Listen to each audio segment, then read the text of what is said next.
Thank you, Kaiden.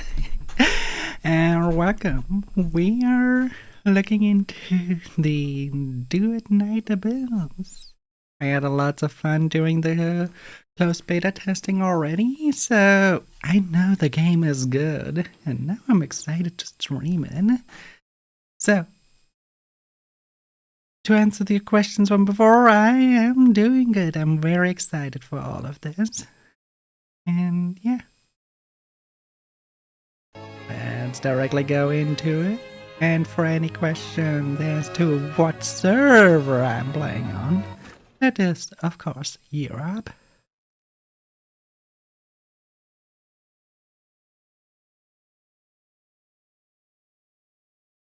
So let's get straight to it.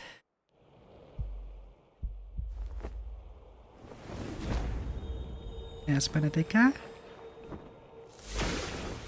Tell me the truth if you want to live. Why are you here? Who's with you? And who on earth are you? They improved a little bit the audio work on the voice acting. The acting is the same, just the sound quality. They added a little bit more of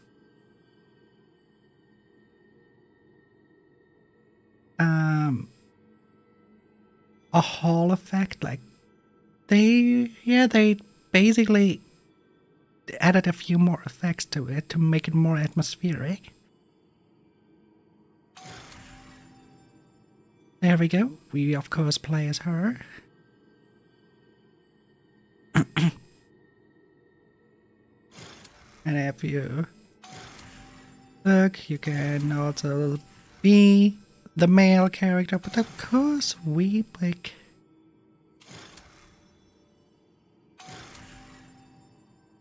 her.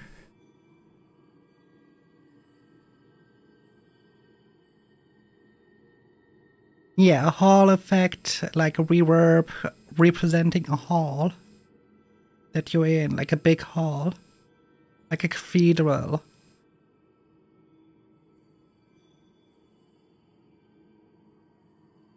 So basically a reverb, but more specific on what kind of reverb, because reverb is very broad term for everything that is, well, reverbing. And hall effect definitely means you are in a closed room, you have this hall.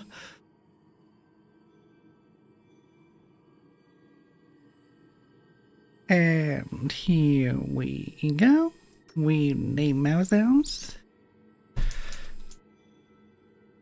And heads up for a few people here, you will do this twice. The character selection it is.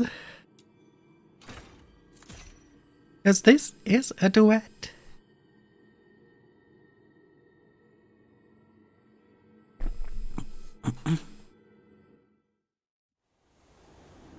It's not a bigger spoiler because it was announced in that stream they did. Oh. Here we go.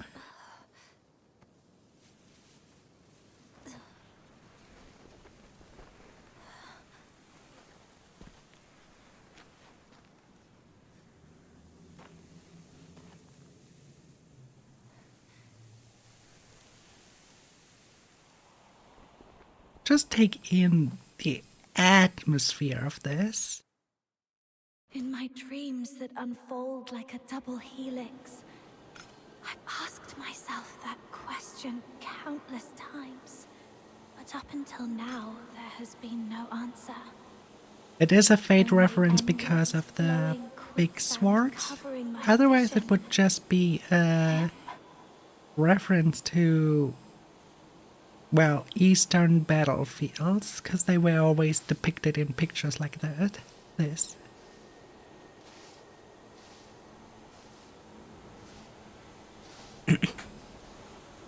But there are a lot of game references in here. One is actually quite special. Your power, the power I'm looking respectfully, you know?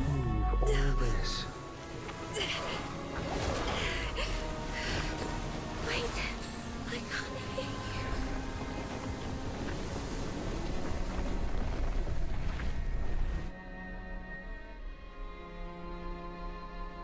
Also the music. Ah, the music is so good. This escape was heralded by the odd dream. I've been plagued by similar ones all my life, but now is not the time for reflection. There's something more pressing at the moment. Barry and I must flee from the Isle. For the peace we once knew has been torn asunder by the wild claws of... Barry, Shh.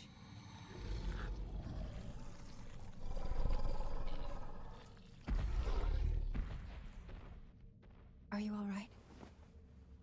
Yeah. Get some more sleep. I won't leave. I'll be right here when you wake up. It's okay. We should get down the mountain and head to the village. You want to go back? There have been roars coming from there for days. I was thinking if we could make it home and grab our weapons. And with your strength, you'll find a way out. No one's going to save us no matter how long we stay here anyway. Let's go then.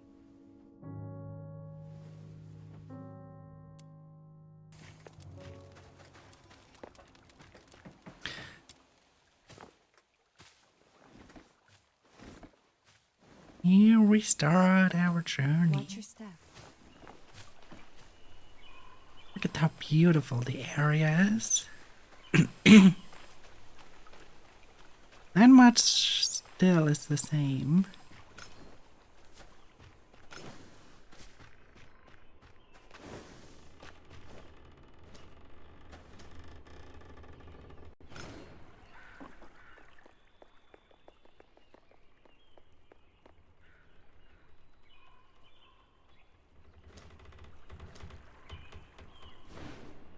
You're not fully recovered. Are you sure you can do this? I'm okay. It's just a few scratches. Don't push yourself too hard. We still have to save some strength.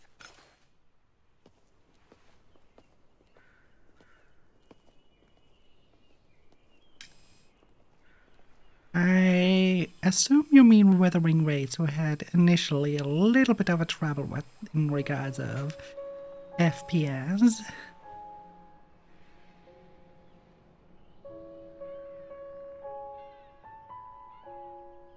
But you would be surprised what is beneath all this.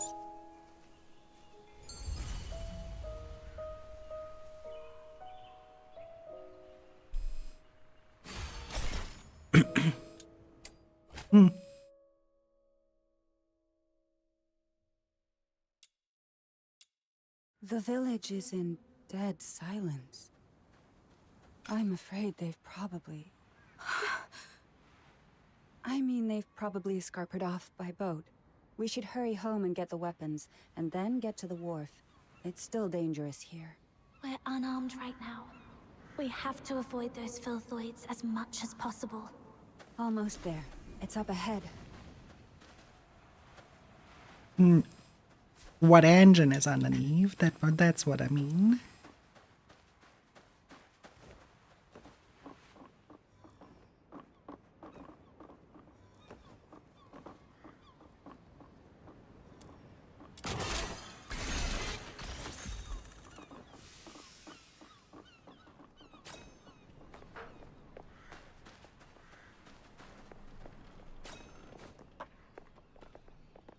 So you probably can already tell by the few mechanics you saw why this game has the nickname Anime Warframe. Take that sword with you. But there's more to It might it. be helpful one day.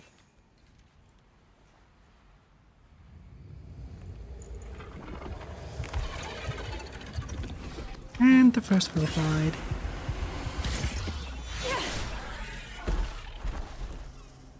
Aren't they cute? Keep yourself safe. I'll take care of these filthoids. Now we're battling.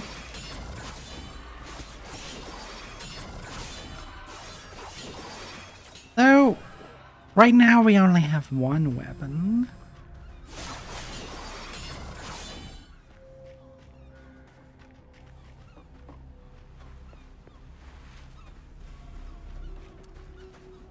Yeah, let's observe. Give you guys something to the lore here.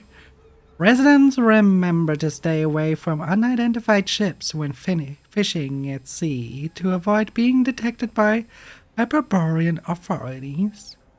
Our ancestors fled here to avoid getting involved in meaningless wars. We must adhere to their way. So you know already there is a military conflict.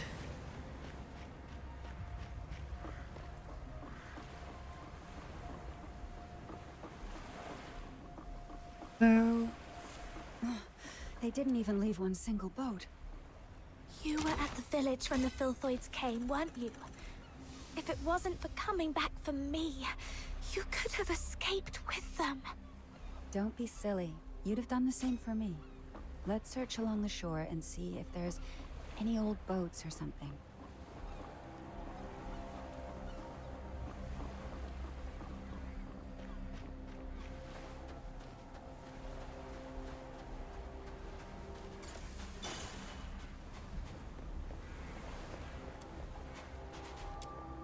let's take the few seashells here while we at it.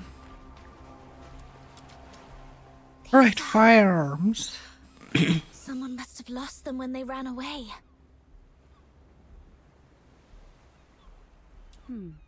Take it. It's always good to be well armed. And now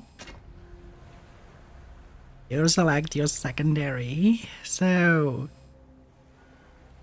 rapid fire or big fucking burst. I go for rapid fire because I like that No more. chance we're leaving by sea. Guess we'll have to count on that thing.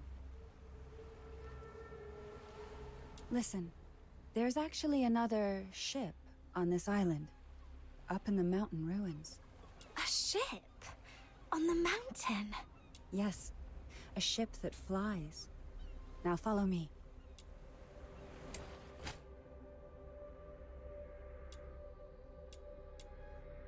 The one thing you More have to pay in mind, unlike other games like Genshin, your ammunition here is limited. We made them up earlier so as not to alert the Filthoids up the mountain. Yes. And because of something like this, that's why people call it anime warframe. Check. 2 pats on the right shoulder means... Watch your back. And pats other on the similarities. Come But it's mainly this. I'm scraping on the nose. Everything's okay. The flying ones you better take down with guns, while the on-ground ones you better take with the sword. I've forgotten. Remember, 3 quick blink sounds. I'm not interested in that signal. And I won't remember it anyway.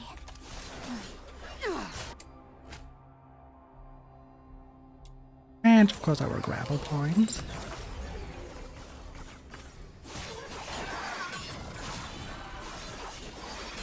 So you have a very active combat, which I like a lot. It's very agile, it's very fast. And the story, it's just chef's kiss. But you will see for yourself while we're going through this. So this is just the prologue. We haven't even touched chapter 1.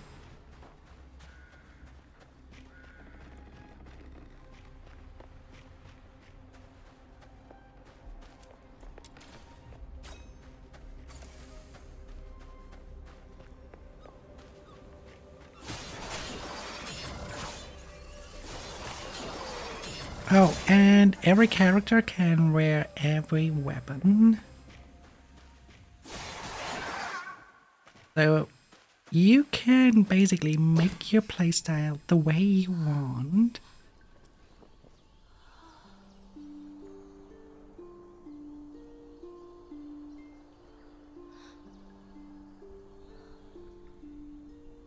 And this Nier Automata like music. Yes, someone once left that flying ship here. And a key.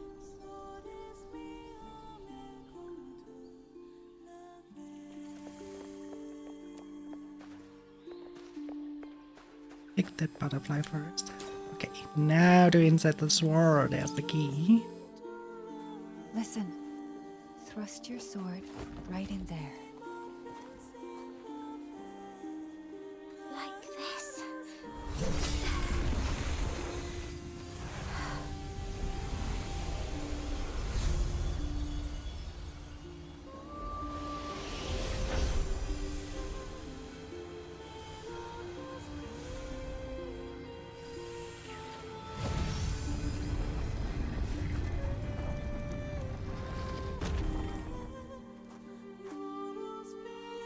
So the key is this sword. Yes. Your sword was never meant to hurt. So, look at how beautiful it is. Let's head towards the top of the mountain. There used to be an airship there. If it's still around, we might be able to make it out. The only complaint I had, let's see if they fixed it or if they kept it.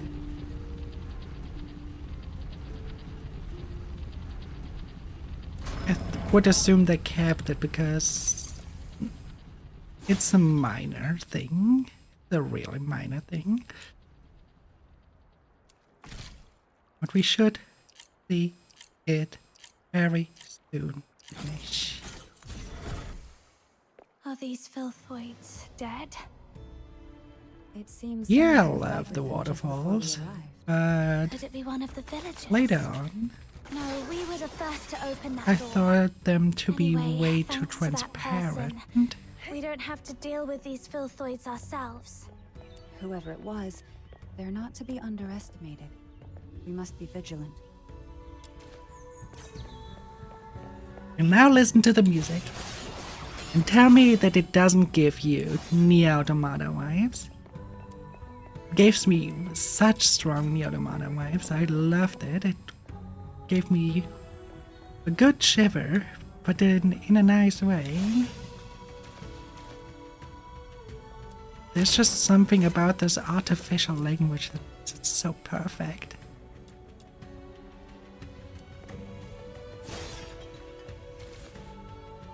Oh yeah. Always interact with those if you see them, because those are your waypoints.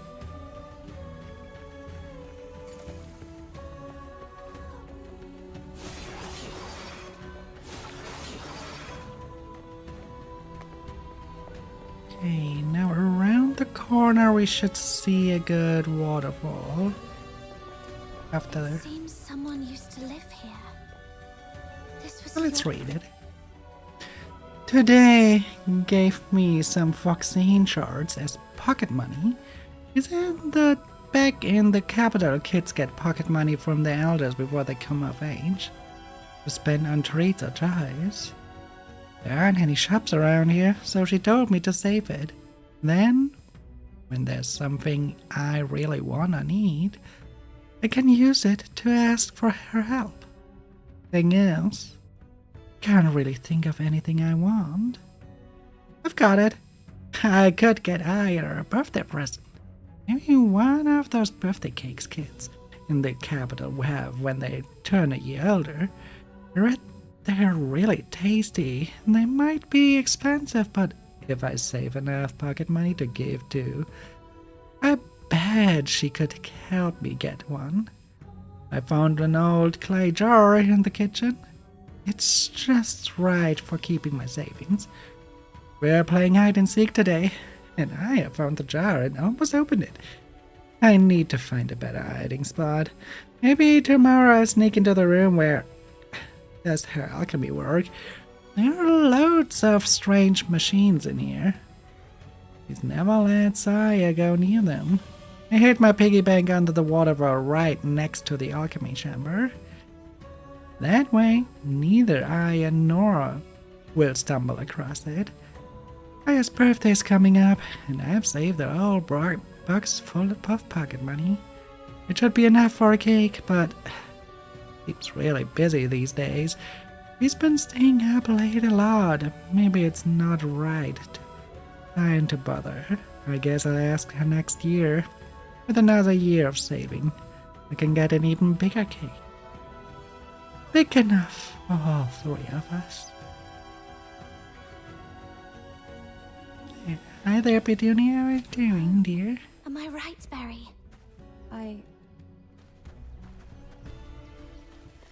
Yes and no. It was our home. Our home? But I don't remember a thing. It's okay. Maybe it's all for the best. After we make it out, we'll build a new home. I found an abandoned temple in the valley and can't describe it as gigantic. Maybe the extra expeditionary forces at the time international exaggerated its size. Anyway, it's big enough for us to take shelter in. This is the first time that seeing a church statue has made me feel... Anyway, thanks, nameless goddess. Behind the walls, deep within the temple, the sound of flowing water. Perhaps there's a hidden door here. Gotta find it out.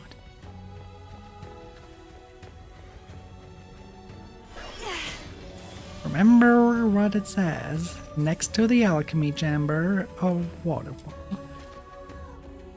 Right?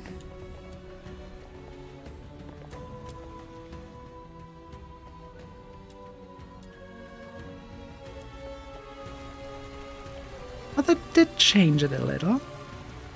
It looks less transparent. They actually changed it. I'm happy about that. I'm really happy about that. This was looking very transparent at first. I'm glad they changed it. I'm really, really glad. It's a minor thing, but it does have a lot of influence on how immersed you are in the end.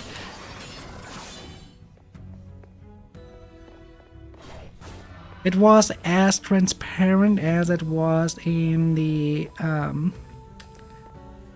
in Raincoat. If you ever played that game. And I'm glad they changed it because now it looks way better. Though, before we go there, let's go towards the hint we got earlier. That there is a secret at the waterfall.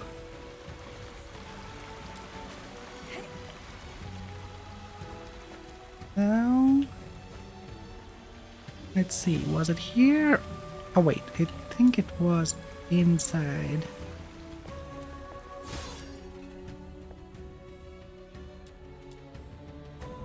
It was not inside. Let me check the archive again. We had... Is that not the readable? There we go. Was it? Water... I hit my piggyback under the water right next to the alchemy chamber. Okay, so... beneath here.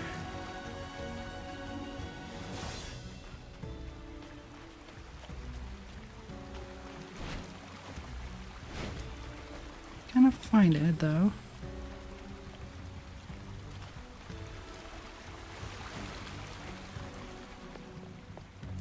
I know that there was something here. I think there was a...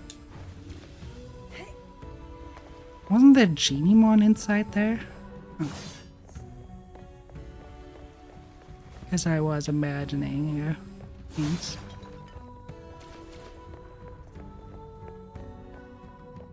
Demons are like little creatures that you can collect in this game.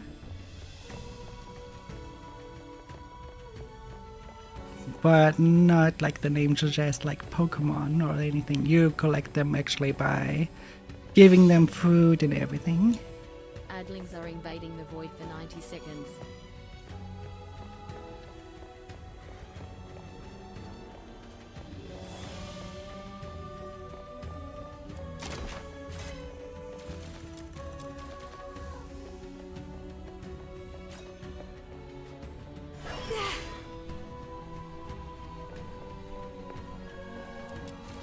Let's collect those flowers and the butterflies, of course. Alright.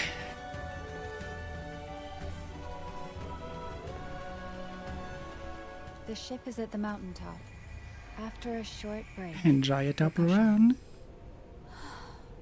Can't believe we'll be saying goodbye to Purgatorio Island soon. You creatures just can't give us a break, can you? Then why do you get it in the first place if you don't like that? Surrender. Tear you apart. How often does it want me to do? Huh? Tear you apart.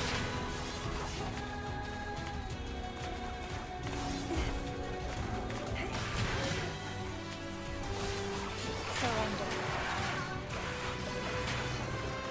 Surrender.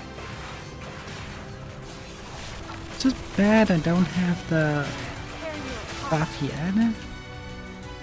Surrender.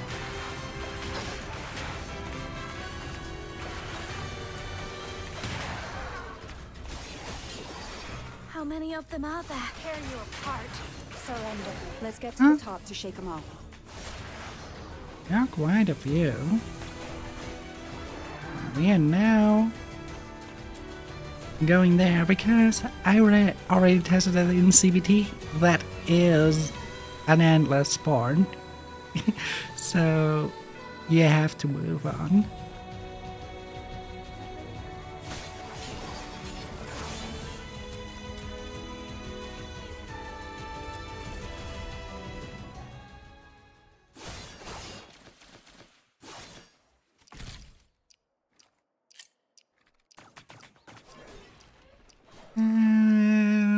Now. There we go.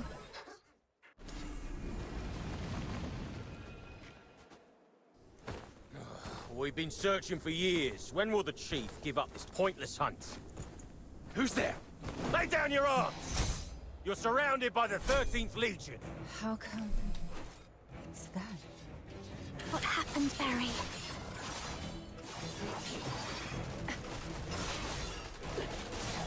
Anyway, we gotta break out first. They must be up to something.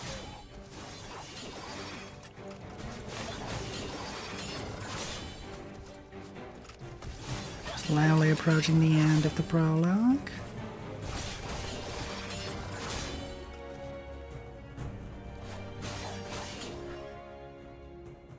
A short distance away. Is this your idea of accurate intel, Randy? You gave me your word. The soldiers did their best with the filthoids.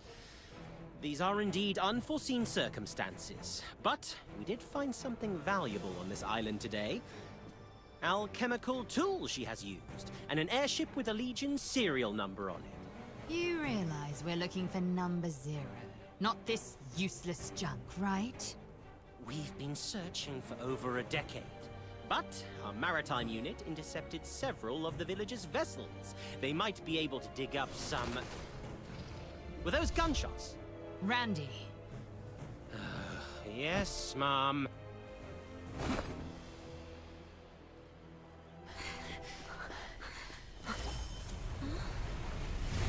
You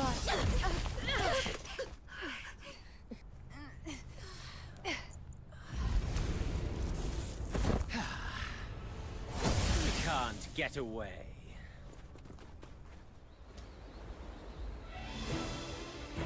Alright. It's time for us to flee. Surrender. apart.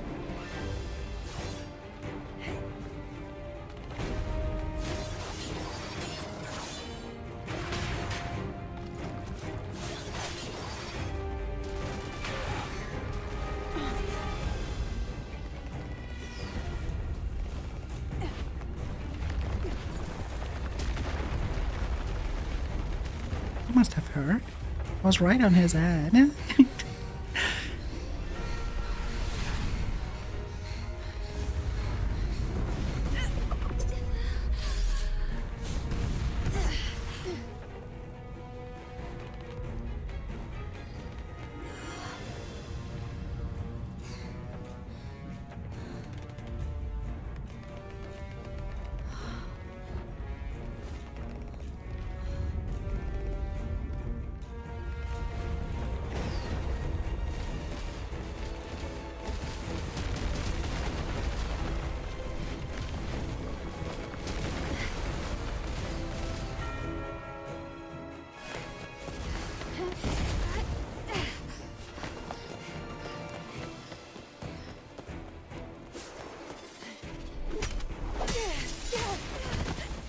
And there we are.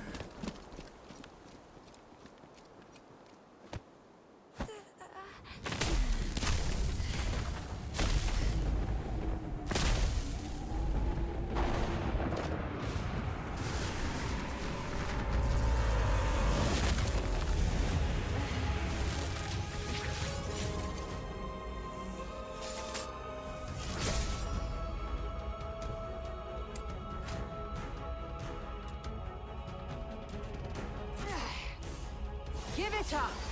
It's over. It's over when I say so.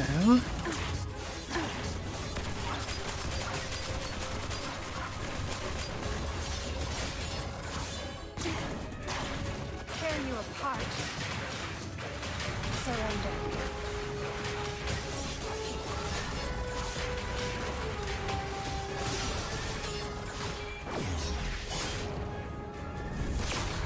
Not bad, I must say. Keep.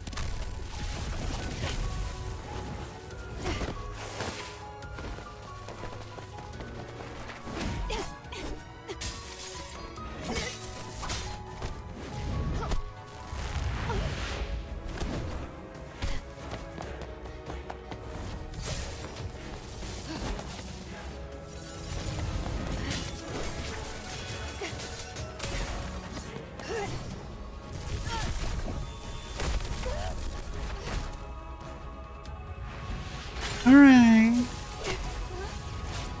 Enjoy your lurk.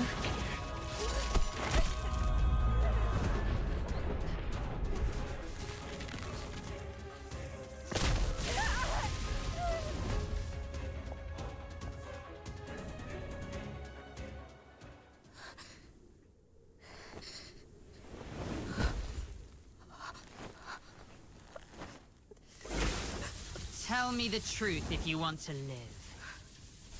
Why are you here? Who's with you? And who on earth are you?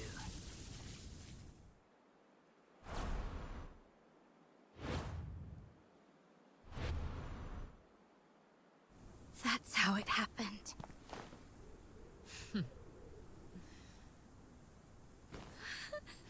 The Filthoids attacked you for no reason after you came here. And you managed to open the hidden path by chance. Is that really your story? We're telling the truth. Let her go. Chief Sybil, we've checked her spinal structure and confirmed that she's the number 0 we've been looking for.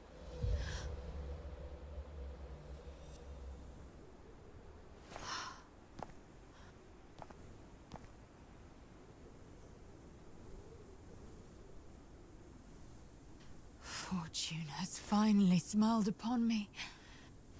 Take her back. As for her...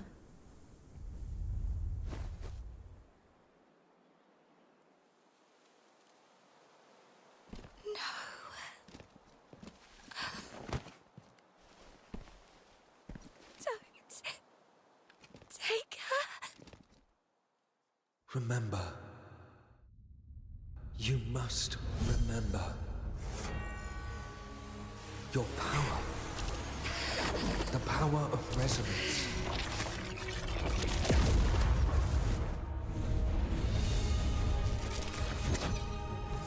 If you wish to save all this.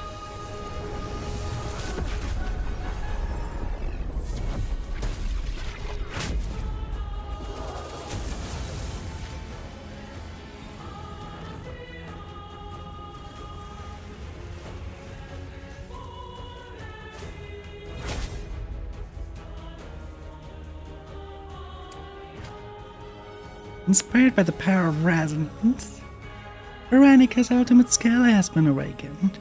Rest in peace. That is... Number 0 is not supposed to release all her powers yet. Why? No. That's not her power. It's resonance. That brat she's trying to protect. That's the new receptacle for the power of resonance. Come to think of it, her face was the reappearance of the power of resonance and number 0 together. What could this possibly mean?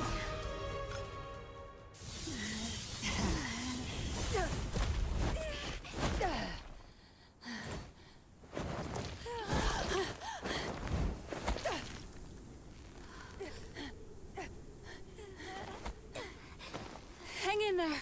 I got you. Give it up, number 0. Even the toughest blade has its breaking point. Come back with me, and you'll live. So will this kid you care so much about. Otherwise, she will... Give me your word. I'll go back with you, but you have to promise to let her go. Give me your word, or you can take 2 corpses back. Perhaps I wasn't clear. This is not a negotiation. It's an order.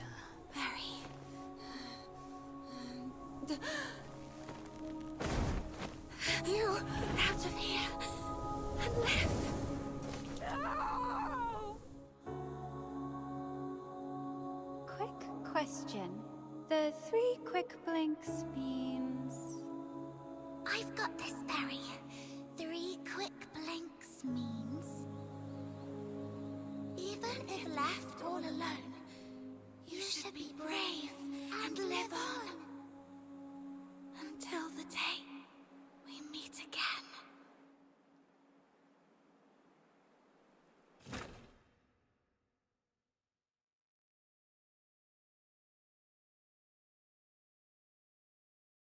And now, welcome to Do It Night Abyss. My other half. My reflection.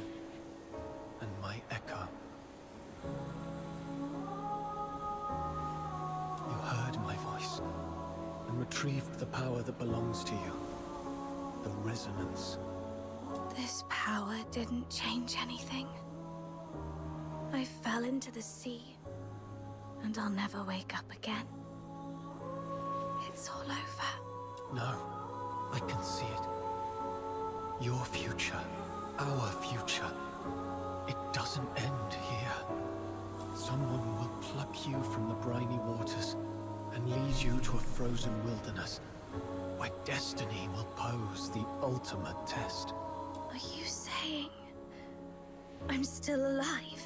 It's time to set off.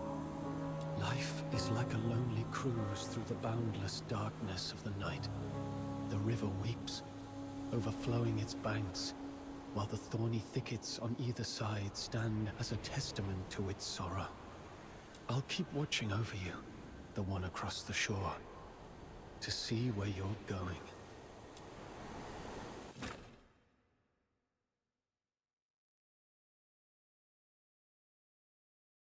They improved the audio by a lot.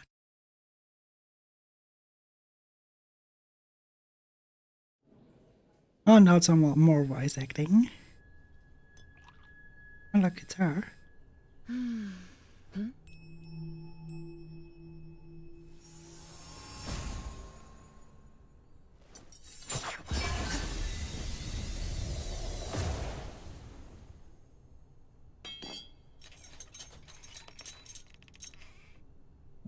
is my first time in the Cassitis province. Is this how the people here show their hospitality? I don't want to bother you. I just want to strike a small bargain. I'll pay you whatever you want. And all you have to do, well, it will be a piece of cake.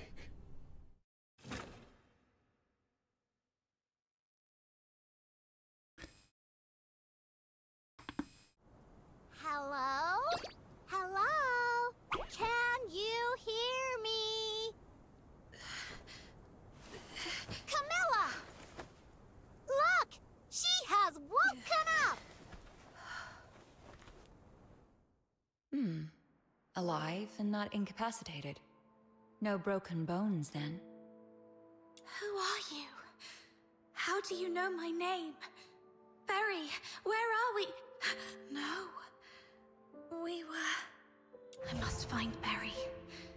If it weren't for me, she would have managed to escape from those soldiers. Maybe... Hey! Are you even listening? Camilla and Snow have come all this way to save you! You better come with us to the city right now, or else you'll soon become a snack for some wandering filthoids! So in the CBT, the voice actor for this one voiced every single other of that race, To... the city? which is incredible voice work. Got a fright, huh? No worries, you'll be safe in a jiffy. Ice Lake is the largest city in northern Hyperborea. Hyperborea? I'm in the Hyperborean Empire. Well, yeah. What's the big deal? Do you know this woman called Sybil? Others refer to her as the Chief, and she's supposed to be in this country. I need to find her. Sybil is a common name, but there's only one that's linked with the title Chief. You want to find her? How did you lose your mind to the blizzard?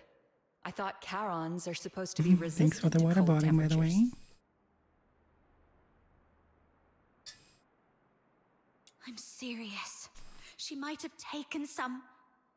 thing that's very important to me. So I must find her, and get to the bottom of it. Espionage, assassination, defiance. With what you've just said, the Imperial soldiers could arrest you for these 3 reasons alone. If you really want to find the Chief, I'd advise you not to rush into it. And for the last time, if you don't want to end up as filthoid fodder, come with us.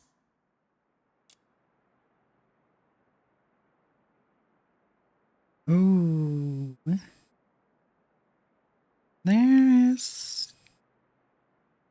I better make a screenshot of this. There is a little bug there in her hair. Right around.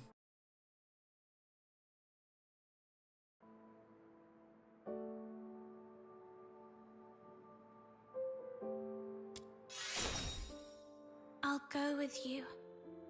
Oh, this is another thing that I loved.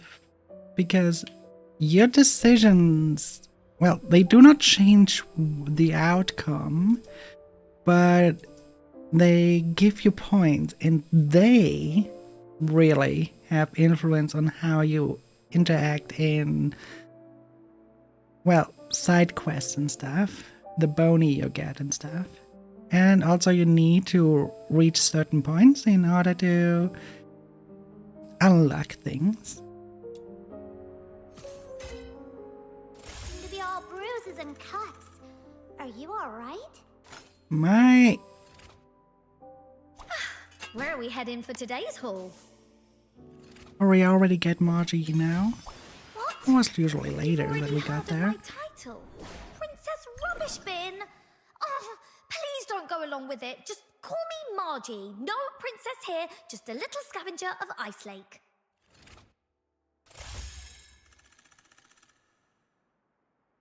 Oh no. I lie, you can actually get her now. Because you don't have... Basically, you don't have berry anymore. So they go basically around now that you can upgrade weapons, that you can change weapons. She's fighting with a spear. You also can have different kinds of weapons here. That's quite a lot that you can alter. My favorite weapon I'm fine. so far Pain's gone now. Something really has bad been the must have happened to you. flamethrower. But no worries. You're under my wing now. Snow will protect you. After all, Snow is... Yeah, no is. Whoa! What is that over there? Well, that's Philphites. But is that where? Philphites? Seems like someone's had a bit of a mishap, and it's even attracted some filthoids. Those nasty monsters. Phew! Thank goodness we took them down. I remember someone just promised to protect me. Well, that was because you seemed so talented. So I decided to give you a simple test. Anyway, I have another question. Do you know how far it is from this largest city in northern Hyperborea to Purgatorio Island? It's a small island. Should be to... The south of Hyperborea. Under a huge heaven tree, right? Ugh, it's far, far away. Over 1,500 kilometers from here. What? Did you come from there? Or are you trying to get there? Ah, don't worry about that now. Let's find a safe spot to take a breather first. that far away. So I didn't just drift here. But who and why would they bring me here?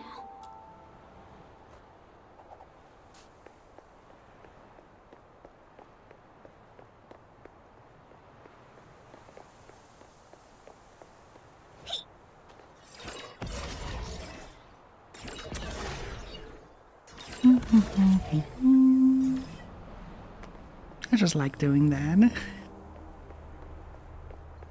The city gate is just up ahead. Follow behind us. We'll get you in. And keep your mouth shut. If anything comes up, our almighty Camilla will take care of it. Okay. Stop right there. Criminal scam. Ugh, not another check. Don't even remember Camilla and Snow, huh?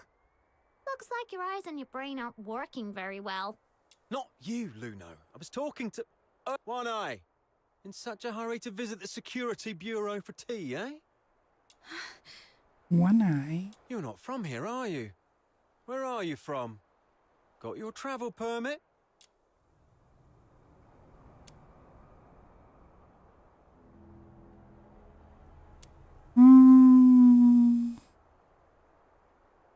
I'm a relative of Miss Camilla.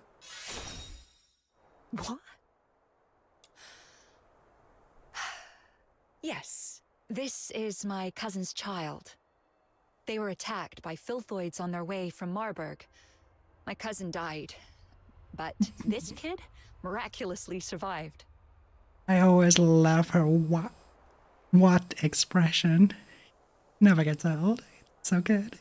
I'll reapply for the travel permit soon, but the child is quite shaken. Please, have mercy on this poor thing. Let her in for a warm meal. Squeezed out a few tears. Whoa, oh. Why are you crying? Darn it. Chief never told us how to deal with tearful young ladies. This would have been a simple matter in the past, Miss Camilla, but, you know, recently that Fork Shakens or something is wanted nationwide, so the chief specifically asked for strict security checks across towns. It's the Forsakens. I tell you what, I, Camilla Scarlet, on my honor, assure you that she has nothing to do with the Forsakens. All right, I trust you, Miss Camilla. But remember, keep a close eye on this kid and don't let her stir up any trouble in town. If the chief finds out about this, we'll both be in for it. Thank you. Next time you come to the Asphodel, it's on the house. They also improved the hair. Because before, this hair had not real texture to it. It was just a blob. And it kind of looked really bad. But now it looked good. The hair of this guy is actually okay. An excellent performance, I must say. Right back at you. I'd say you're normally an honest kid. Look, your hands are still shaking. It's all right. You'll get used to these tricks of survival in no time in a place like this. All right, now that I've brought you in, the deal is fulfilled. I should go back to my tavern. Stay out of trouble for me, all right? Wait a minute. I'm still quite confused. Then make it quick. Time is money for a merchant. Missing me doesn't seem like a coincidence. Is this the deal you just mentioned? Yeah, I take this. Yep. Just yesterday, in the pitch black windy evening, a fiend cloaked in white light infiltrated Camilla's tavern and threatened her. Well, a hooded man in a white cloak struck a deal with Camilla to find you and bring you into town. Do you remember what this man looked like? He was covered head to toe. Quite a mysterious figure. You don't know him either. I have no clue. How curious. Some enigmatic benefactor from nowhere is willing to spend a fortune to save a stranger, but doesn't want to reveal his identity or intention. Someone will pluck you from the briny waters and lead you to a frozen wilderness, where destiny will pose the ultimate test. Could it have been the person from my dreams who orchestrated my rescue? But to what end have I been brought here? I still want to see Sybil. I'm serious. The 13th Legion is directly under the Emperor's command, with bases in every province, so Sybil could be in any part of Hyperborea. The most likely place, though, is the colossal Steel Bastion in Dysmania, the Imperial capital city, where you can find the Empire's finest soldiers and an arsenal of every type of conceivable and inconceivable armaments. If Hyperborea is a roaring chariot, that place is its engine, its fiery core. If you want to give it a try, go ahead. You're neither the first nor the last madcap I've seen. So, what I'm facing isn't just Sybil, but the Empire behind her. Do I stand a chance? Not for now, at least. I need a plan B. Want to know how to get back to Purgatory Island? Snow just told you, didn't she? It's leagues away. If you're planning to head back there, the southbound train comes with a hefty fare, not to mention the travel expenses. You'd need at least a few thousand silver coins. Even if you'd rather beg your way across the Hyperborean plains, you'd still need to somehow deal with the inspections in every town you pass. Next time, you might not be so lucky.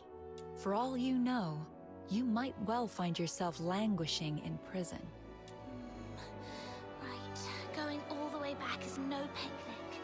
I must first get some money and, as that soldier mentioned, a travel permit. Let's call it a day. I've been out so long, the Asphodel might be in quite the disarray by now. Try and survive on your own. If you can't even do that, then don't ever again mention any mad talk about confronting Sybil to get your stuff back. Look, there's an inn up north called the Hypnos House that might take in someone with a sketchy backstory like you. You mean that spooky haunted house? Where else would take in a Charon without a travel permit, but a place that is so creepy, even the soldiers didn't want to search? I understand. Aglings are invading the void for 90 seconds. All right. seeing you so lonely and lost, I'll take you to this Hypnos house to see what's what.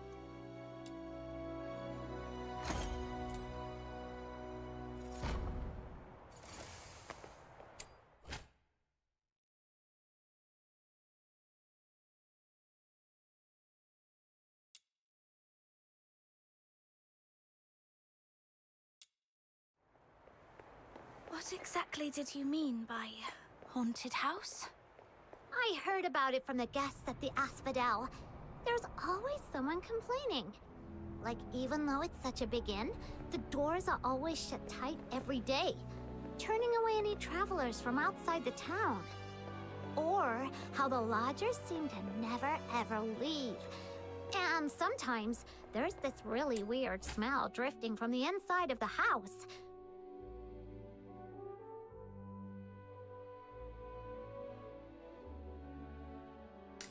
Oh, they added quite a lot more, I can tell by this screenshot alone, to the co-op function. And yes, you are a Nocturjäger. And how the What? innkeeper's face is colder than the waters of Lamenting Lake. They... As if he's not running an inn, but a coffin shop. Wait, already after the Nocturjäger quest? Co-op unlocks way much earlier than NCBD. If that's the case. Because in CBD, it unlocked quite late. That's a player.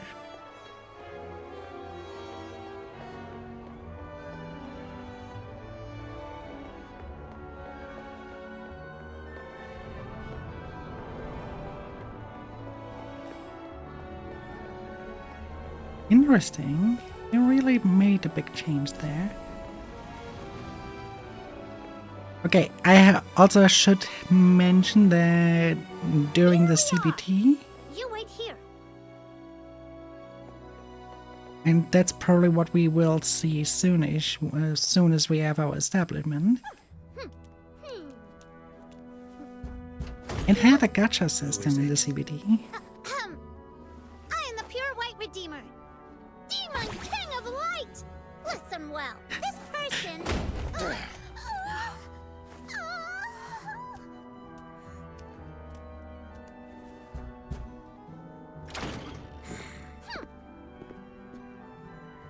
Hold on, please. Miss Camilla Scarlet told me to come to this place. I was hoping to stay here for a few days. Would that be possible? No travel permit? That woman's misplaced compassion knows no bounds. All right then, let's see it. Huh? The price you're willing to pay. Haven't got any money? I'll find a way to... Then get lost. You're so rude! A real disgrace to Ice Lake. Aw, thanks for the headband, Amma. How are you doing, dear?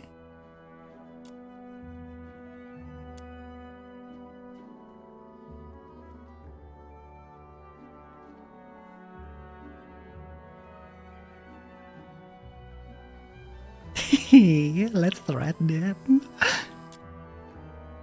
Actually, I'm here on behalf of the Security Bureau.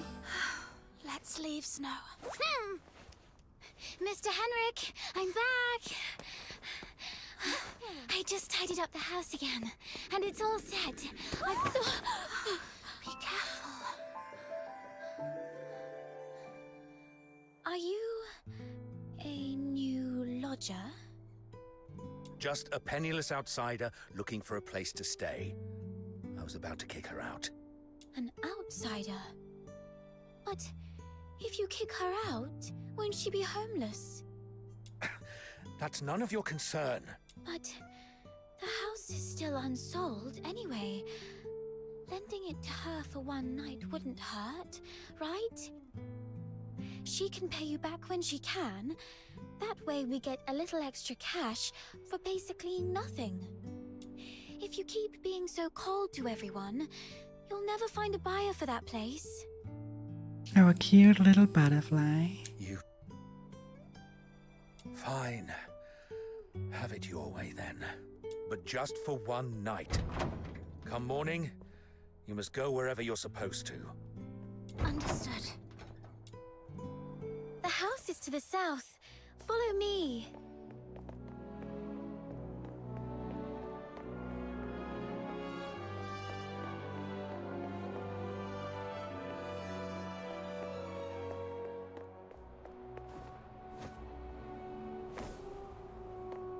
I just like traversing like this instead.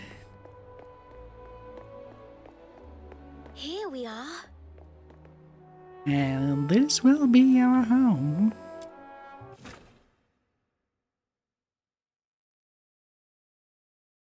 This room has just been cleaned up. You can stay here tonight. Cool! Don't be upset. Mr. Henrik isn't really that greedy. It's just we've been quite strapped for cash lately. Otherwise, he wouldn't consider selling his old house to make ends meet. It's been neglected for years. But after a good clean, it's not half bad, right? At least it keeps out the chill. Oh, I haven't introduced myself. I'm Psyche, a lodger at the Hypnos house. And sometimes I help Mr. Henrik out. And I'm Maya. That's quite an uncommon name in this city. Mr. Henrik mentioned you're not a local. Where are you from? Your outfit is a new sight for me. A small island, far, far to the south. The south? I know it. It's a place with 4 seasons, including spring. And an island. You must have seen the ocean. I've heard it's even bigger than 100 lamenting lakes put together.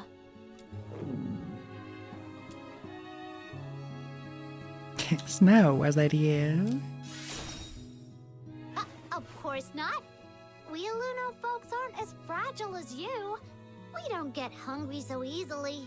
Are you hungry? I'll get you something to eat. Be right back. Who'd have thought such a rude and gloomy innkeeper would have such a nice and helpful kid working for him? Thanks to her, we finally found a place to stay. Let's rest a bit. I'm quite tired too.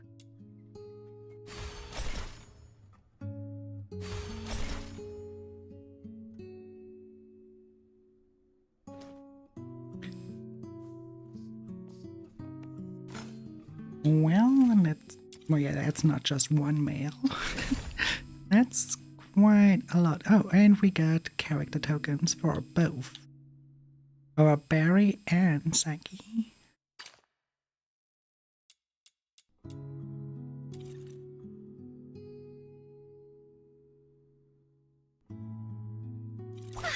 Where are we heading for today's haul?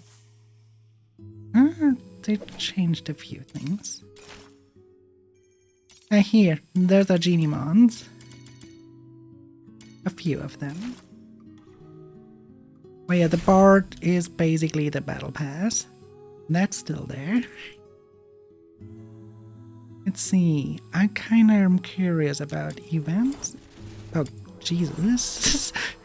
I did not expect to have that many right from the start, but yes. Okay, we have still the pristine hourglasses, which was the currency for the gacha. So, yeah, here you got an emote. Right at the beginning. You ever played Monster Hunter and like this emote where you have the campfire in front of you? It's just that.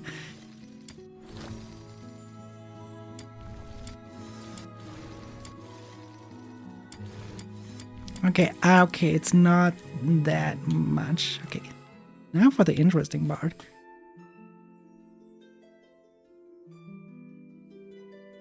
Ooh, Ooh, they added cars now. Okay. Okay.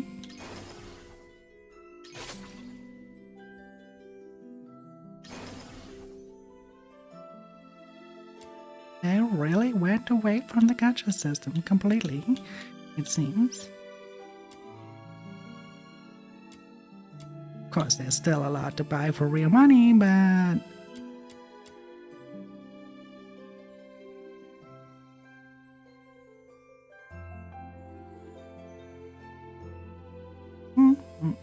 Oh yeah. That weapon is actually quite funny. Instead of a spear, you have a fish as a skin. Oh. It's free, so we take it. But yeah, character customization is big in this game. So this is how they actually make money. With all the cosmetics here. So you see all this? That stuff that you can go to the armory.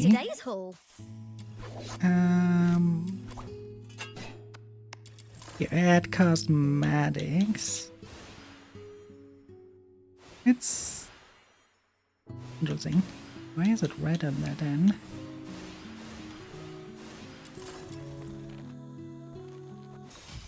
Oh, because we can unlock her directly. Right, they said that in the thing. We have Barriga and we have Rebecca. Didn't expect that we would get Rebecca too. What a romantic encounter. Oh, that's quite nice. I'm Rebecca. Because this way I can show other stuff later on. Because now we have basically a full team. I shall offer what Lady Neville, that was one character I used a lot in my thing, but there is like one character that I call my daughter for obvious reasons, and that's this one, Tabithy. And you can see why I call her my daughter, all those tentacles, right? So, he has this Eldritch Flare, I have this Eldritch Flare, and that's basically why. But now, you actually all... This is a thing that I missed a lot in this CPT. You actually can customize your own character as well, your protagonist.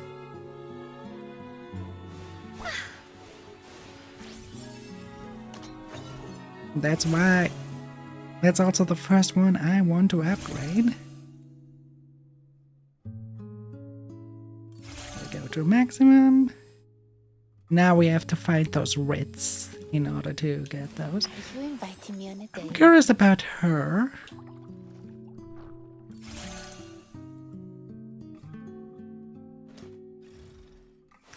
Let's go.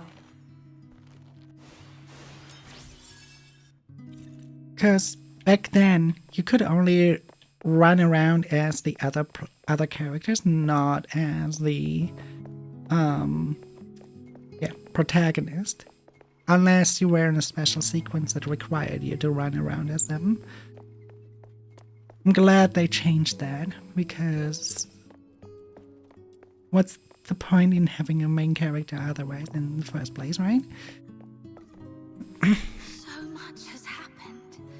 Weird dreams, that mysterious man in a white cloak, Sybil, and number 0. They all seem to be connected somehow, but I can't figure it out. The only thing I'm certain of is that I've lost Berry.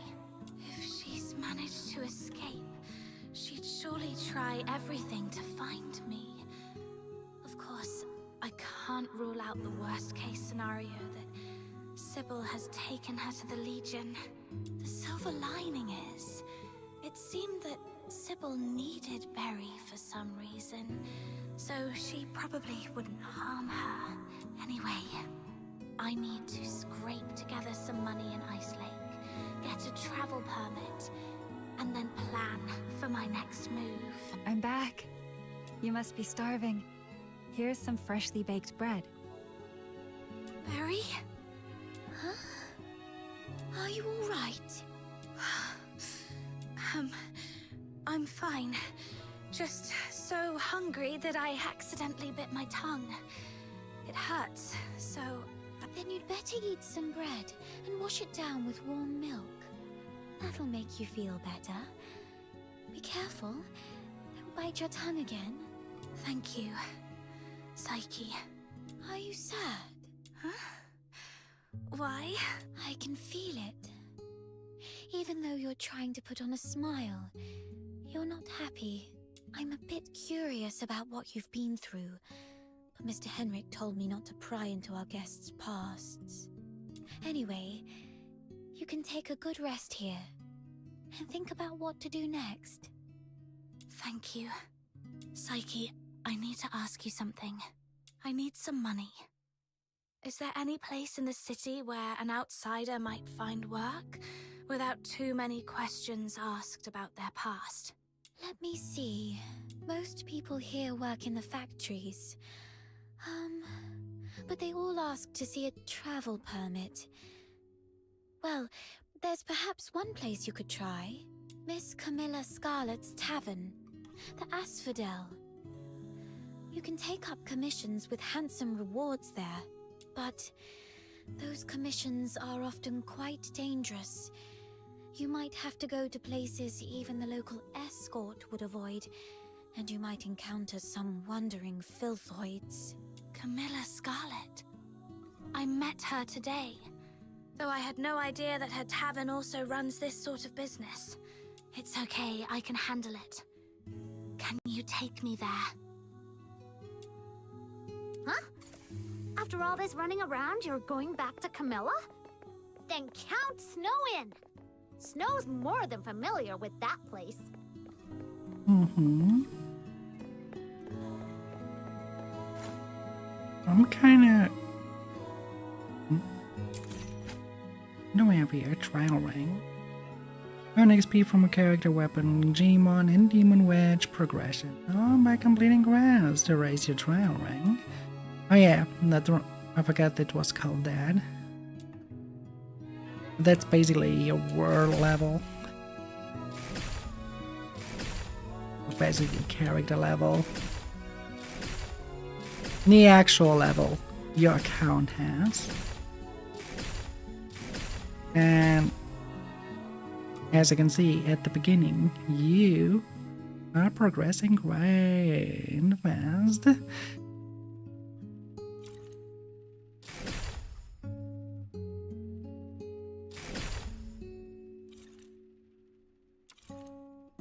There's still one or two down there.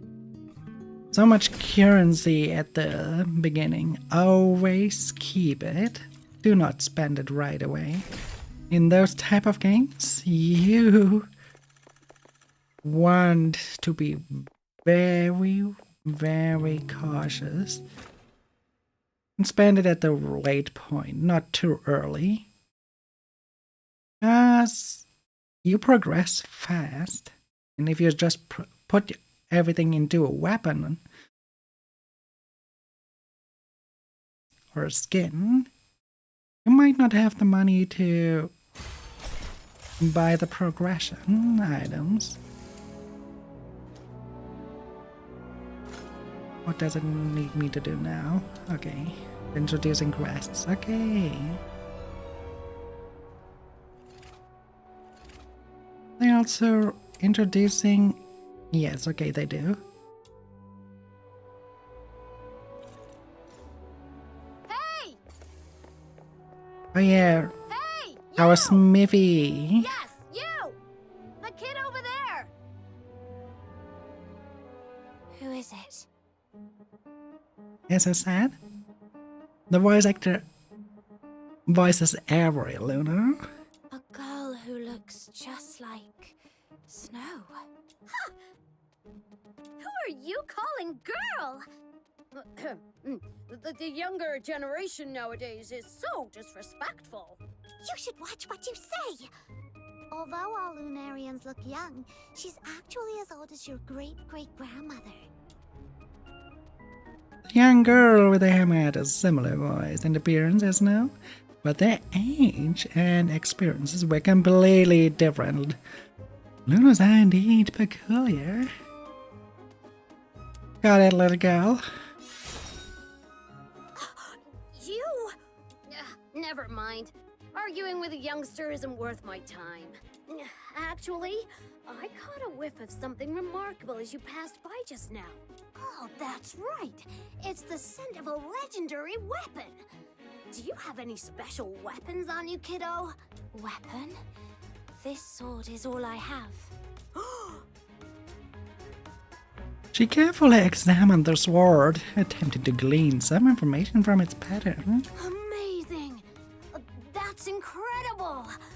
Look at the texture and the craftsmanship. This clearly wasn't made by those mediocre Hyperborean blacksmiths. Where did you get it? The Lunar blacksmith recognized that this sword was no ordinary weapon. I'm not sure. This sword has been with me for as long as I can remember. Maybe it was passed down to me by my parents. Intriguing. Very intriguing. I've been a blacksmith my whole life, yet I've never seen a weapon like this before. Kiddo, I'm Luno Smith, a wandering blacksmith. Would you mind if I accompanied you on your journey? I've traveled all over the land, from Hyperborea to Elysium, and I've forged countless weapons. If you require any weapons, I'm at your disposal. Wow! So you're an experienced master blacksmith? All I request is a basic salary and an opportunity to examine your sword. Cheap labor, not bad. So, you'll have me? Excellent! Then take me to where you live.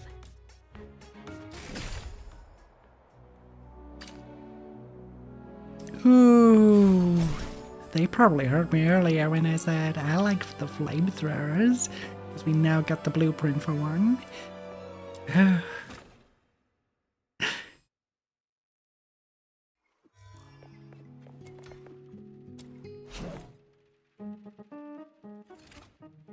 Do I like the music? Plans, kiddo? Hee hee! My hammer is eager to unleash its might. Lambda operation. Why did I pronounce it like that? It directly wants us to progress and The forging went smoothly this time. What do you think? There we go. Isn't she a beauty?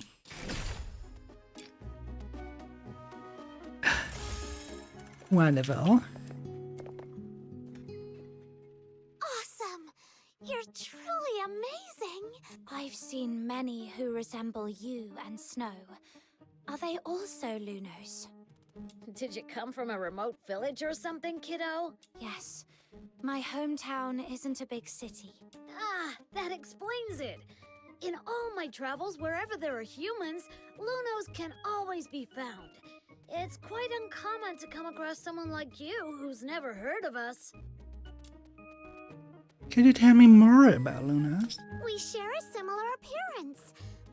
Everyone is as attractive as me, and we live very long lives. Like the master blacksmith, every Luno has a particular forte. Wow. And do you have any unique talents, Snow? Yeah, of course I do. As you can see, I have demonic appendages on my head. No other Lunos have these. Indeed. In all my years, I've never seen a Luno with horns like those.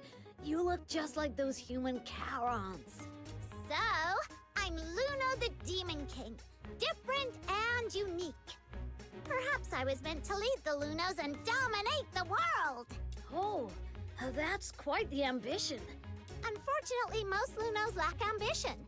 They'd rather follow the humans and are content with just a few words of appreciation. But for me, I want so much more. My little minion, you must stick with me. After I conquer the world, you'll be the leader of my legion. Just you wait and see. How much will the leader of your legion get? Fade. How about 20 letters of praise written by this Demon King? Anyway, we can talk about the details when the time comes.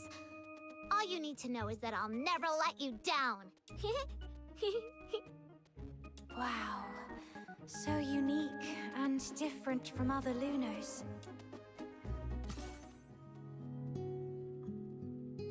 Indeed. So unique and different, but not in the best way.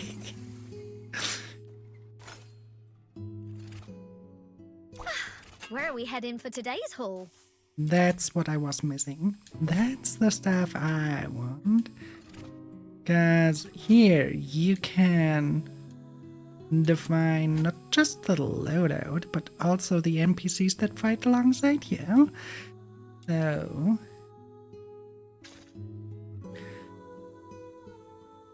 we have our tactical backpack here. And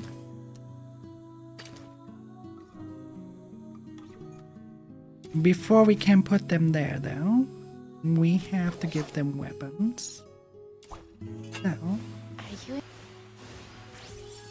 Are you inviting me on a date?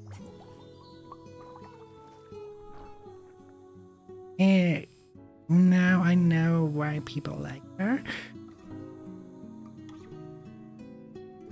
That's the first sentence she says, and no worry people are gooning about her. I actually want to. Oh well.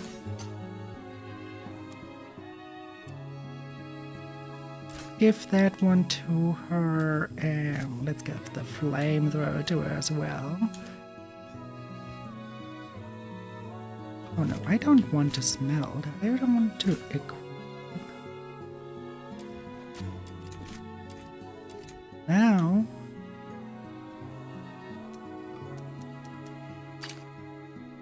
let's equip a few emotes.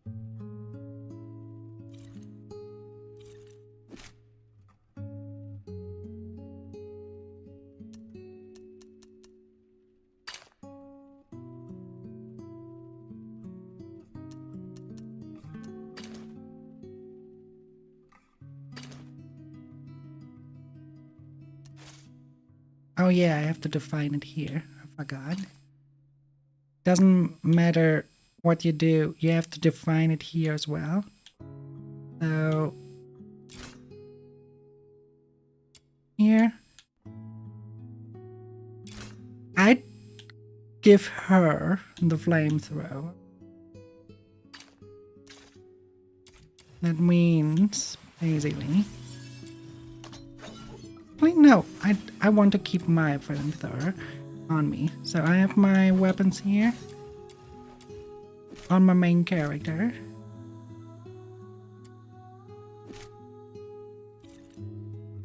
And for the armory, I can always give my minions, let's call them that way. I can give them one weapon. That's the weapon they fight with. So, for our berry here, we go with that weapon. And as for our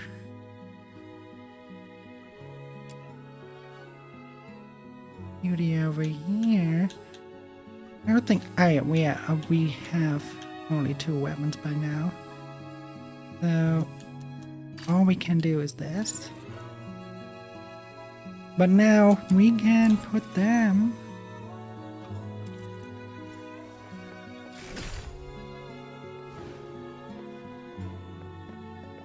What's the button again?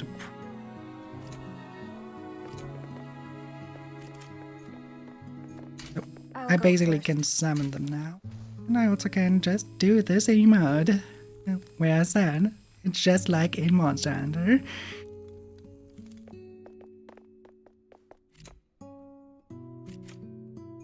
May My venom is surging like my passion for love. Adlings are invading the void for 90 seconds. And that's basically the minion system. You have some AI-controlled companions fighting alongside you. Which I kind of like a lot.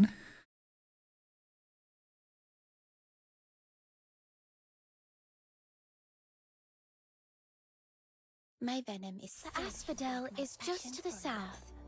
Come on! Snow will be waiting for you in the square.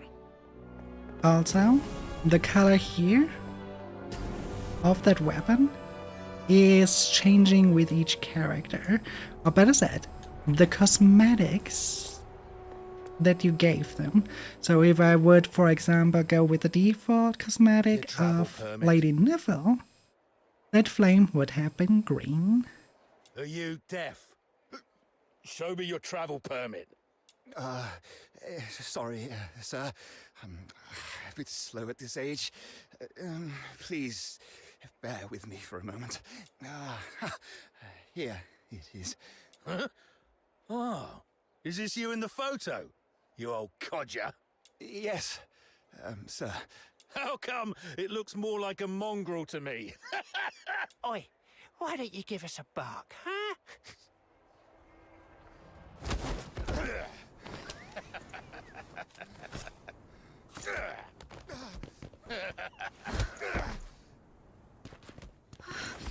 No! Don't. What are you looking at, you little twerp? Stay out of trouble for me. All right? Father! You bastards! No! What do you think you're doing?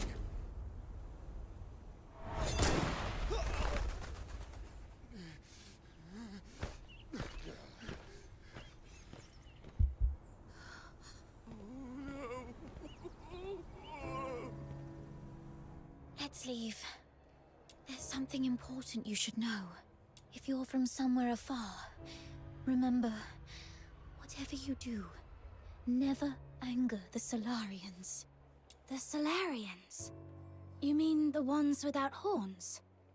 What's so special about them? Or is it that we are the special ones? Yes. Here in Hyperborea, we, the Charons, with our unique appearance, are different from the Solars. They even call us demons' children. Ugh! Speaking of which, Snow is super mad! Whenever those humans talk about stuff like demons, children, and magic, they always give such dirty looks. Just like when Camilla sees a drunken brawl in the asphodel. But it's actually the demons' children who are being bullied by them. Thank you, Snow. But the fact remains, we are unwelcome here. So be extra careful when dealing with Solars. That soldier back there, even after committing such a brutal act, the only consequence he will face is merely a demotion labeled as an accidental mistake. We've seen stuff like this many, many times, until everyone gets so used to it. Such things are commonplace in this place. They are just as ordinary as the fact that Charons aren't allowed to enter the inner city of Icalake or leave the Empire. As ordinary as flowers withering, lakes freezing over, and snow melting in the hearth. This makes returning to Purgatorio Island even more challenging. Why is it like this? The Solars of Hyperborea believe the Charons who wield magic are evil sorcerers, the greatest threat to their peaceful lives. But you can't always just suck it. Why not use your magic on them and boom! Make them cry like babies. Oh, seriously, that makes me so mad.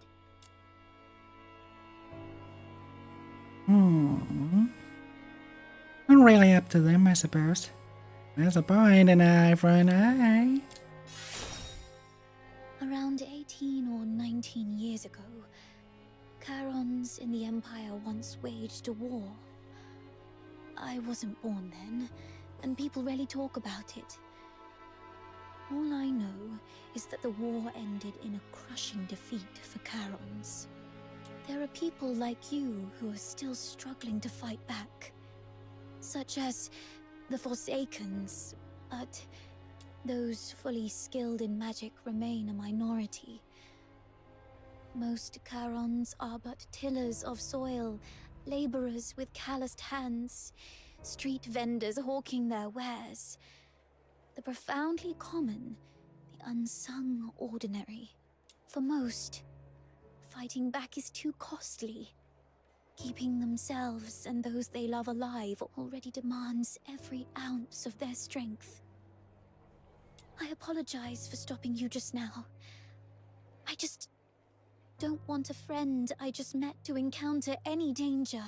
It's okay. I get it now. Just unclench your fist, Psyche.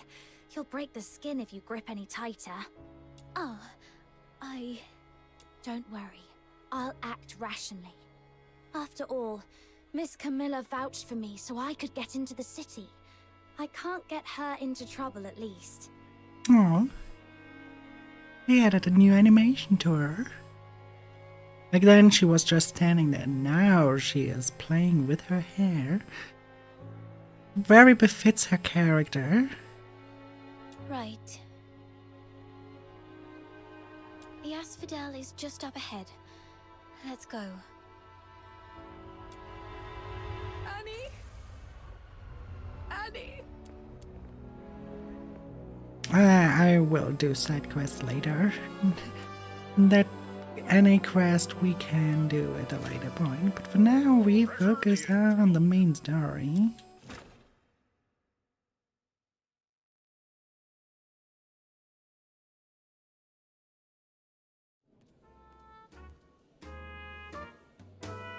And then, out of nowhere, he ambushed me and pinched the cash I'd just gotten. Oh, that rotter doesn't even spare us scavengers. That money was for several families' upkeep in the slums. By the way, some, let's say, MMO players might recognize that voice. Without that bag of coins, all the young and old will have to tighten their belts even more next month. I have no idea where the thief has run off to. I need someone to help me nab him. Shouldn't this be something for the Security Bureau to handle? Well, by the time the Security Bureau bothers with us Charons, the ice in Lamentin Lake would have melted away. No clue?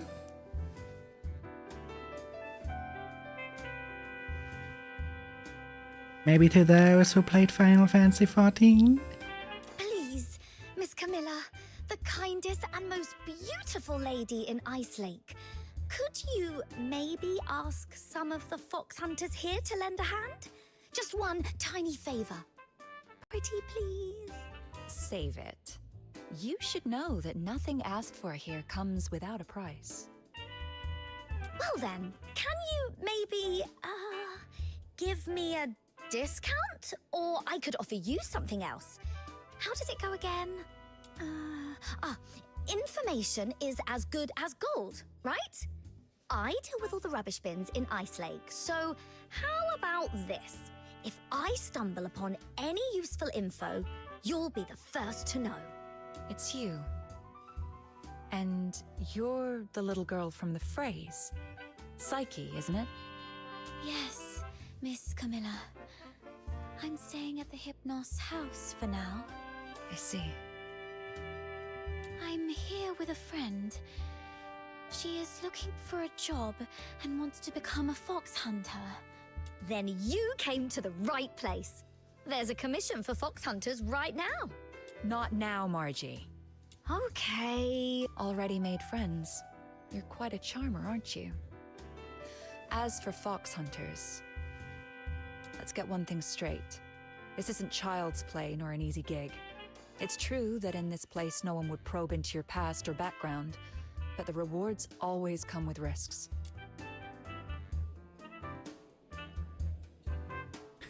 I've been faced with greater dangers. You don't look tough, though your courage is admirable.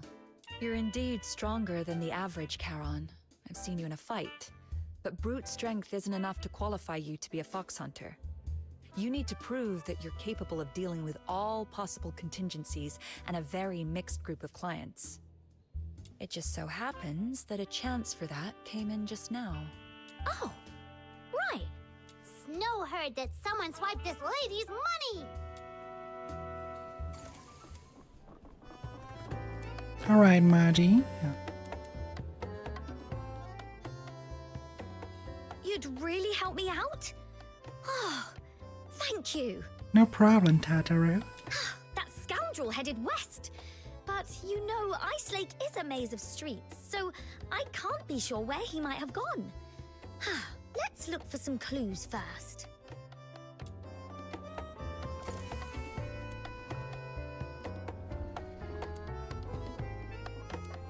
And I'm really not joking, it's the same voice actor as Tataru.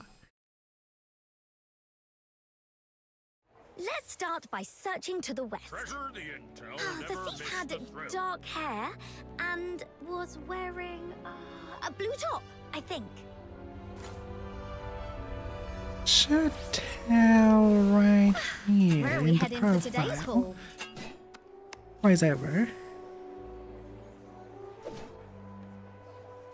Yeah, Karina Reeves.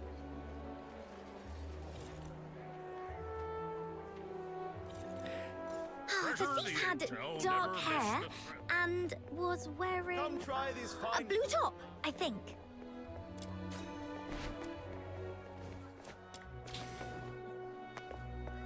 And if you don't know her by Tataru, maybe you know her as the Encore from Withering Waves. Oh, look! It's Mr. Baddie from the slums. Maybe he saw something. Hello, Mr. Baddie. Out for a walk? Oh, it's our little Princess Rubbish Bin. How's today's haul? I see you've got two little I psychics to still help you. love her new name. I'm not a sidekick. I'm the Demon King. Okay, so you are the Demon King of Rubbish Bin, then. Nuh-uh. It's the Demon King of Light.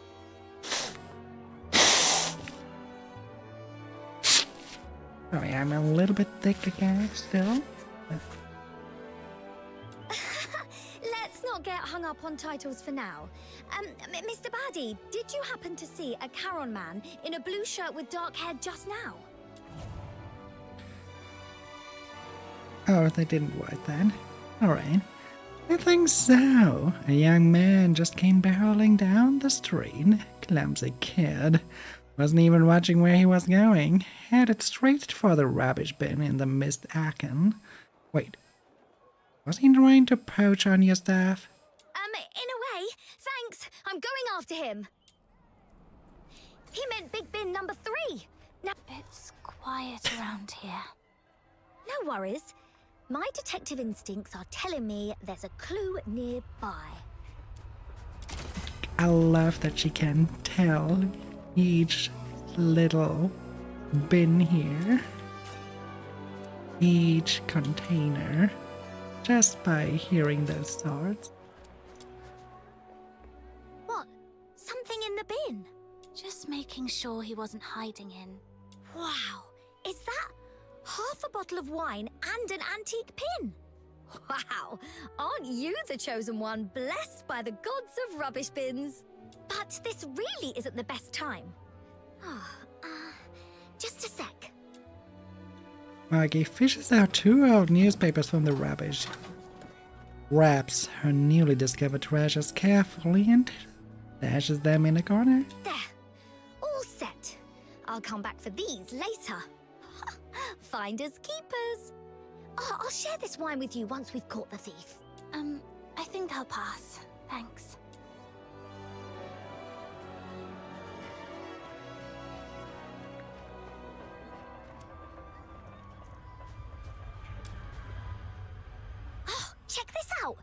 2 layers of crates against the wall. The bottom one is skewed, and there are messy footprints all over it. Ha! It's busted. Ahem. According to the statement of Margie the witness, she just straightened these crates when she did her shopping at Big Bin number 3 this morning. Thus Margie, the reticent detective, deduces that desperate thief must have stacked these crates to climb the wall. He's likely hiding on the rooftop right now. Ha! Smart thinking. Let's get up there and check it out. So, reticent detective, that's your title, Margie? Sounds cool. A bit short, though. Could use more punch. Makes sense. Any suggestions, Demon King? That old man back there called you Princess Rubbish Bin. That's a good one. Reticent detective, Princess Rubbish Bin. Has a nice ring to it, doesn't it? Oh, no way. Can we please drop that nickname? It's embarrassing.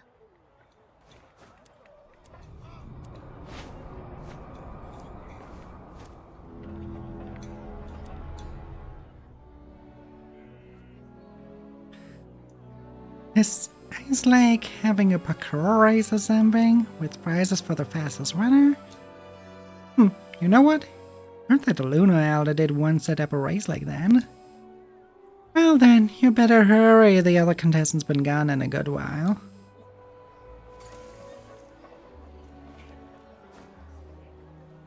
God damn it. I fucked up that one.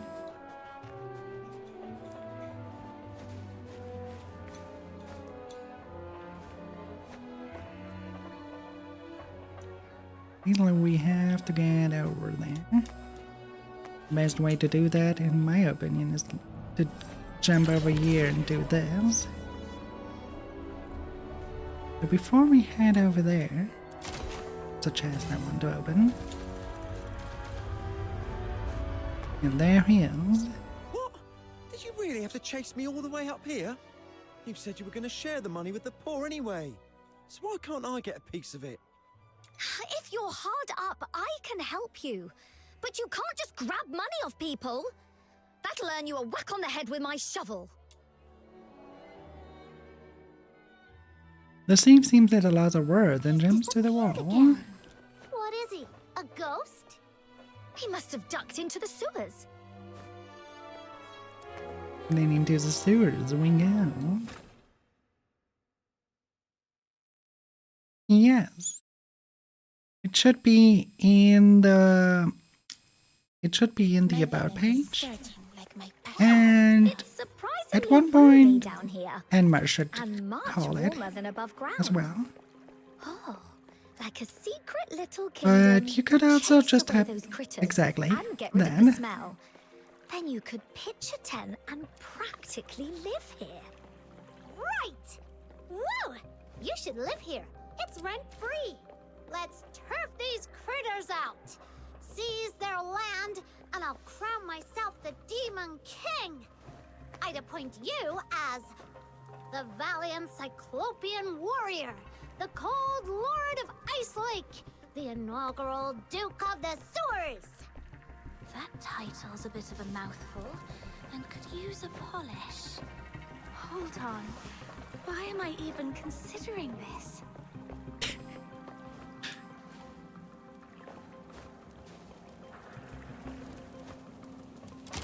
Oh yeah, there you have it. The link to the Discord.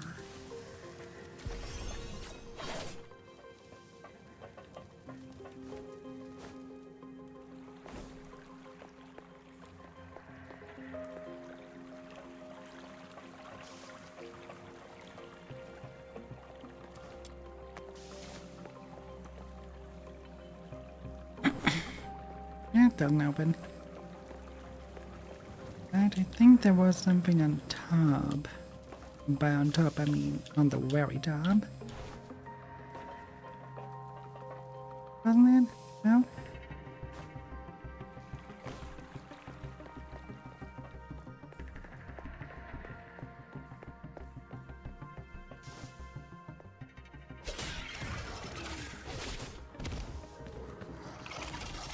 The thief's up ahead. Oh no. He's in a fight with filthoids. Let's drive away the filthoids and get him.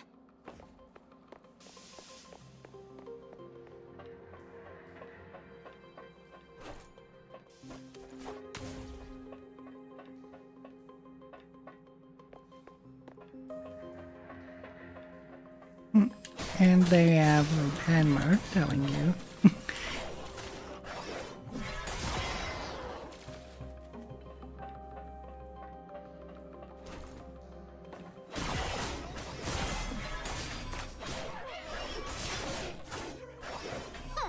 Not so fast now, are ya? Come on, let's pin him down. That's for underestimating Snow's minion. Now you know what we've got.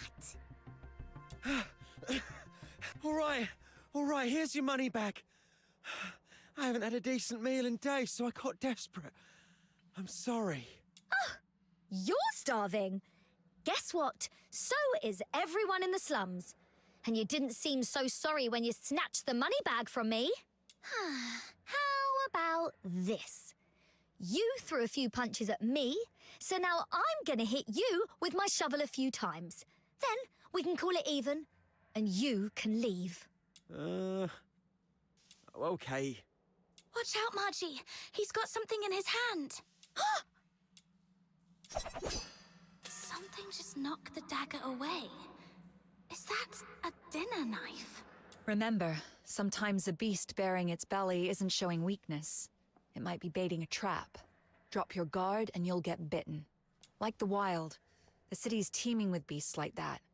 Margie, be wary of undue mercy or trust. You too. I'll remember that. Miss Camilla, did you come all this way to back us up? Since you've come all this way to Ice Lake, it'd be a shame to meet your maker in this sorry spot on your first day, wouldn't it? I thought some big shot came. Turns out it's just a tavern-keeping old hen. What are you gonna do about it? Call the guards? Do you really think those high-ups give a damn about Camerons? We'll handle you our way. Teach you a few life lessons your presumably absent mother never did. Don't bring my mum into this! Let go of me, you nasty hack! Take him to the Security Bureau, straight to Chief Damien. This is out of our hands now. What? No! No, please! I surrender! Please, don't take me there, I'll do anything! I'll leave Ice Lake for good. Please, let me go. I'm begging you. Miss Camilla, what's wrong with him? Stay back. He's much more dangerous than he looks. Anyway, Margie got our money back, and you've proved yourself. If you're still set on becoming a fox hunter, meet me at the Asphodel. Please, just let me go. Please. That was weird. Why did Miss Camilla suddenly freak out like that? She's usually so cool-headed. And that thief, too? Shaking like a leaf all of a sudden? Is the Security Bureau really that scary? Looks like he's in for a tough time. All I wanted was to get my money bag back and maybe teach him a lesson. I didn't expect all this. I almost forgot. Here's your reward. Thank you so much. You're a lifesaver. My sister from another mister. Well, I gotta go divvy up these coins. I usually do my shopping all over Ice Lake. If you need me, just drop my name in the slums and they'll help you find me.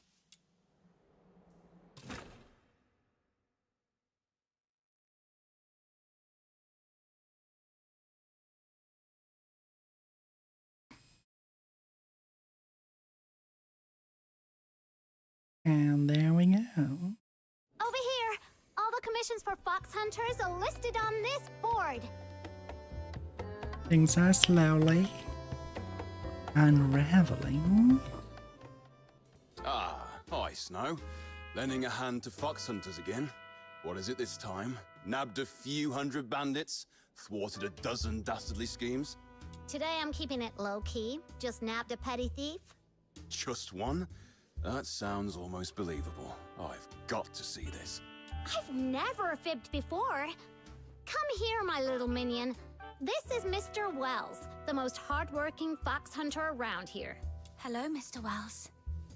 So it was you? Looking all neat and tidy. Who'd have thought you had it in you? Thanks. It was just a small thing. A small thing.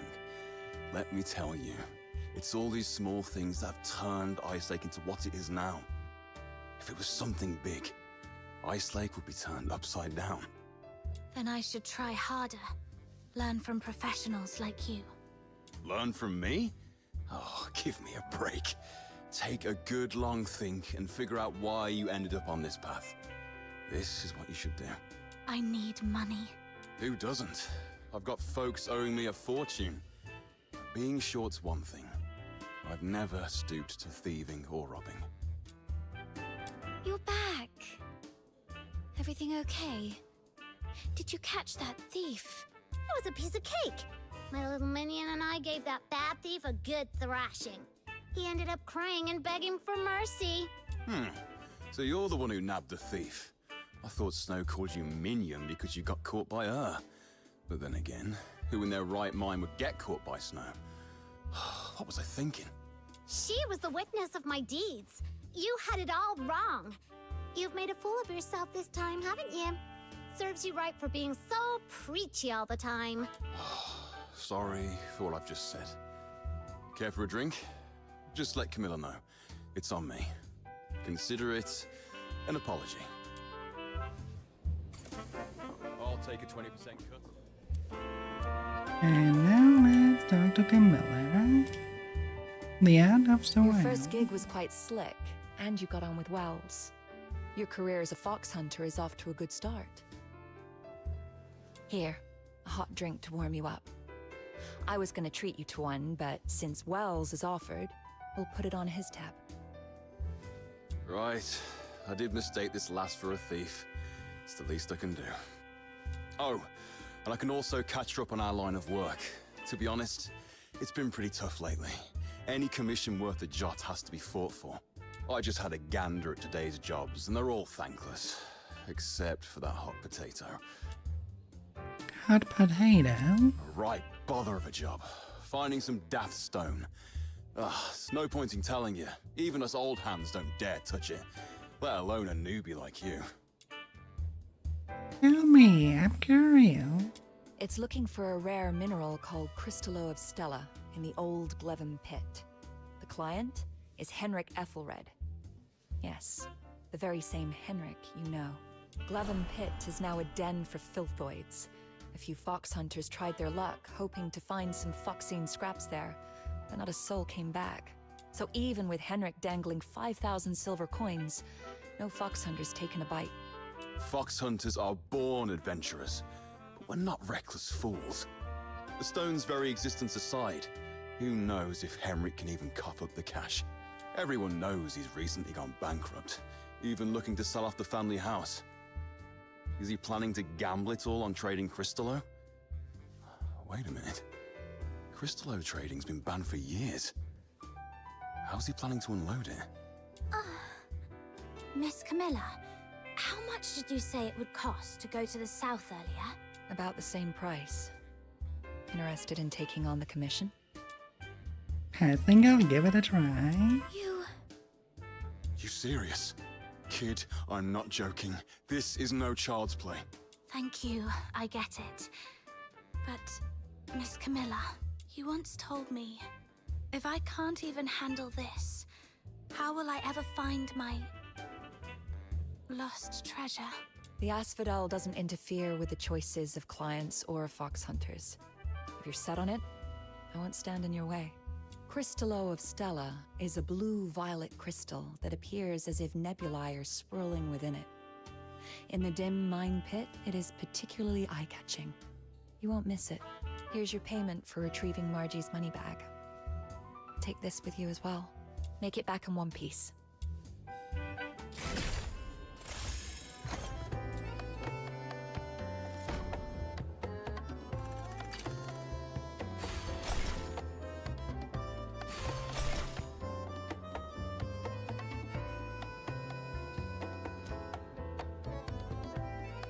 Adlings are invading the void for 90 seconds. That shouldn't happen. Why am I suddenly floating?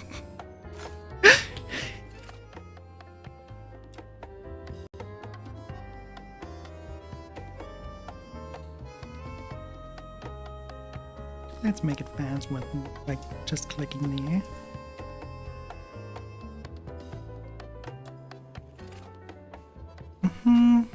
Yep.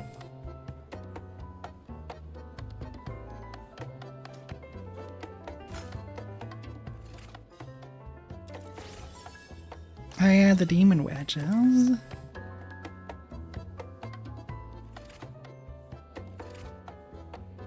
Oh no. I definitely would go with the auto-equip function of that.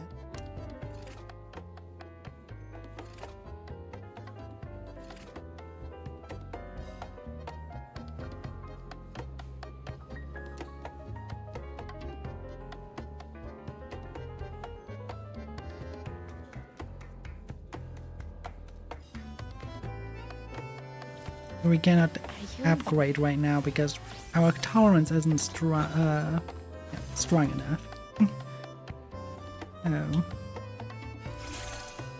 I want the main character to be on the highest level. And then we go with Barry.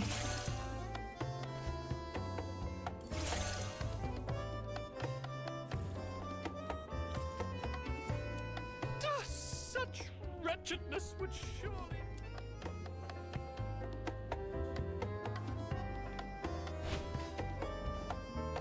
Wait, if I remember correctly, was the chest out there? Not just that one. I'm talking about the one on the other side. Such wretchedness. There's one.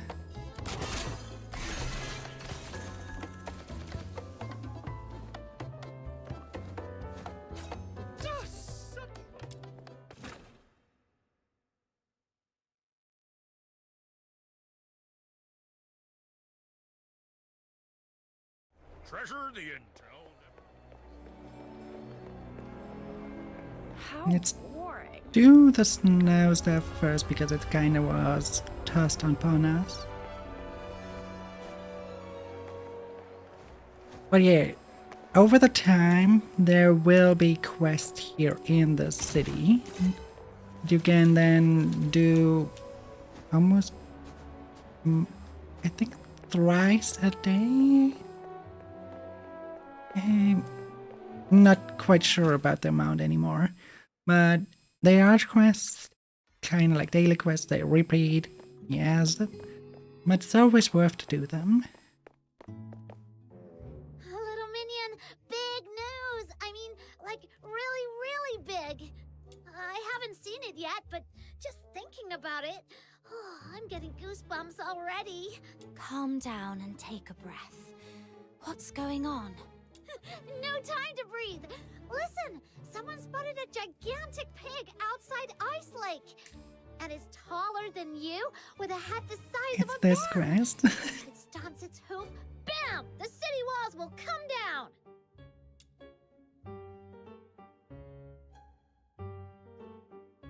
Oh wow, shall we go with roast or braised? What's your pig? What are you talking about? Are you thinking with your stomach again?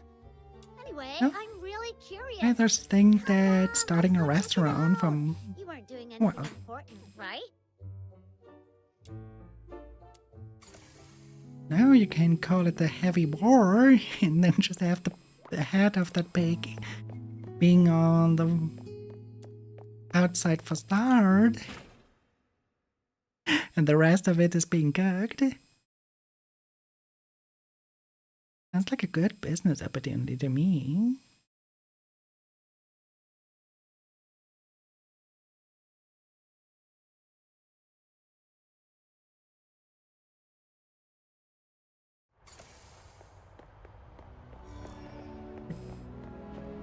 I fulfill the requirements. What are the requirements?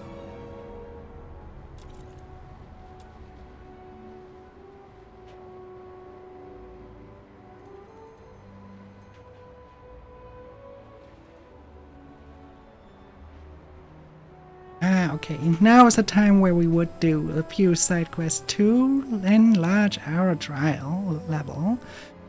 But before we do that, I have to hit the bathroom.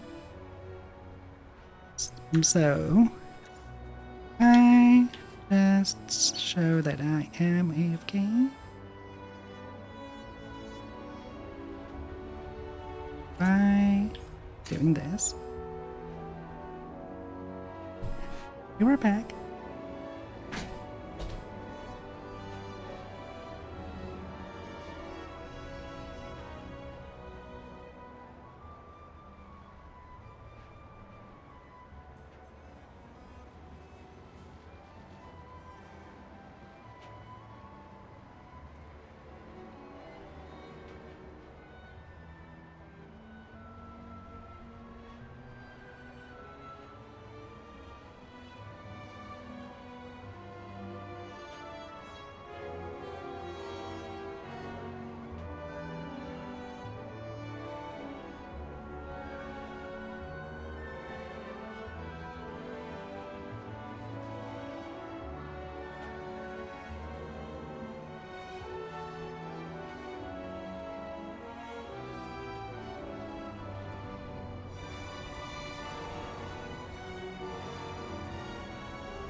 Alright, there we are back.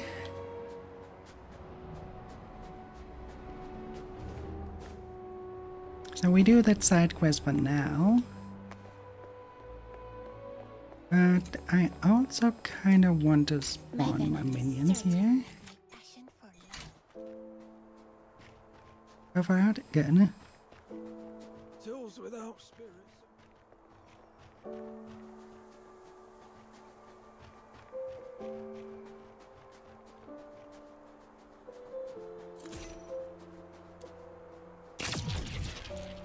Those are new. They weren't there last time. So it seems like I have to turn it around like this. No, a little bit more. Maybe like that. Yeah, that's better. Interesting. That wasn't there during the CBT. I like new puzzles, that's nice. Even when they are quite simple. I mean, thing is, you cannot make puzzles too complicated. You have to keep them simple. At least for an overworld like this. Not a puzzle game after all, it's an adventure game. And that's why you have to keep that in mind and not making it too challenging when facing stuff like this. I want to hit right here. There. I did a good job there.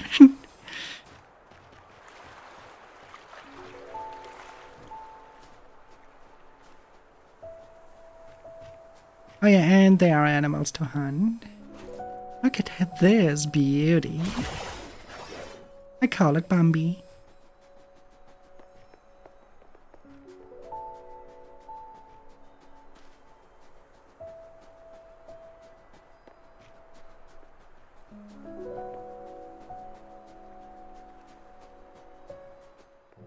Here we are, south of Lamenting Lake by the big slope. This is where people said they saw the giant pig. I don't see anything. Well, it can't be here all the time, right? Maybe it just wandered off somewhere. All right, I'm leaving. Oh, wait! Look over there. See those two? They've been standing there. Maybe they're waiting for the giant pig too. Let's go ask them. Come on. If they're not, we'll head back.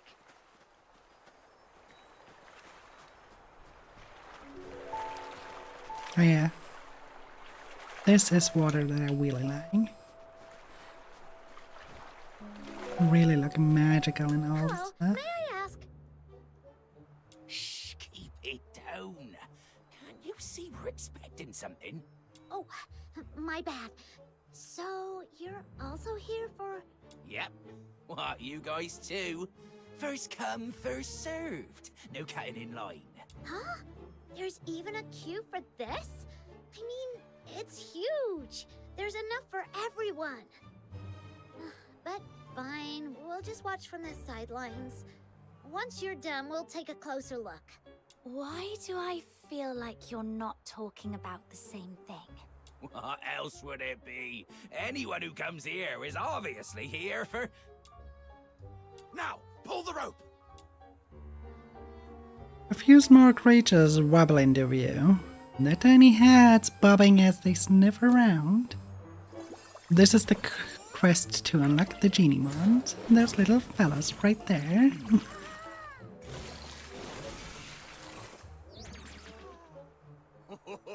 Not bad this time.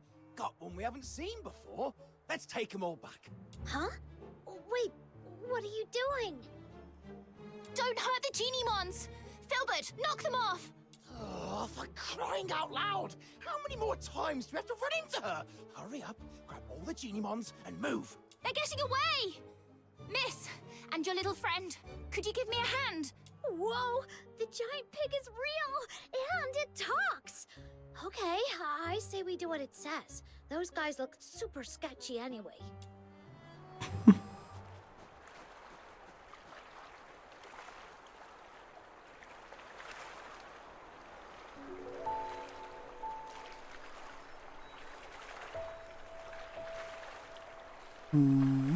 Why am I so sudden on this side? What the hell? That's more than I get. That's where I thought we should be.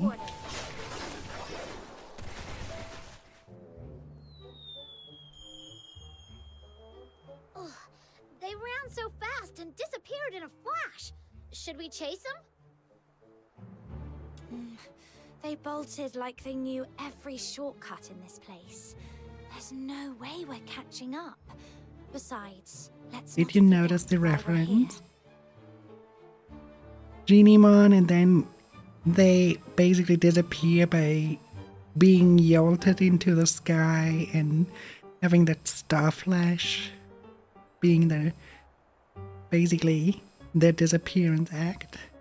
Yes, that was a Team Rocket reference from Pokemon.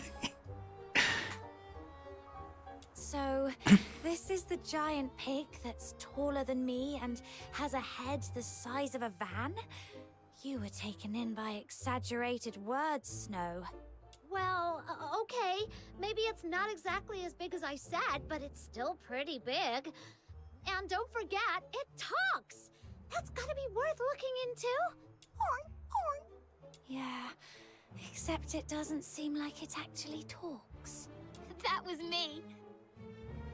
Hello, I'm Truffle. I came from really far away. And this big sweetheart here is Filbert, my best friend and most trusted partner. Thank you for helping us save the Geniemons and drive away those Geniemon hunters. Geniemon hunters? Yep, those guys back there. They go by the name Geniemon hunters.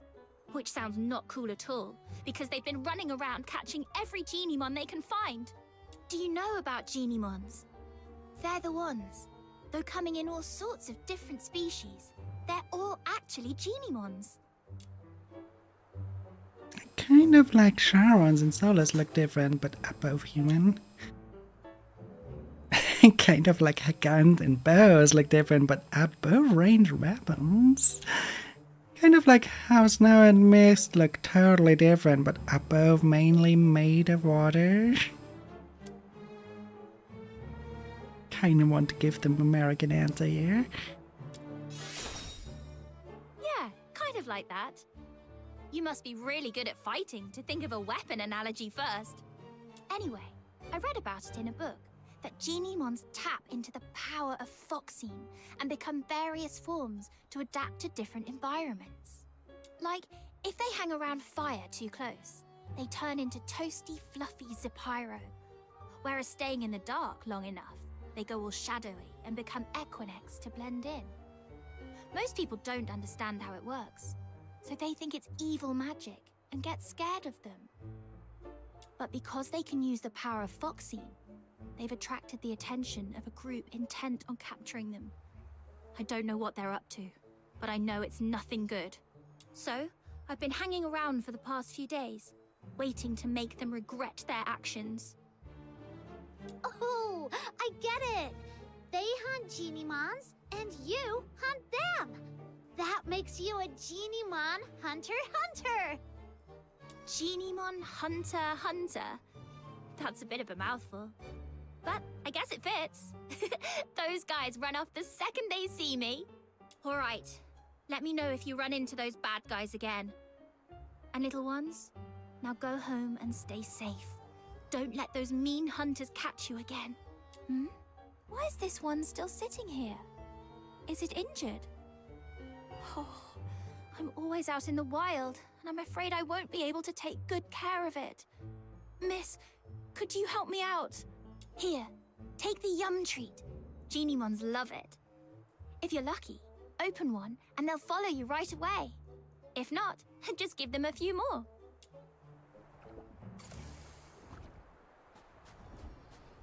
Let's capture him. You can attract Genimons using traits of varying qualities.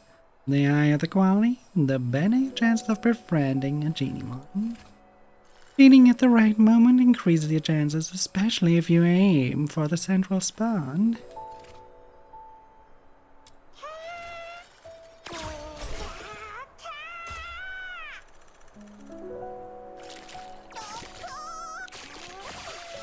And there is our first Genimon.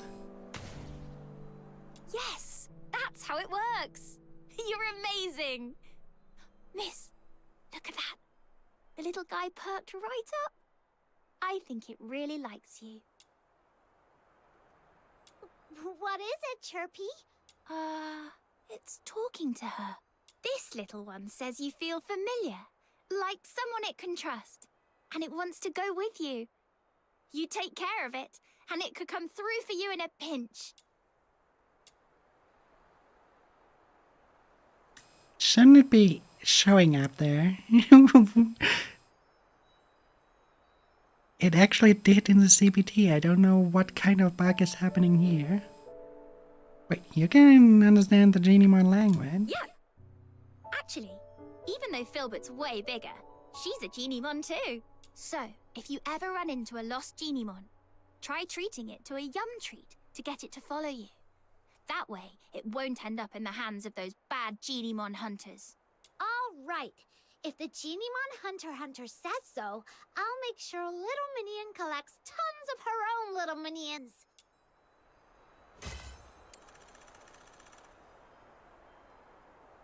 There we go.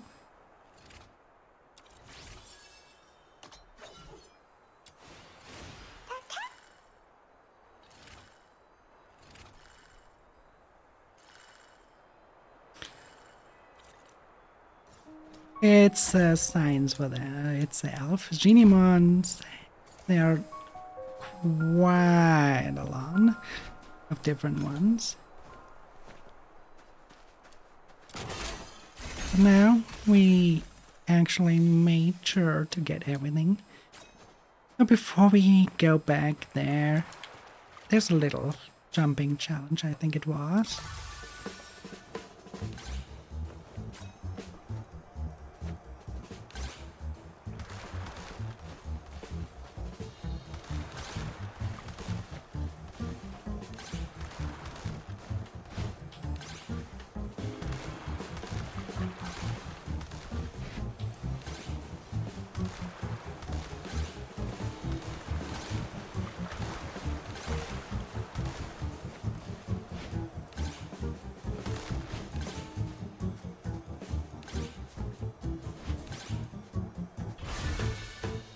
There we go.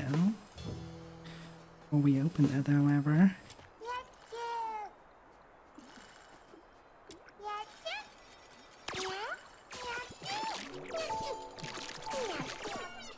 Nah, feeding failed. That can happen.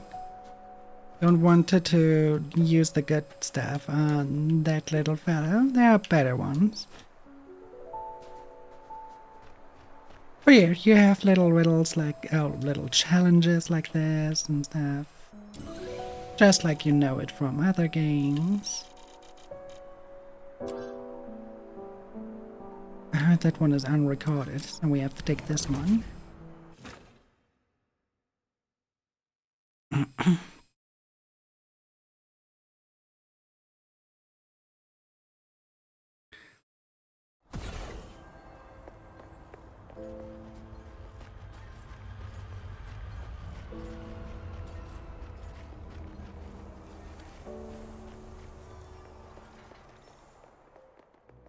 Hold on, please.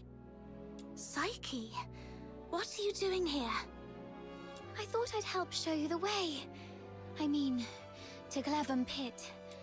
Snow knows the way. But it's nice to have some company, especially when we're heading out of town. Yeah, outsiders can easily lose their way out there. I saw you accepted Mr. Henrik's, our request, so I thought I should help out. And the job offered by you guys, that's only right. Actually, I was looking forward to a little walk myself, too. Shall we get going? Sure, but before then... I just want to grab the teleport there.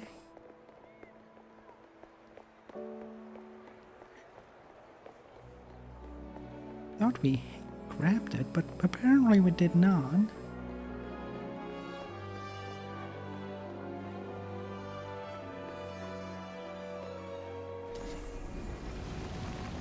Now we have activated it, okay.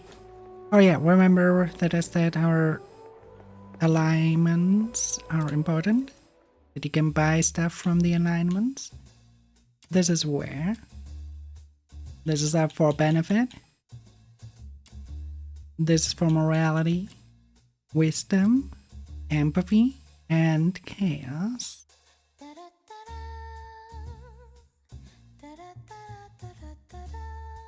And you basically can get those items from here. Though there's the chance it's as you can see, the higher your rate is, the better the success rate, because you basically, like in D&D, you throw a dice, and if the dice succeeds, then you get the item. There's a lot of mechanics actually here. That is a little bit like you would know it from games like Baldur's Gate.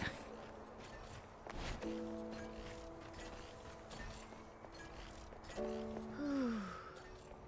It's been a while since I've stepped out of the city.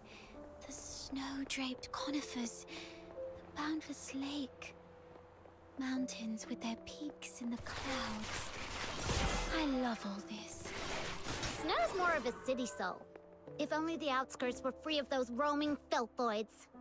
It's safer inside, indeed.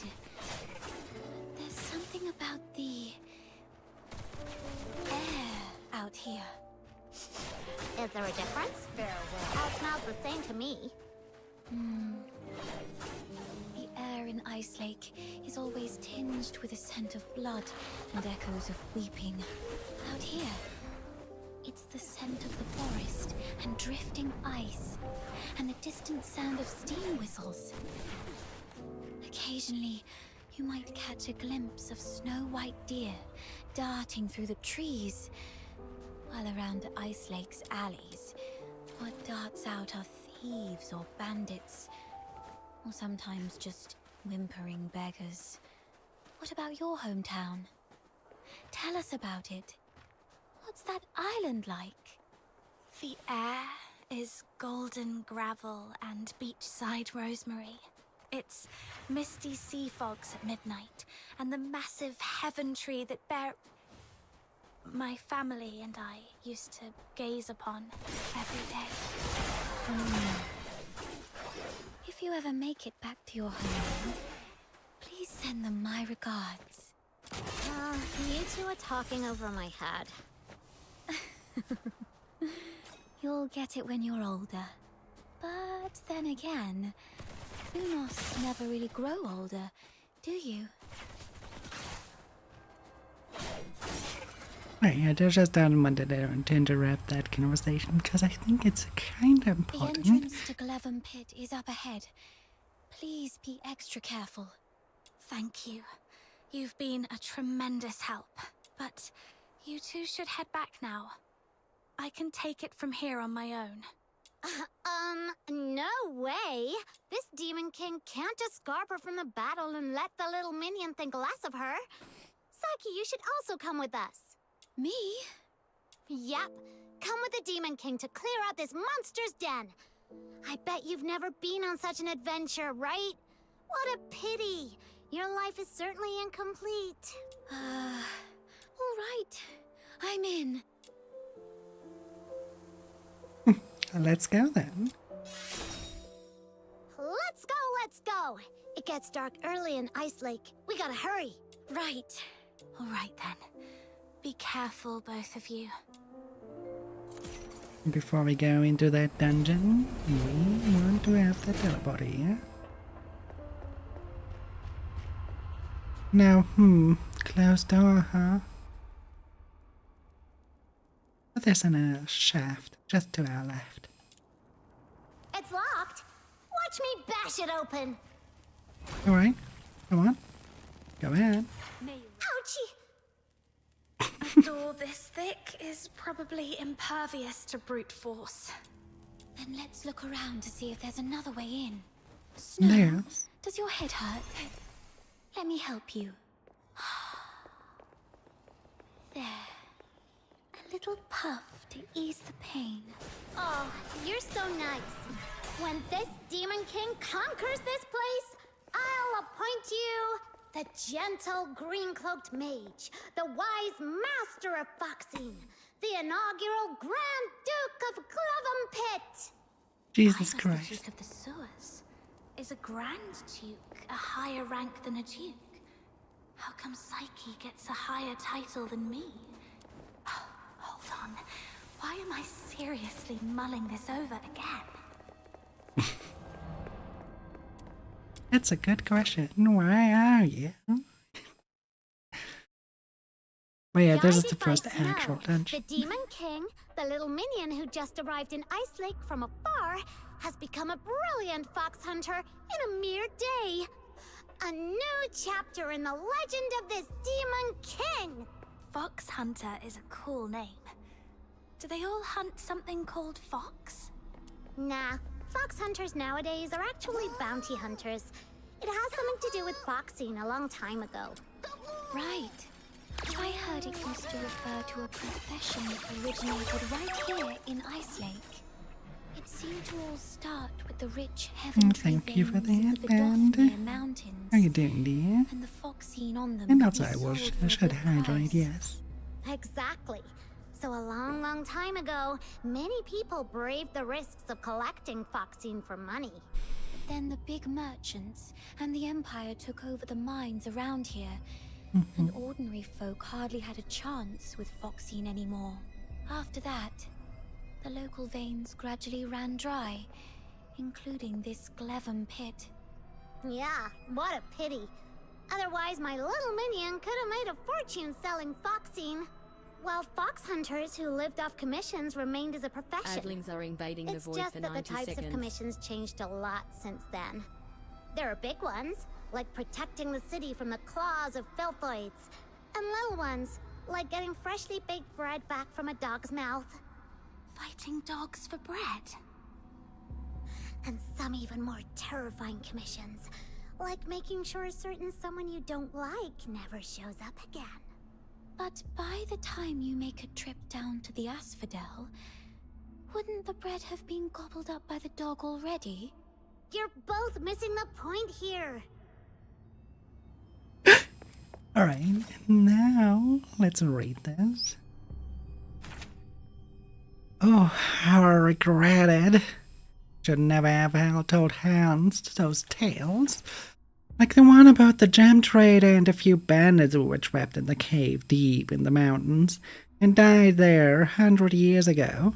Or the story about the miner who, 20 years ago, ran off with the mine director's daughter, only to be killed and his body dumped in the Forbidden Zone, deep within the pit, becoming a ghost that haunts the area.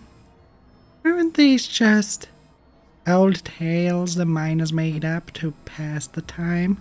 Why did Hans take them so seriously that he stole the key right into the Forbidden Zone and never came back? Curse his curiosity. No, it wasn't my fault. Only I hadn't filled his head with those cursed eerie stories. It's all my fault.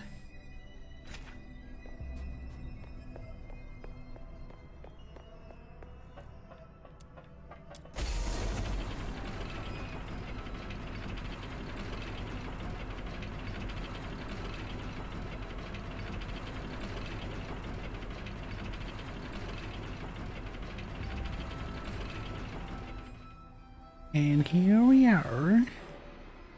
Wonderful mineshaft. And a few little cuties. Alright, we should exchange our just collected Genimon. We go to Armory, we go to our piggies, and we deploy this one.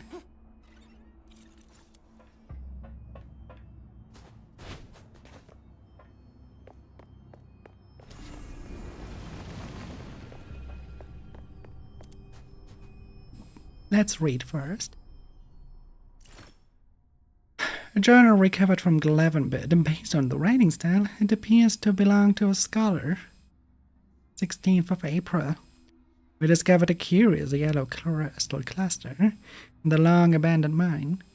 Its composition suggests it's neither the crystal of stellar, said to lie hidden deep within mountain caverns, nor residual foxine from past excavations.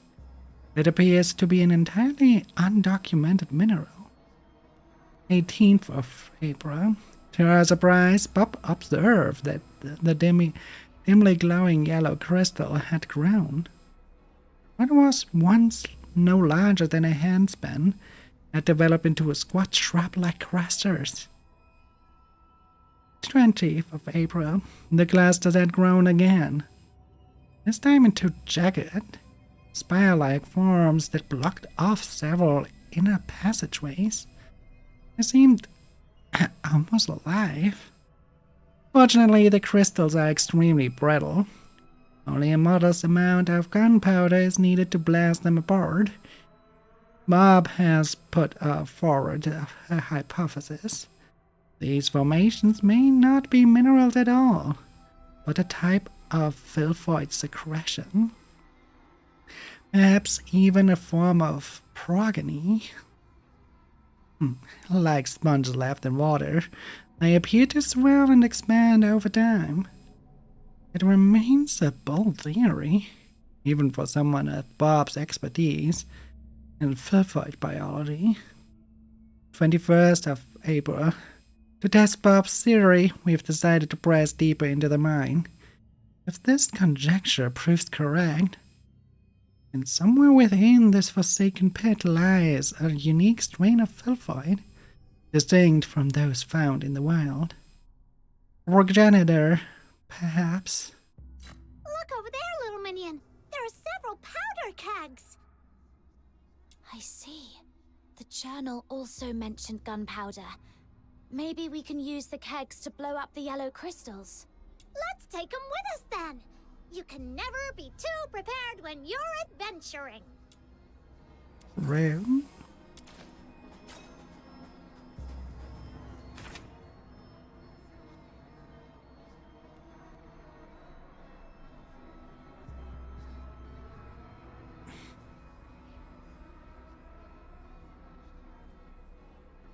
Oh yeah, that's what the one they just read. Okay, never mind. Before we go there, we collect that chest that is just inviting us to collect it.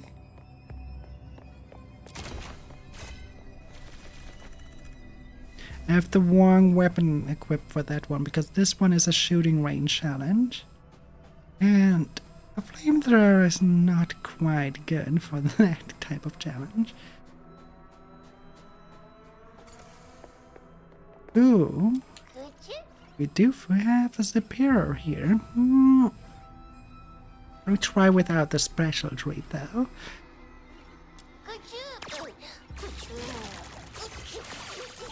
Got it. Good. Aw, those nasty yellow crystal spikes block our way. The powder kegs we just found can be of great help now. Mm-hmm. Let's put it down. Might as well stay away and shoot to detonate them. Ow. It works! Oh, are you okay? Why are you squatting on the ground, Demon King? Are you hurt? Huh? I'm fine. It was just a small blast. I'm just checking out the ground. Shh.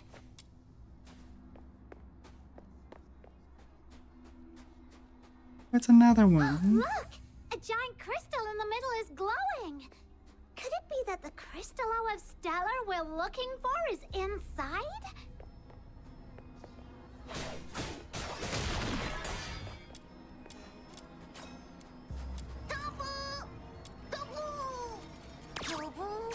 Are you happy with that trade or not? Goodbye.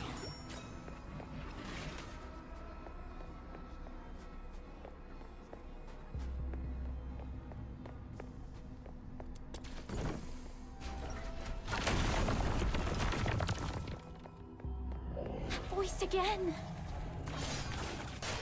How come there are so many filthoids coming at us out of nowhere?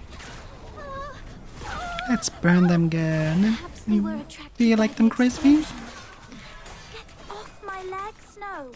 I can't walk like this. You can head back to Ice Lake if you're scared. I won't make fun of you.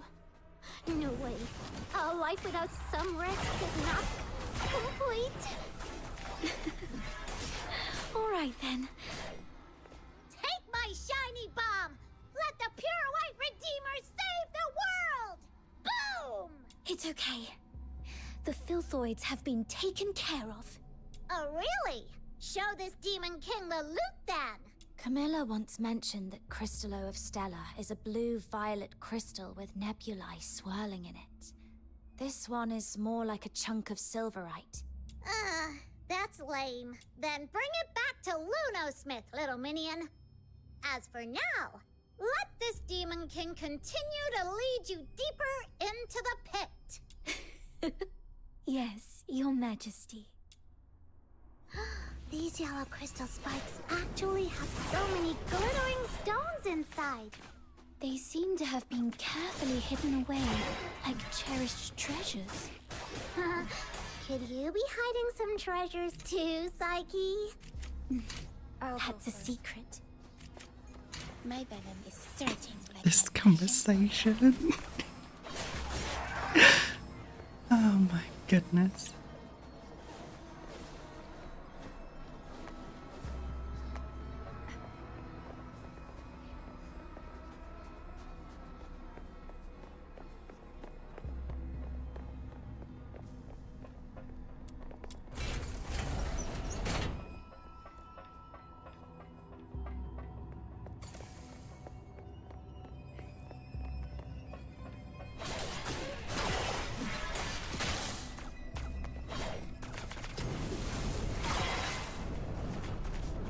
I like it a bit warmer, do you think?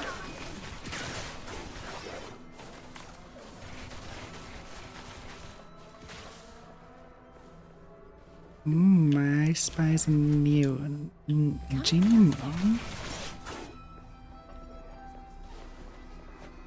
Come here, little birdie. and take good care of you.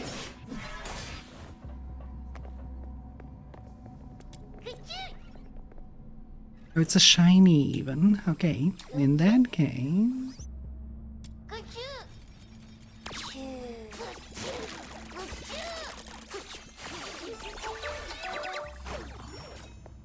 There we go, we got the shiny Zipero.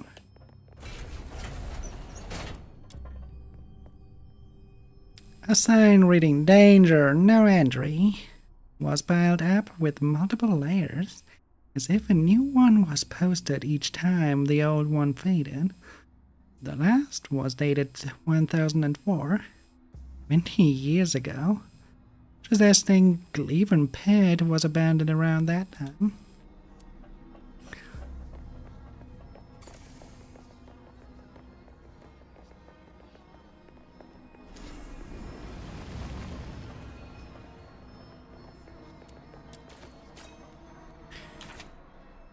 The journal left behind in Gleaven Pit stained dark red. The handwriting matches the earlier journal found. The letter part is extremely messy, as if scribbled in frantic haste. April 23rd. As Bob predicted, we found this special filthy deep in the pit, an area once deep the forbidden zone of Gleaven Pit. It measures over 20 meters in length, making it the largest filthoid I have ever encountered. It resembles a skeleton with yellow crystals continuously growing from the ends of its limbs. You can be certain that it is the parent form of the yellow crystals we've seen along the way. We've decided to stay hidden and continue observing this creature. April 26. We found that, compared to other wandering filthoids, this one has distinct peculiarity in addition to its larger size. Seems to have a particular fascination with glowing minerals. It often wanders to abandoned mining pits, repeatedly performing the same digging motions. Whenever it unearths glowing crystals, such as vaccine fragments from the mines or the silverite from the mountains, it grows yellow crystals from the tips of its limbs to encase these illumination rocks. Bob is extremely intrigued by its habit. Behavior of excavating, collecting, and encapsulating the glowing objects doesn't seem to be a mere phototaxis. This series of actions appears to be something more akin to conscious behavior. Is it possible that filthoids retain some form of consciousness similar to that of humans? This hypothesis is proven to be true. It would completely overturn the existing research findings in the field of biology of filthoids. April 27. We made a grave mistake. In an attempt to further verify its behavioral patterns, Bob tried to provoke it by stealing from its collection. Observing its reaction, however, we severely underestimated its reaction speed. It lunged at us with a speed we had never witnessed before, attempting to tear us, the unwelcome intruders, into pieces. Though Bob bought me enough time to escape its lair, I knew all too well that the injuries I had sustained were fatal. I would never make it out this abandoned mine alive. If anyone finds this journal, I implore you to take it to this Batalia Academy in Tasmania. Study of this filthoid, whom we named the Crystallophile, could bring about a monumental shift in the biology of filthoids as we know it.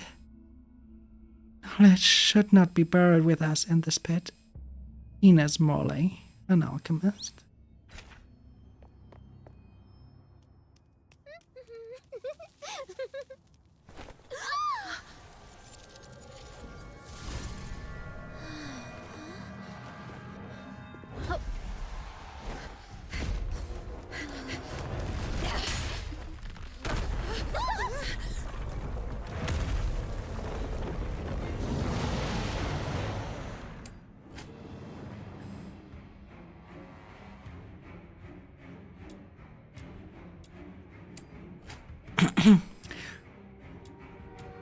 The first boss fight. Everything all right? No. I suddenly couldn't see clearly back there and ended up stuck in that monster slowing down. Looks like those shoulder-looking parts are its weakness. Those who harm I don't remember them being that weak. They clearly made it a little bit weaker. Yeah, definitely. That fight took way longer during CPT.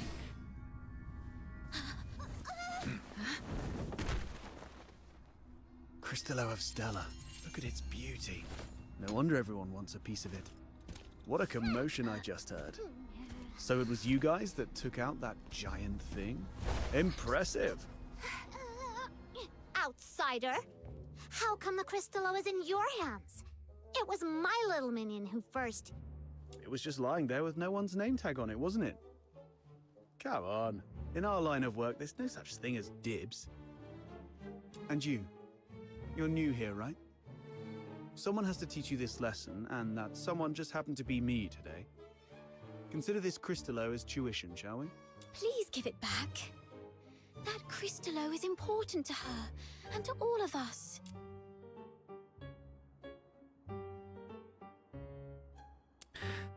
If there's no such thing as dibs, that means we can just beat you up and take the Cristallo back. Since you refuse to be a reasonable person, this conversation is over. Easy, kiddo. Don't get mad. That's the spirit! Come on, get him! Whoa! Calm down. There's no need to resort to violence. What do you say we split it 50-50? Sound fair? Absolutely no. Got a bit of a temper, have we? Perhaps you could talk some sense into your friend, young lady. Sure, but I'm not really familiar with the way you fox hunters handle things. No worries. You're a polite girl. I forgive you.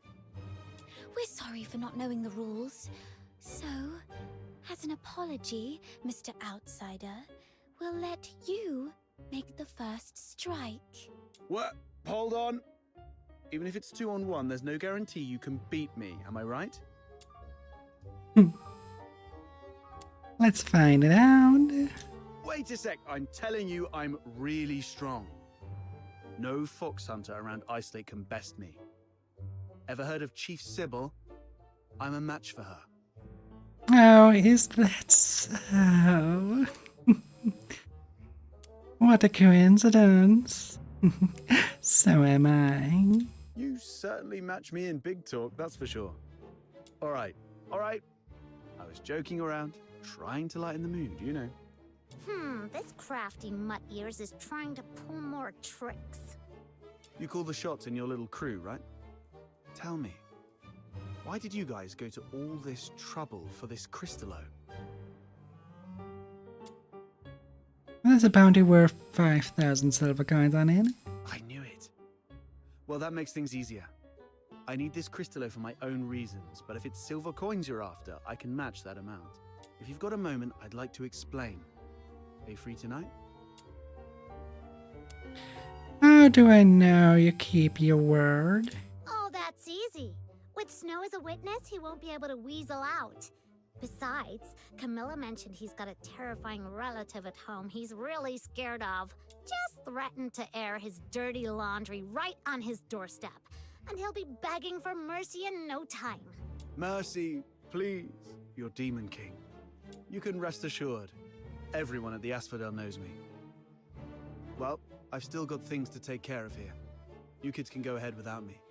What are you up to? See these packs? If it hadn't been for this monster, their owners might be chilling at the Asphodel, sipping drinks and swapping stories. I want to see if I can identify them and return their belongings to their families. Now that I'm here, I can't just leave it be. Thank goodness it was you Daemons that broke in today. If it had been ordinary folks, they might have ended up just like them. Daemons? Those Charons who've undergone an awakening and gained special powers like us. How come you're as clueless as a newly hatched quail? I bet even that little white button mushroom beside you is more informed. Of course! Snow's really smart! Wait, what did you just call me? How rude! That's not rude, I'm just being honest. My heart is as genuine as this crystallo. I won't descend to arguing with small potatoes like you. Come here, my little minion. Let this demon king enlighten you. Simply put, awakening is a stage of growth every Charon goes through, usually around adulthood. During awakening, their body emits a very bright light. You must have some memory of it. After awakening, some Charons become much stronger, like you, and gain the ability to use special magic. They are called daemons. It was that moment. No wonder I felt lighter than before, and my wounds must have healed around that time too. As for my magic ability, could it be resonance? Daemons are rare, so you guys are lucky ducks. Most Charons aren't so lucky. At best, they only get a bit sturdier. It's said that some may even turn into scary monsters, though I've never seen it myself. The button mushroom covers about most of it. Ordinary Charons might be able to handle small filthoids if they give it their best shot. But huge ones, like the one we just fought, are deadly for them. They were just trying to complete a commission. No. They were just trying to survive. Well, off you go. I'll handle the rest here. I'll be back a bit late. Might miss the Asphodel's closing time. Come and find me at my place. It's among those shabby houses south of the city. The one with the little bird drawn on the door. And come alone. Don't bring anyone unrelated.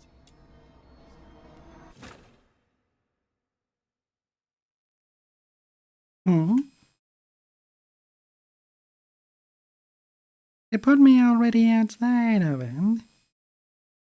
Well, that's new. Back then I had to climb out after the boss fight. Surging like my passion for love.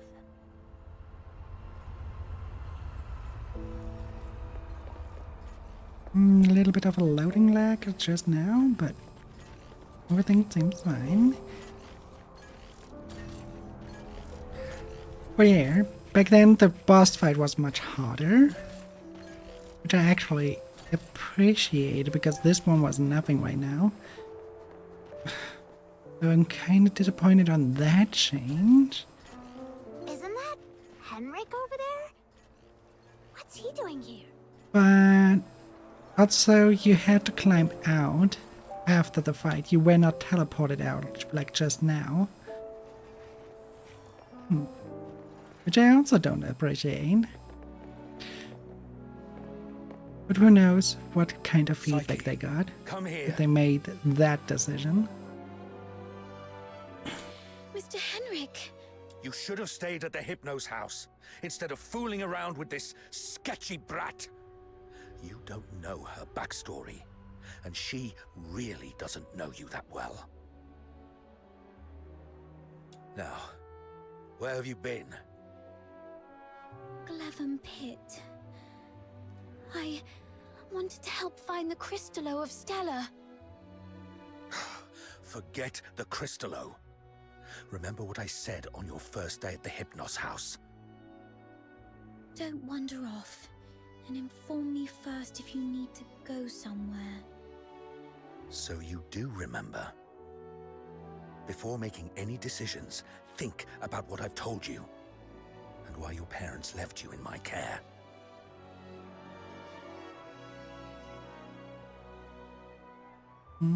It's not auto-playing.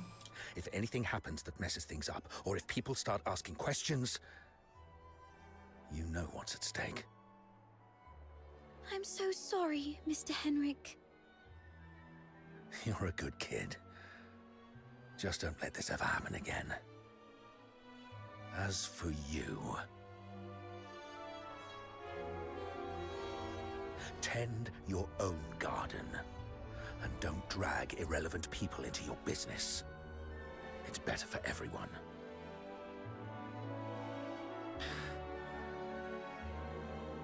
You're quite a polite, friendly person. Let's talk about something else then. For example, are you this polite and friendly to everyone? No wonder that house of yours never sells. That's my problem. For you, the thing to worry about should be where to crash after tonight. By morning, I expect you to move out. Let's go home, Psyche.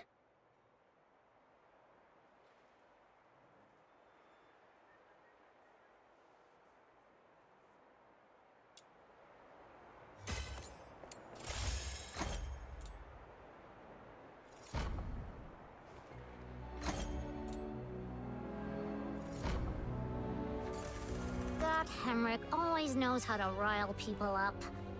I just hope he won't be too harsh on Psyche. As for whether this is my last night in that house... Hello. I need to talk to Outsider. You two are gonna have that secret little talk without me, huh? That outsider is such a pest.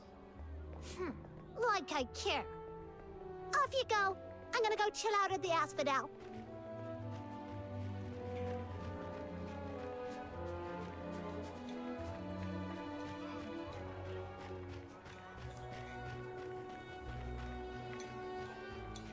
There we go. And here we meet now yet another character to our roster.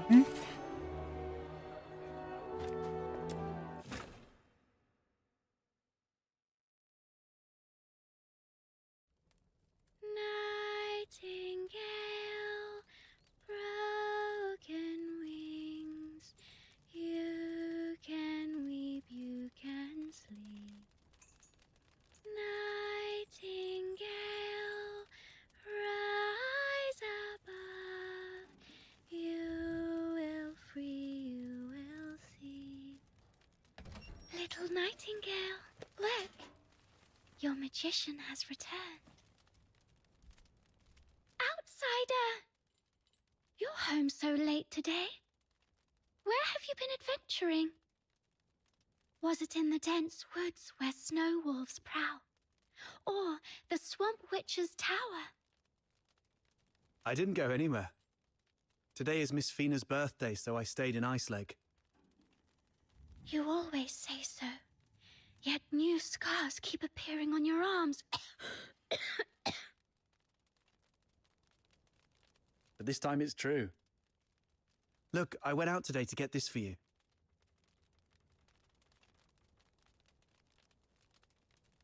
Is this a cake? But there aren't any cake shops in the neighborhood. I have my ways. You know, I am a magician of extraordinary wisdom. Moreover, I have something else to show you. Close your eyes and count down from 5 to 1.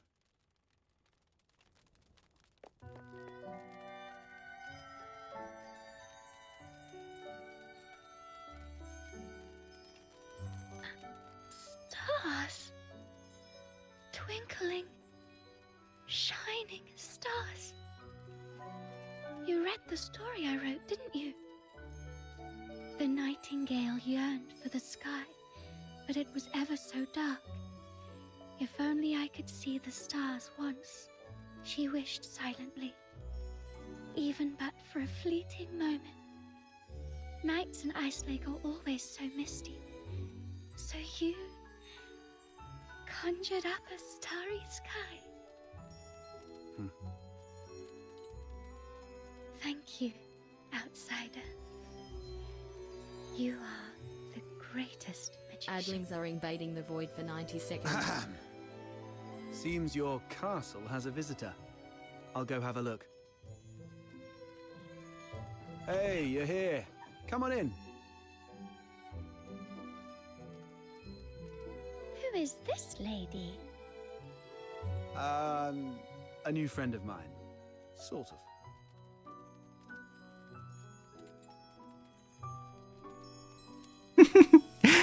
I admire you wouldn't happen to be that terrifying relative, won't you? Don't listen to that little button mushroom. She's so full of it. Terrifying relative? I don't quite follow. I'm Fina, Outsider's sister. Are you all right? I'll get you some warm water. It's okay, I'm fine. Just happy to have a friend of Outsider's over. Would you like to join our tea party? We'll have sweet cake. A tea party? It's just water. Don't get hung up on the details. Just play along.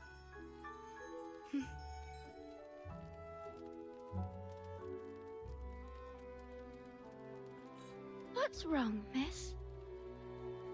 Nothing. It's just that the cake is quite sweet, which reminds me of my family. She used to season food with lots of sugar. The island we grew up on had plenty of fish and salt, but sugar was a rarity. So when we were little, we never really got to have any. She's only a few years older than me, but from a young age, she began working as a helper for the neighboring fishermen. One time, that fisherman somehow got his hands on some Imperial supplies, including 2 jars of sugar, and she traded half a month's wages for 1 small jar.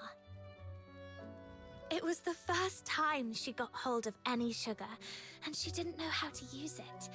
Simply knowing that it was something valuable and delicious, she poured it all into the fish stew.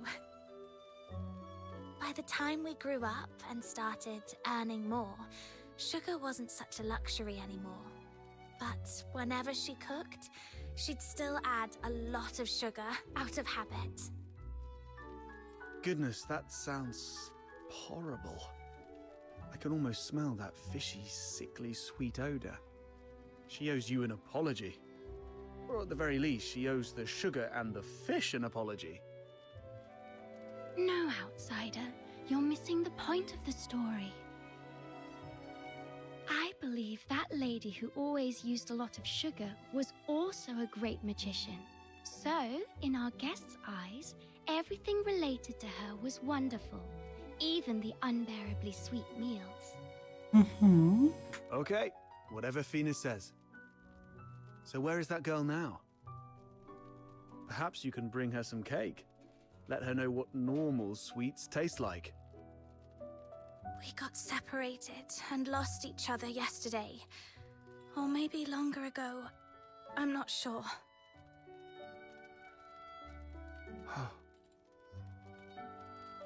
Then you must find her. Because families like flowers and trees, snow and wind, they should be together no matter what. You have to find her. Yes, I will. I will find her. So, Outsider, I need money for accommodation, information gathering, and some extra set aside in case I need to set off right away to find my family. Time for bed, Fina. I have other matters to discuss with our guest. Fox Hunter stuff. Okay, good night then. Good night to you both.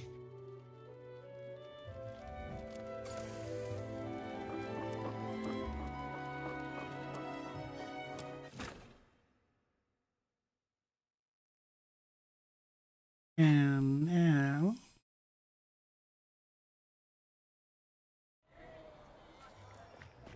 we game a little. Time to get down to business. I mean, about what happened at the pit today.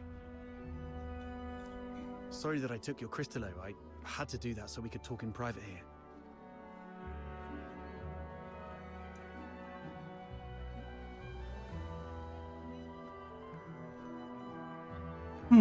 You didn't want Psyche, do you? If you're talking about the girl in green, yes. I've seen her going in and out of Hypnos' house. I don't know if she's just a regular lodger or some kind of assistant to Henrik Ethelred. I'll cut to the chase. I don't trust Henrik Ethelred. I suspect he's up to something shady. Something shady? Like what? Do you know anything about the Crystallo of Stella? The stuff he's after? They're beautiful rocks that were popular for their looks, but that's not the whole story. In some countries, they're used for medicinal purposes. There was once a serious case of medical negligence involving Cristallo of Stella in Flagson province, throwing half the city into chaos. That's when they slapped a ban on Cristallo trading. He's violating the ban. I've heard about it. That's not the half of it. How many folks on the streets of Islake can truly claim clean hands? What really gets me are the rumors about Hypnos' house. People in the neighborhood say that Henrik and his lodgers are a weird bunch. They keep to themselves, and though they call it an inn, Henrik's the one picking who stays. Some have peeked inside. The lodgers there are all young people under 20. Stranger still, you see them go in but never out. No one knows where those young lodgers end up. Yes, I've heard some haunted house rumors as well. Makes you wonder. But speaking of which, how did you get onto this? There's this fox hunter boy I used to work with named Hunt. He went missing a month ago, last seen by the scrap picker girl, right outside the Hypnos house. A couple of days ago, I went over there and ended up in a blazing row with Henrik. Even with a dagger to his throat, he kept quiet about Hunt. He just stood there, sneering. You know quite well what would happen to a Charon harming a Solar. I know you have a sister. Better stay out of it for her sake. Damn it, I really want to throw him into the Lamenting Lake. Anyway, I must find out what happened to Hunt and what Henrik is really up to. You really care about your friend. It's not just for Hunt. I do this mostly for Fina. I don't want to see anyone I care about living in fear anymore. In that case, I'm worried about someone too. I mean Psyche, the girl in green you mentioned. If anything happens that messes things up, or if people start asking questions, you know what's at stake. Whatever's going on with Henrik, that's not my business. But if he's really up to something, I'm worried Psyche might get hurt. Good. We have a common cause then. I was going to get the Cristallo from the pit, then use it as an excuse to apologize to Henrik and take a look inside the inn. I thought no one would take the job, so I went off to sort out a cake first. Didn't expect you newbies to throw a curveball. How about we strike a deal? I can get you something that you really need. An identity. A pass that allows you to move freely in Hyperborea, except for the inner city behind the watchtowers, which is reserved for the high and mighty. Many are willing to offer you money, but few would risk their lives to get you this.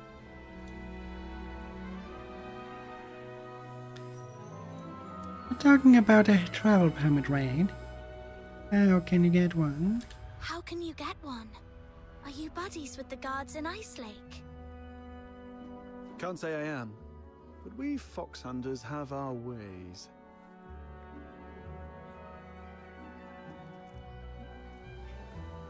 Got it. We're talking about getting one, aren't you?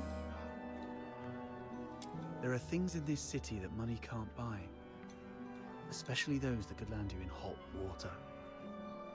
What you need is the invisible thread of connections between people.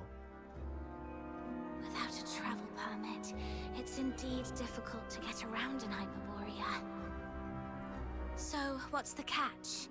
Give you the Cristallo? No, you can have it. And you can trade it with Henrik for silver coins if you want. All I need from you is find a way to get in there and investigate the Hypnos house. You're not one of the locals, so he might not be on his guard as much. You have a bigger chance to actually find something. Trade a little snooping for a travel permit? I think I can handle that. It sounds easy, but you should be careful. Meet me here at 12 tomorrow with anything you've found.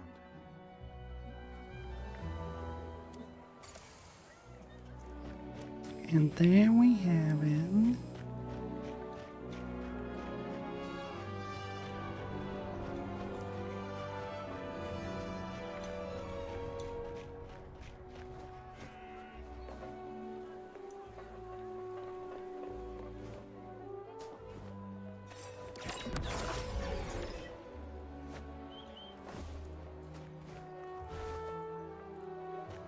We can do that gently, actually.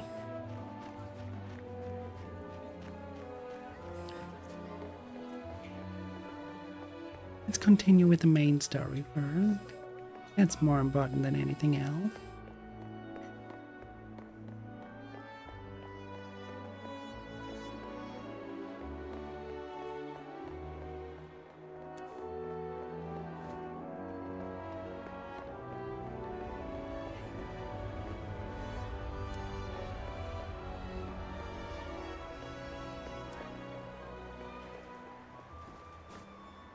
I hope it will bring some comfort to her lady.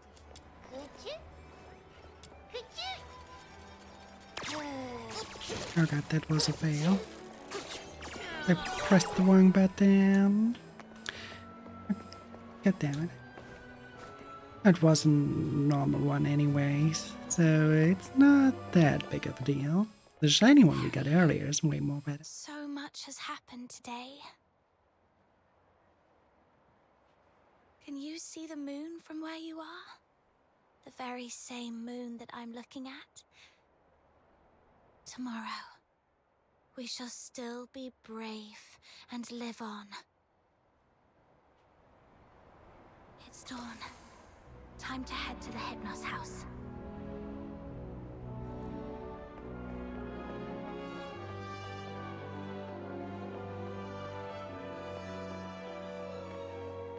Popcorn! Cigs!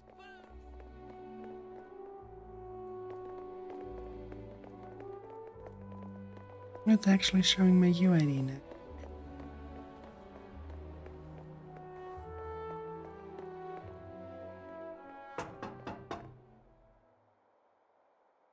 Oh yeah, it's me. So multiplayer unlocked after the entirety of this story and what follows after. What are you doing here? Didn't I ask you to leave in the morning? I've got what you were looking for. The Crystallo of Stella. No one asked for you to come here. Go to the Asphodel and give it to Camilla Scarlet. I'm not from here. I'm not familiar with Ice Lake's ways. Where I come from, a deal means cash in one hand, goods in the other. If you're not interested, Mr. Henrik, I might just go looking for another buyer. I like that. Just have to point it out. I like that, unlike in other games, the main character is quite witty. And I really, really like that, because in most games it's like that the main character is rather stupid. But here, the main character is really witty, and I really love that about that. And also the D&D roll the dice thing. Come on in.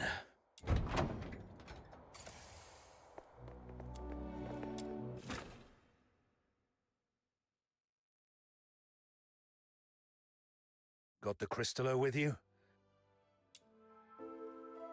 Here you are. I'll need to check it in my office. You stay here. No snooping around. Understood?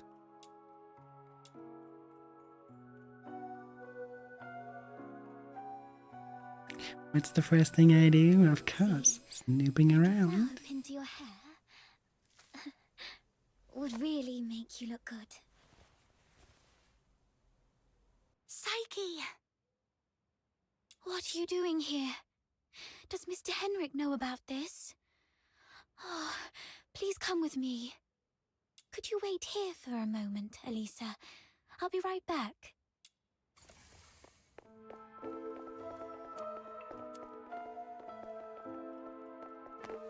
Collect it later. Mr. Henrik doesn't allow outsiders to come in, and you two got off on the wrong foot back then. If he sees you, you're here for the lodging stuff, aren't you? Don't worry, just hide here for a bit.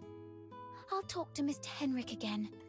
He'll surely let you stay for a few more days. Thank you, Seki, but I managed to get the Crystallo back from Outsider. Ah, really? That's great. But that man is so domineering. How did you make that happen?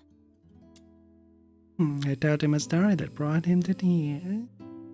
He broke his leg on his way back, and I is now howling in pain at home.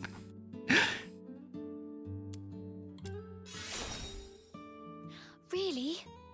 Does he need any medicine? I've got some. Can you bring it to him? That's all right. He's got his own supply at home. Anyway. The largest heroes seem a bit listless. Yes. Everyone's recovering from some conditions here. Me included. Are you doing okay? You didn't tell me you were sick. It's just a minor ailment. I was even strong enough to explore the pit with you, remember? Don't worry about me. Minor ailment. I'm glad you're okay. So, all the lodgers at the Hypno's house suffer from some kind of illness. When is Mr. Henrik usually at home? I've got off on the wrong foot with Mr. Henrik, so I'm looking to make amends with him. If there's a chance, I'd like to visit him in the future. Really? Mr. Henrik is almost always at home. You're welcome to visit any time, if he says it's okay. If you'd be willing to come here and share stories about your hometown, the South, the ocean, all those places we've never been, everyone here would be thrilled. Henrik is almost always here, which means this place is under his watch most of the time. You're right. Mr. Henrik seemed quite upset last night. He didn't give you a hard time, did he? No, I'm fine. Mr. Henrik is just a bit inarticulate. After all, he spends most of his time alone in his office doing research. Hardly ever talks to anyone. Good to hear that. Speaking of which, do you know what kind of research he's doing in there?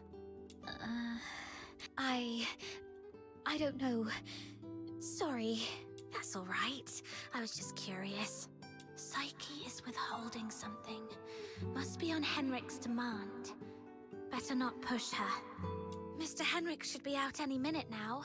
I better go downstairs. You're leaving already? Here, take these cakes with you. They'll keep you going when you're hungry. Oh, just a moment. And take this too. Mum always said that carrying a flower brings good luck. Thanks. It's really lovely.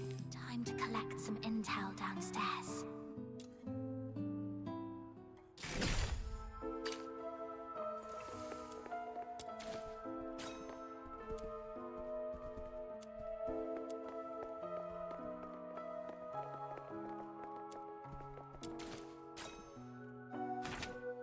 My dear friend, I'm retiring next year, and I have little confidence that the new head of the security bureau will look out for Hypno's house the way I have all these years. I fear you will need to be even more discreet and cautious moving forward.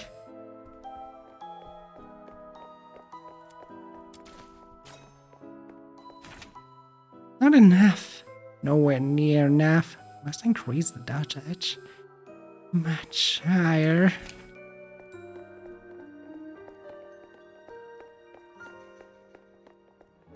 And another row.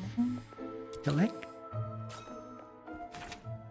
See the sun sear the earth. I see birds plummet from the skies. I see bullet wounds gushing blood. I see the grave open its dark maw. I see maggots gnaw at the dead. I see the misty sea whisper in the end. It beckons, holds me, guiding me towards eternal nihility. What a nice poem.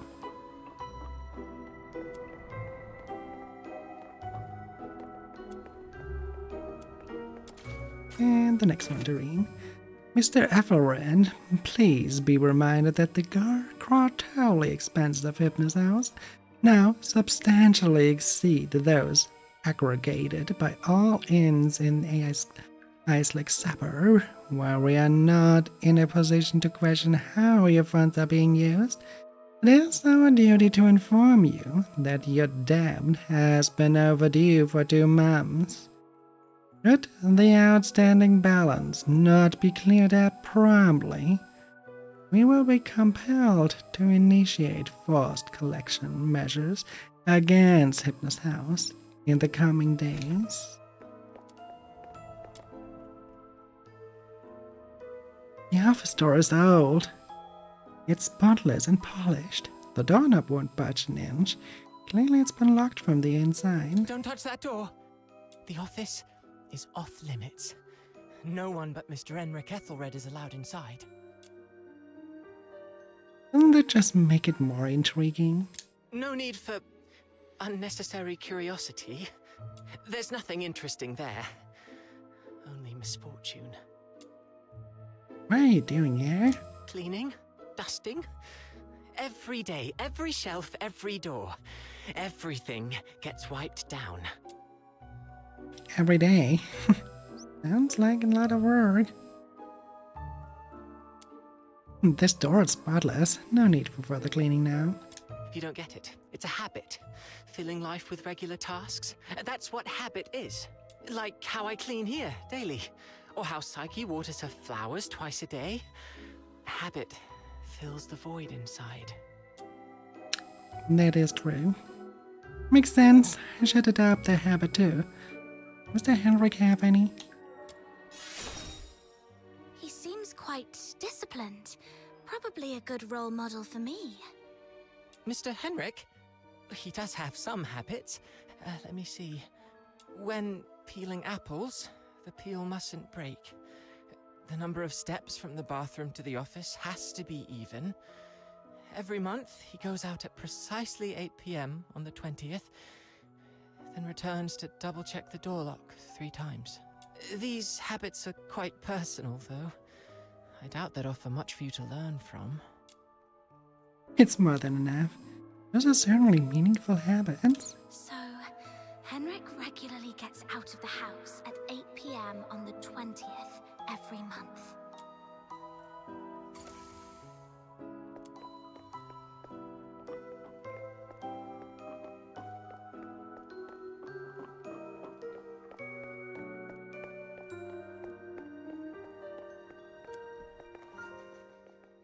Why? Not only did you leave me, but even the pocket watch you gave me has stopped. It's all right. We'll meet again very soon. Hunt. You just say, Huh? Who are you? I haven't seen you before. Are you from the outside? Were you eavesdropping?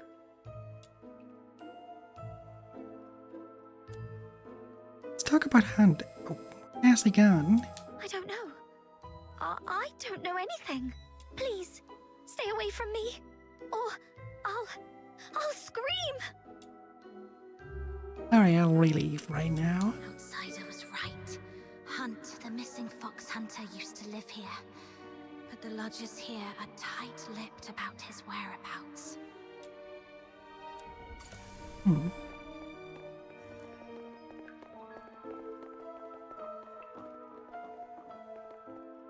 Fox Hunter? Yes? I've checked it. The Crystallo is authentic, and its purity matches the small sample I had before. Good job. Here you go. 3,000 silver coins, and this signed receipt. Bring it to Miss Camilla and she'll give you the guarantee of 1,000 silver coins. And this necklace. It's worth far more than 1,000 silver coins. You're free to sell it or pawn it. Okay, the deal is done then. And about that house, Let me stay a few more days, okay?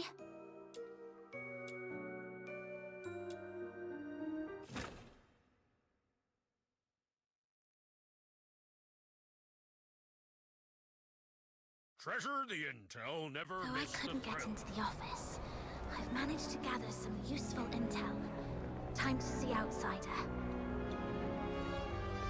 Only a nod, not a word, nothing, just the nod.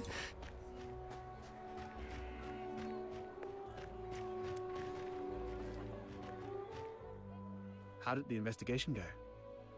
Couldn't get to the bottom of his story, but I did make some discoveries. The Hypnos house is actually a sanatorium. So, it's actually a sanatorium. What's there to hide about that? I mean, it's true that Karens lead hard lives, but seeking medical help isn't forbidden. Right. I also learned that someone there knew your missing friend, Hunt. Was he ill? Hunt was quite healthy before he disappeared. So, what illnesses do those lodgers have? No idea.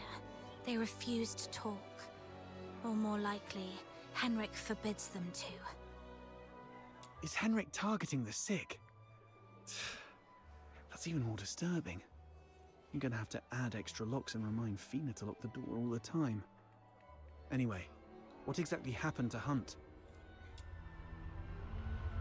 There's a locked room in the house. Might hold the secret. That's Henrik's office. The lodgers say it's off limits. Nobody but Henrik himself can get in. The door is securely locked and watched. Plus, Henrik himself is in there. I didn't want to be hasty. Smart decision. If Henrik lost it, who knows what might happen. But the locked door isn't the only entrance to that room. When I left, I scoped out the house. It appears the room connects to the chimney on the roof. That's impressive. I'm glad I found you to team up with. So, we just need to find a time when Henrik isn't around. Henrik spends most of his time in the house, but there is a window. I chatted with the lodgers there and dug out some intel. Henrik has a peculiar routine. He always leaves the house at 8 p.m. on the 20th of every month. Great. That's our window of opportunity to investigate him. We need to figure out how to secretly follow him. Or sneak into the Hypnos house. So, here's our plan. On the 20th of this month, while Henrik is out, we'll try and get into the locked office through the chimney. That room is exclusive to Henrik, so we won't be noticed. You're quite sharp. I'm even considering a long-term partnership with you. Oh, I've been meaning to ask. Since you took down that monster in the pit, you must be pretty skilled in physical combat, right? I wasn't particularly strong, but I've been stepping up my game lately. All right. Over the next few days, let me teach you some fighting skills. It's always good to be prepared. I appreciate that. We'll start tomorrow then. And hey, next time you run into Camilla, let her know we've teamed up for now. It'll make our partnership seem legit. Adlings are invading the void for 90 seconds. Maybe I can go to the Asphodel and see if there's any new commissions to take on. Also, Psyche seems a bit lonely. Maybe I should try to make some time for her before leaving Ice Lake.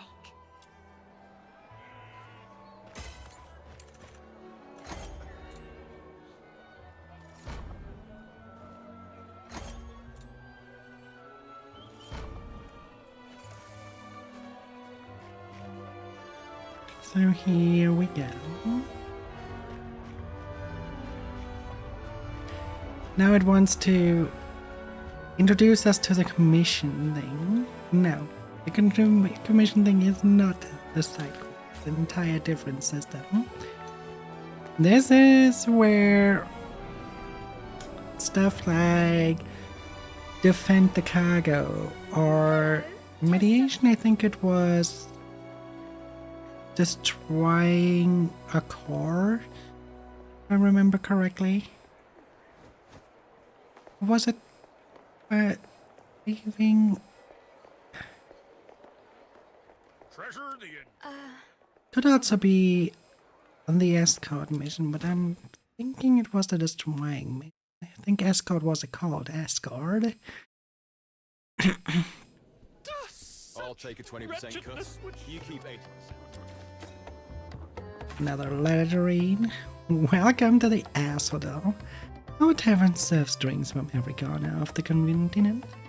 And don't worry, we always collect the coin before you pass out. The barbarian empire, most of our empire brews find their way into the bellies of alchemists and soldiers. Though the names may not sound drinkable, yet the taste is finer than you would think. Craving something strong, just say the word. Legion Roseblood, standard issue across the legions. A spirit strong enough to burn off fear on the battlefield, and double as a battlefield disinfectant. The taste is strong, deliberately so. They say to stop soldiers from overindulging. Foxy-core engine lubricant, a favorite among empirical alchemists, named for its uncanny resemblance, in both color and texture, to the actual lubricant used in Foxy-core engines.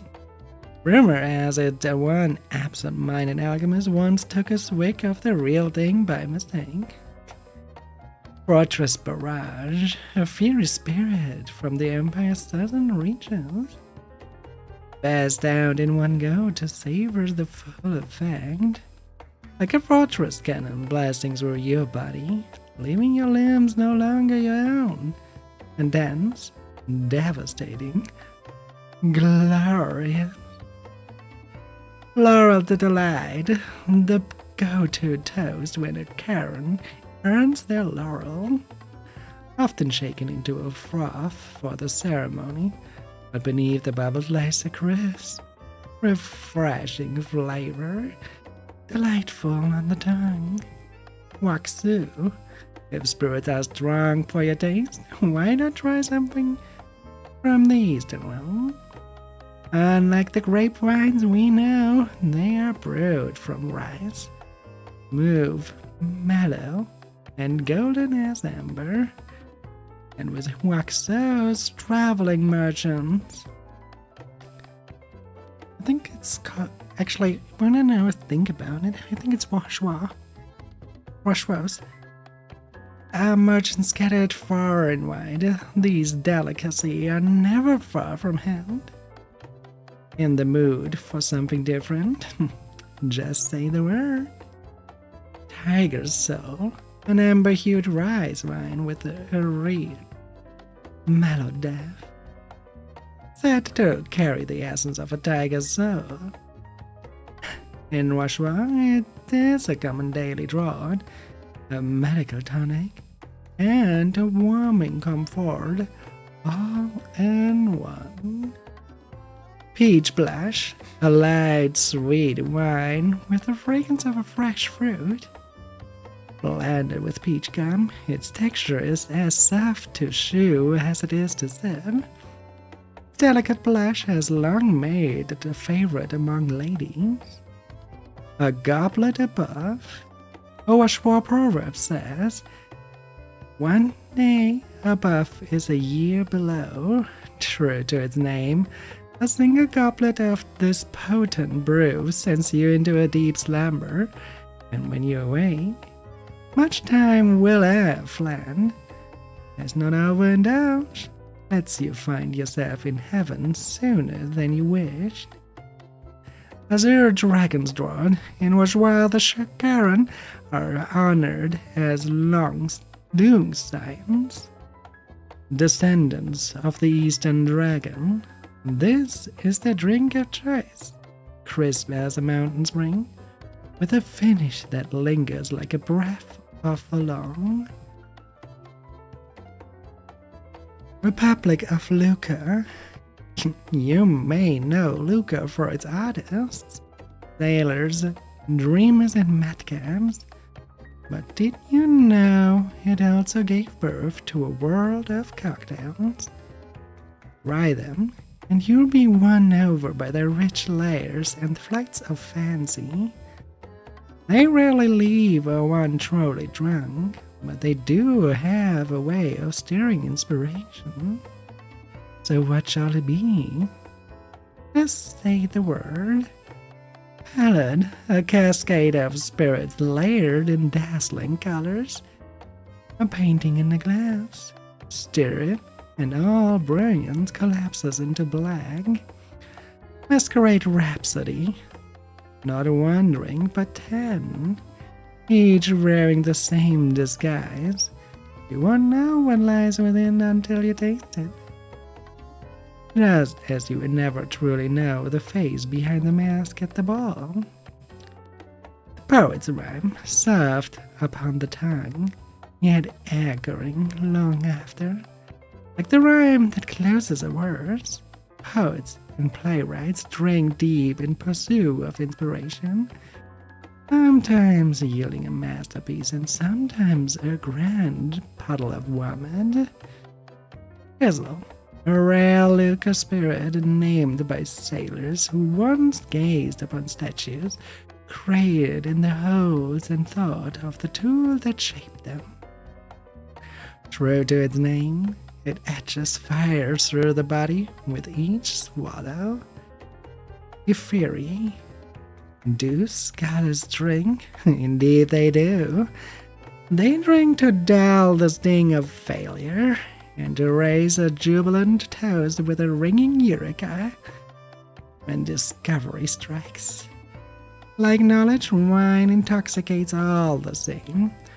The only pity is that even in naming it, they cannot resist teaching a lesson. If such a hidden meanings amuse you, just say a word. Truth in the cup. Literary scholars once argued fiercely over the world's first principle. Some claimed it was air, others fire, others still countless tiny particles. At least, they agreed on one thing. Whatever its origin, must be plentiful in wine, for nothing else so swiftly brings joy and peace among rivals. Philosopher's tears. One tale tells of a philosopher who, upon realizing that the diagonal of a square vessel could not be expressed by a rational number, wept until his tears ran dry and bled instead. Thus, the crimson hue of this wine, a fierce color adorned the tale. Of course, the truth is simpler and far less poignant. It's just the color of grapes. Our bounty, brewed only in years of true abundance, this wine heralds the coming of plenty. Once the words are felt, the people of Ephiri gather in celebration, drinking deep, lifting their voices in song of spirited debate, rejoicing in the bounty of the year. The syllogism. Major premise? Wine brings inspiration. Minor premise? Inspiration is a wellspring of creation. Conclusion: wine is a wellspring of creation. In Ephiri, only student sharp enough to name the fallacy earned to write the drink of it. Luckily for you, here in Hyperborea, no riddle needs to be solved before your glass is filled. Kamad, life in the desert is harsh. Its people wrecked. Yet their welcome is as warm as the sands are fierce. When star reapers or fox hunters pass through their villages, the locals pour out drinks as bold and mysterious as the desert itself. This tavern may not lie among the dunes, but our welcome is no less hearty. Here to taste the desert wind, just say the word. Black honey, dark as pitch yet heavy with sweetness. Deep shade comes from carbon, that to draw out every impurity. the serpent's kiss, rumored to be laced with snake venom, numbs the tongue with a venomous tingle, and chills the body with a creeping cool. In truth, it's nothing but fizzing gazes. Experimental drugs. A dangerous concoction brewed from industrial alcohol and leftover drugs of countless alchemical experiments. They say you might find a lizard's claw or a rat's tail adrift within. Not that I daring drink it, more a test of courage than a toast. The burning wind, steeped with spice and peppers, this fiery brew scars this road like the desert wind itself. One mouthful and you're carried to Kemet sands in all their scorching glory. The Elysian Church, the south lies the Elysian Church, the Empire's sworn foe. Its folk drown in scripture, bowing to false gods and blind faith. Hopeless if you ask me, but their wines, now those are worth a taste. Rare, costly, and hard to come by. If your purse is heavy enough, just say the word. The 10th god. The war with Elysium grinds on, so their wares are forbidden in the Empire. Even so, one brew still finds its way to our shelves. The 10th gone. It's named in jest, as if one drink could rival the blessings of all 9 gods. Perhaps that's lie. Irreverence is why the officials turned a blind eye. A blasphemous name for a drink to fine, to ban.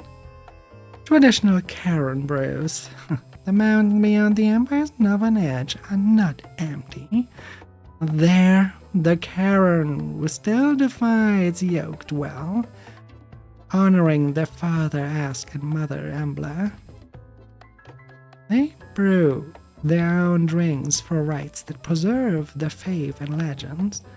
Sometimes these brews are traded for a handful of coins. They're not strong, but in ice-like biting cold, nothing warms you better. If you would warm your bones and hear a tale of the Karen, just say the word. Heaven treats them. A light, clear blue liquor that recalls the gleam of Foxine. Unlike Foxy car engine lubricant, it runs bright and fluid. Its name honors the heaven trees, sacred to Karen tradition. Boreal berry brew, brewed from boreal berries, a pressed fruit of Iceland and the far north. This wine is fragrant and best enjoyed steaming hot. The Karen may not fear the cold, but none would turn down a sweet steaming glass of fruit-rich delight in the heart of winter. We don't serve minors, and don't bother with it's for my parents. It tells one thing. Also, no vomiting in the tavern. You'll pay for the cleaning, and we'll throw in a good trashing free of charge. Damn, those liquors sound good. Every single one of them. Would surely draw heaven's own tears. What am I supposed to... Anyways, we wanted to do the mediation. Hang on, what level are we?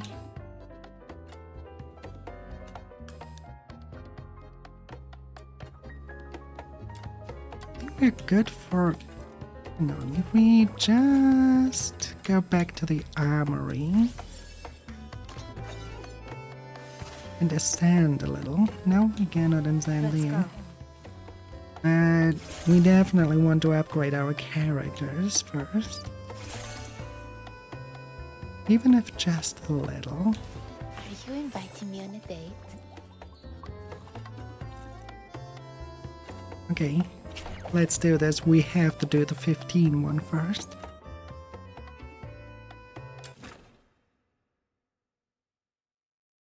I'll go first. But those are basically, as you know, like the daily things that you normally do with stamina. But they got rid of those stamina systems, so you can grind them to all your line.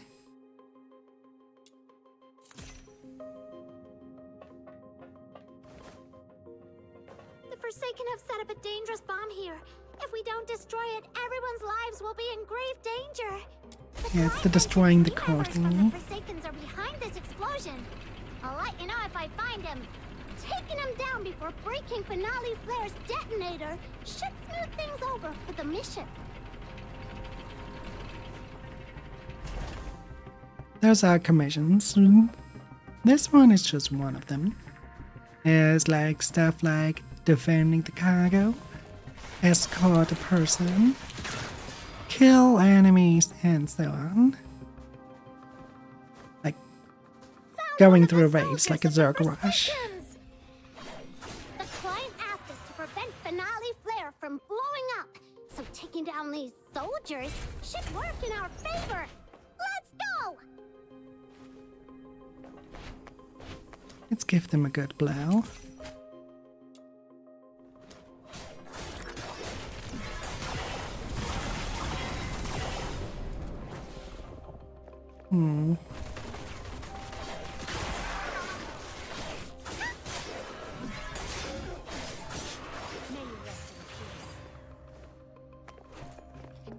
We do the optional ones as well.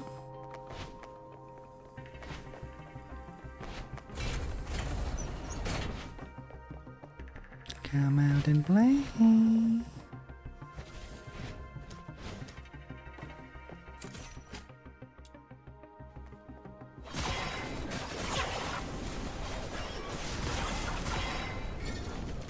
Those who harm you will be shown no quarter.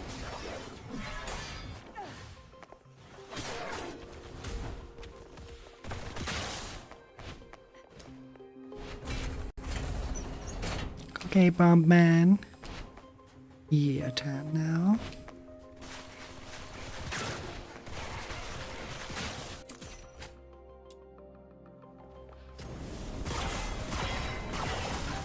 I'm overpowered.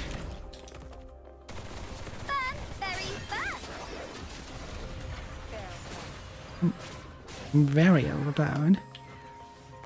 What the heck? Wasn't that easy on the among the CBDs, so I have to look into that later. More with the more advanced ranks, but I cannot remember it being that easy.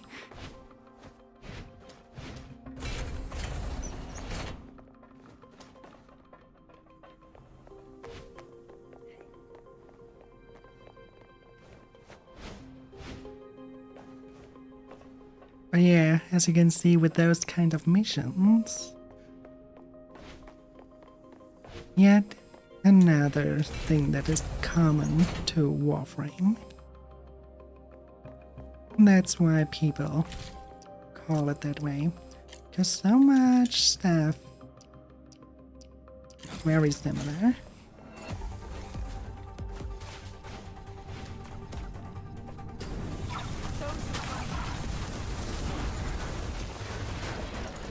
Time to evacuate.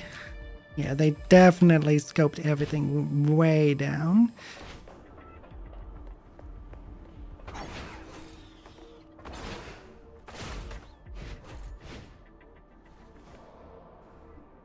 Really? It's like a 100 times easier than it used to be. Just weird, to say the least. Oh yeah, there's a stuff that you can do in multiplayer later on. Finding other agents to run it with.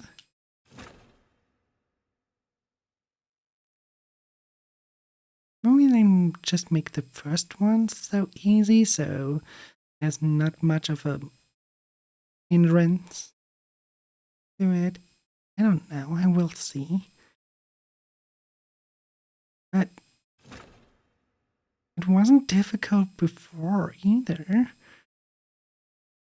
But I guess a lot of people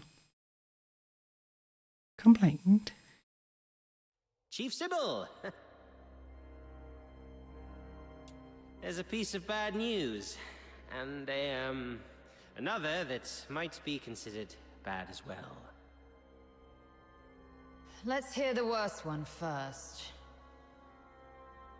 The unit left on Purgatorio Island has been searching the area for 3 days, but they've yet to find any trace of that girl who was with Number 0. We searched the nearby waters immediately after she fell off the cliff. Theoretically speaking, she shouldn't have drifted far. Unless...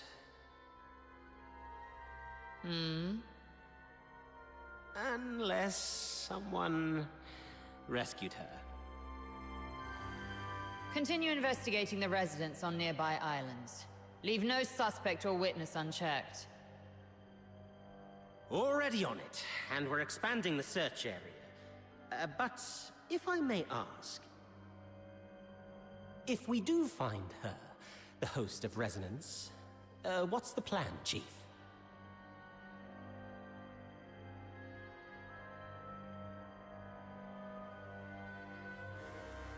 A fully awakened Resonance can exert control over any daemon, but that power hinges entirely on the host's will.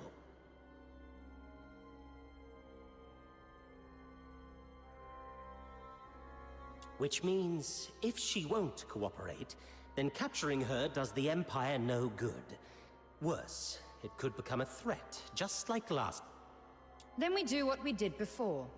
Wipe it out. That power cannot fall outside Imperial hands, least of all into Elysium's.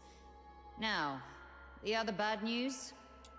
It's about the other matter you've asked me to investigate, Chief. During the search, on a deserted island, I encountered some villagers who had fled there by boat. And then we discovered something quite intriguing. It's as if you were tasting a bowl of ordinary thick soup, only to find the spoon you had just used turned from shiny silver to a dreadful black. Cut the fancy talk. Get to the point. Ah, yes, Chief. That intriguing thing is a tiny time discrepancy. The villagers told me that the filthoids of Purgatorio Island always lived in the mountains, without much aggression.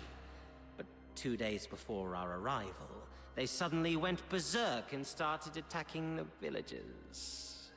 2 days before our arrival. It appears you've already figured it out, Chief. Quite a coincidence, isn't it?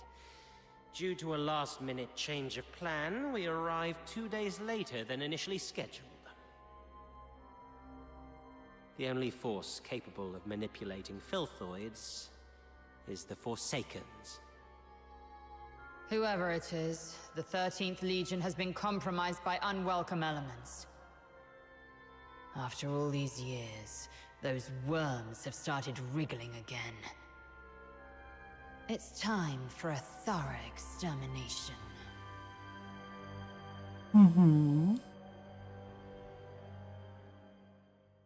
Like a predator finally emerging from its lair, the 13th Legion silently commenced a hunt in the dark. Meanwhile, in the city leagues away, a novice is slowly learning to become a dependable hunter.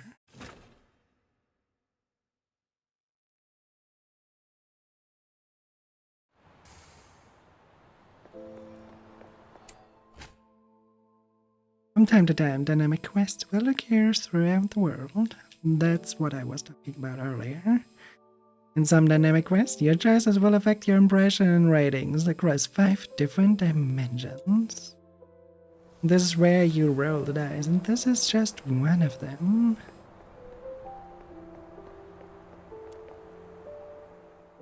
The cast got a full cast of Foxygar. Jackpot! But it takes a Foxygar canister. Oh, walk away from the temptations. We take it.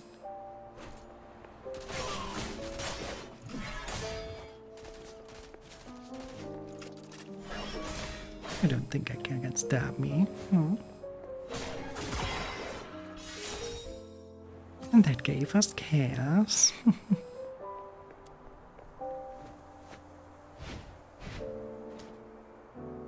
Oh, Ovine, in the dark depths of night, I stand vigilant. Lord Aya, my mistress, embrace the chaos within, knowing that dedication to our mission guides my actions.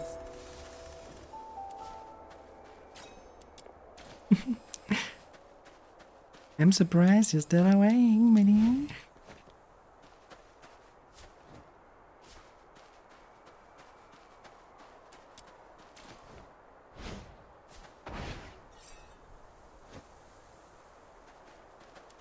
Indeed, that was very cute. I gotta give that thing a little tweak. It's still early, so why don't you do some casual practice on those beasts nearby? Well, Just as before, don't wander too far. in the close beta testing, yes, it has been a blast. They just made a few things easier, which I kind of find a little bit bad, but they also polished a lot of other things which I find really, really good. So, here, I'm having a lot of fun. And I'm definitely want to wrap up this chapter and leave the other one before we unlock multiplayer for tomorrow. But we definitely want to bring this to an end. But it's probably another 1 or 2 hours.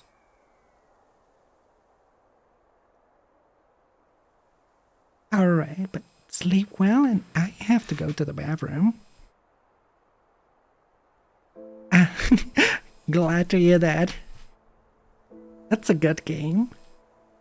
And yeah, as you have seen, there are not any gacha elements in there anymore. There are things that try to grab your money. Of course, it has to live somehow, right? But it's mostly cosmetics. Actually, it's all cosmetics. And something like mounts. Oh yeah, I have to go to the bathroom once again. Sleep well, my dear.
Adlings are invading the void for 90 seconds.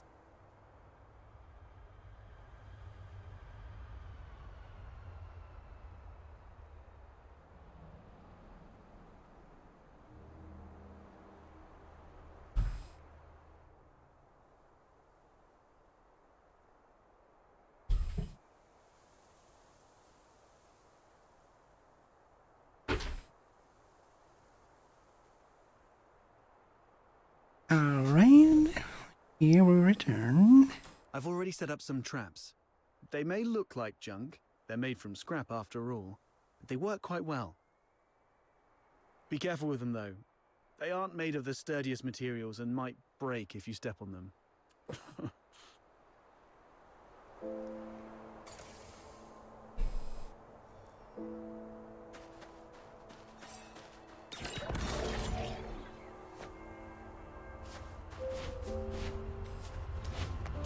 Can we do anything now? Oh, we already got that one. A few chests.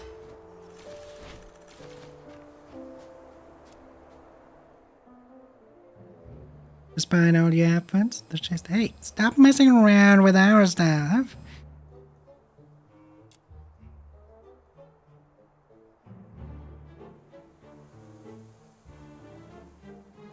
Oh no, all these chests in the city mine. That was bold. Bigger bro, this last ain't someone to be messed with. Take a closer look. Nice weather today, isn't it? We got both the sun and the moon. Another man suddenly pops out near the chest, dark ink dripping from the sand behind him. He attempts a nonchalant whistle. The chest next to his feet is suddenly marked by the word Staff of the Imperial 3. Obviously, we're just written by the small bro. No one in the Empire touches the Imperial Sweet Staff. You're gonna pay us like 7, 8, 9... What's after 9? 0. Thanks, that's nice of you. Wait, who asked you? Bigger bro, 9 is followed by more 9s. We call it the 99. Bloody bugger, this one's playing tricks on the Imperial 3. Gonna teach you a real lesson. It won't be over unless you pay us 99 zillion silver coins. Is that so? Then bring it on. You have the first strike. Okay, now it's my turn.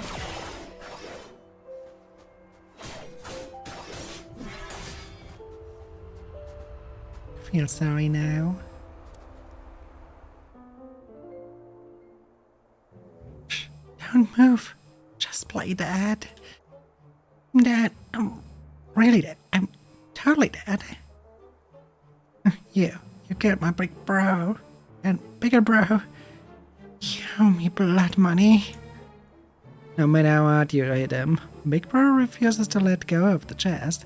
Well, bro clings onto your leg with great vigor. We're obviously trapped in a ploy to extort money. Give small bro a vicious kick with the other leg.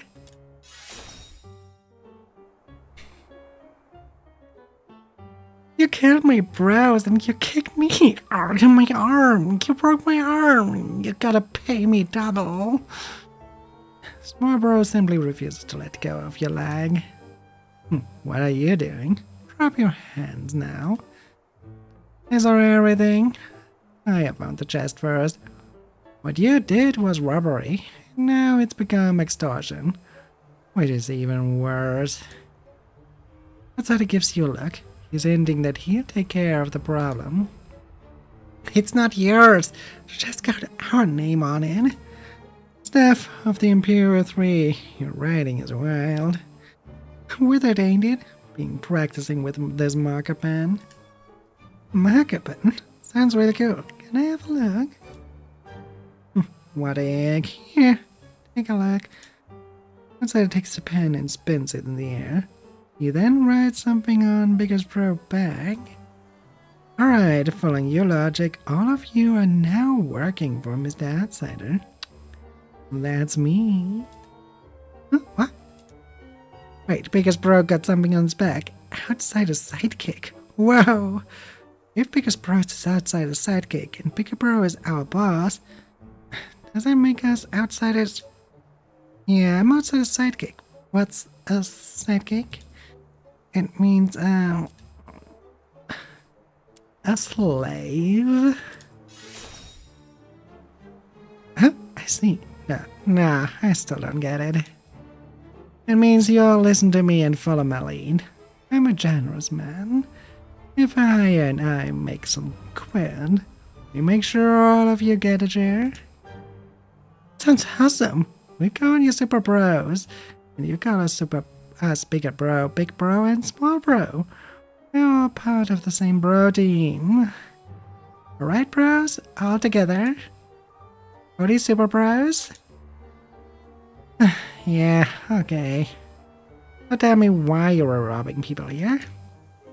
We came here for Scarlet River to make a living, and we kept running into filth fights and snow wolves. There's this huge scrap between the Forsakens and the Legions. But we gotta eat, you know? Pretty far away from home. How did you get here? Not far. We walked here. That's impressive. How much walking are we talking about? At least 6 months, I guess? Only those lacking common sense would attempt a thing like this. Alright, I'm a fair super bro. Give back to the chest eye and run some errands for me, and I'll show mercy and forgive you. Nah, that's not enough. Hand over all you have and make your super bros happy. We got nothing left, it's true. Packets are emptier than it goes down. Fine. Maybe next time. Thank you, super bros. Told you. Alright, looks like we've got everything settled. Come to my place tonight. Dinner's on me. Free food, hooray! Let's go. Well, that was one quest. These things on the ground must be outsiders' traps. This is really something. I didn't know Outsider had such a knack for this.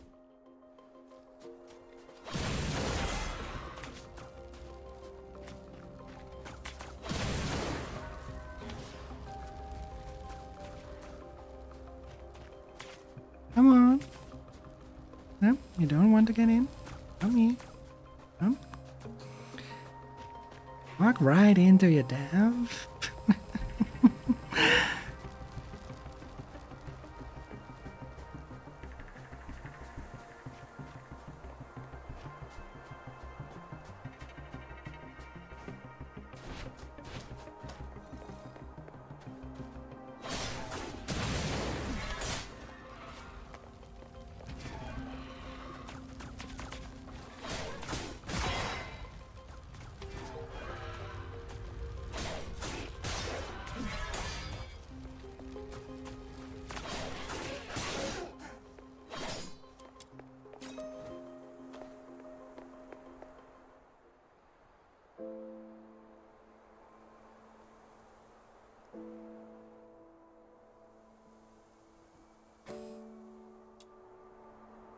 What's going on here?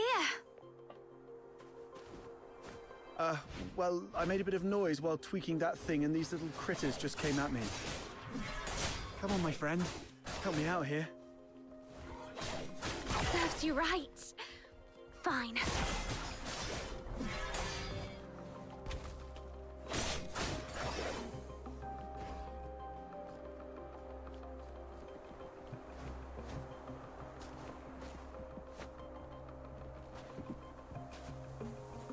Maybe I should take this one instead.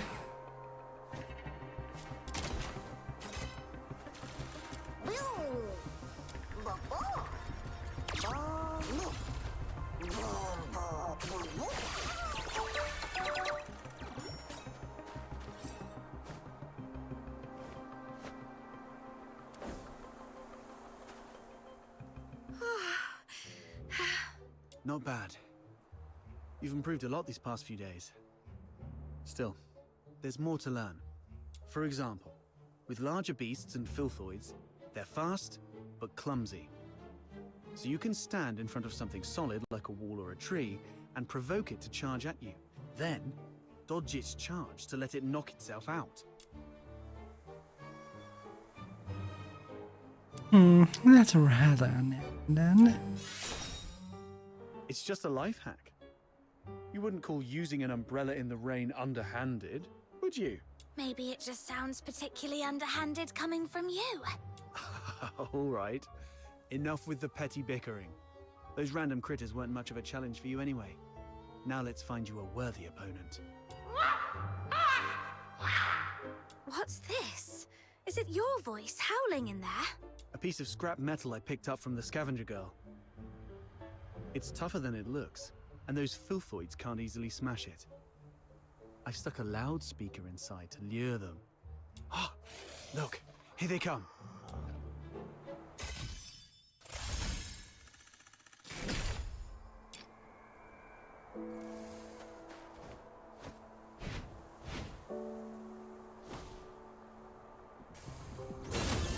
That's a good weapon.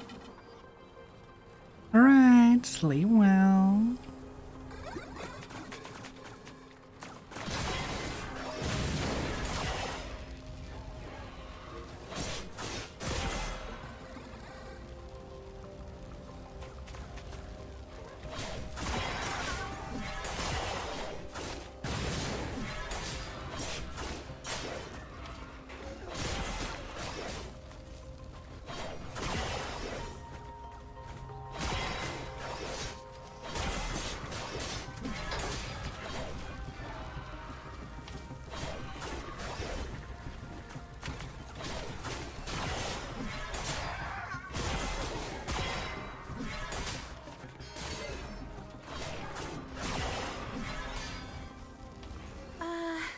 It broke.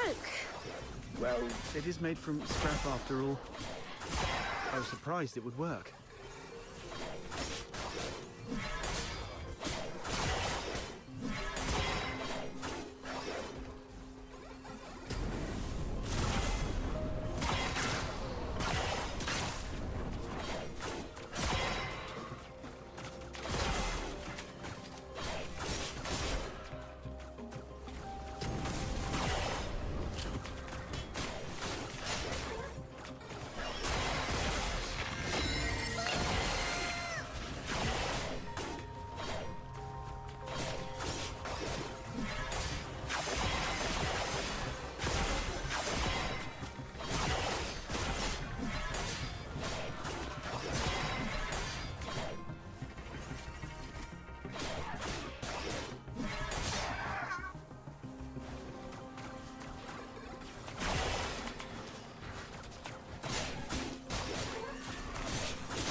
Not bad.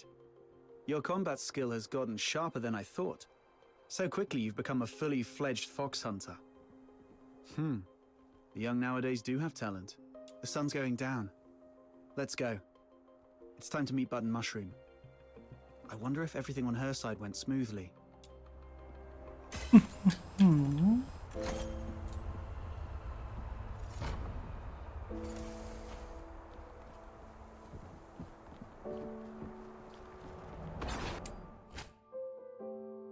You can challenge everyone's private spirit trials by mediating and the rocker regarded deviant terrorist.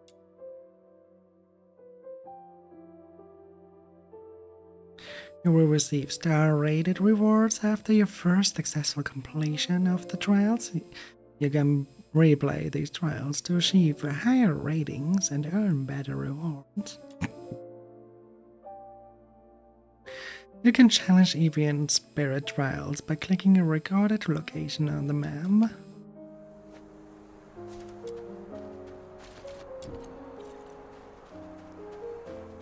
There's a chest. Let's grab the chest and the sphere first.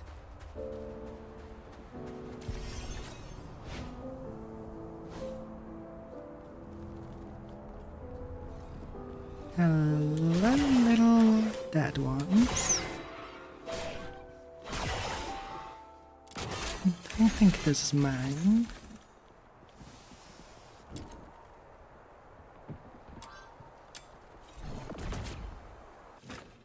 There we go.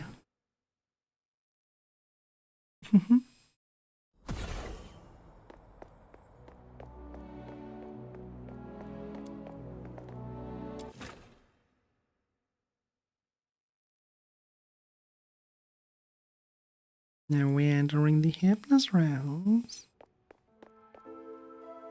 And talk with our dear. Get away from me. Away from me. I don't know anything. I won't have to look at the pocket watch. Perhaps I can fix it. It's precious to you, isn't it? You can really fix it? Will you let me have a try? I don't know. And what am I supposed to do? What happened to Hunt? I can't say. Please just leave. Don't come back. The girl's sudden change of heart leaves you stunned. You search her eyes, hoping for some clue. They are eyes full of sorrow and confusion, but you see a flicker of conviction within them. You don't know where it comes from, or what it means, but you understand this is why she won't talk.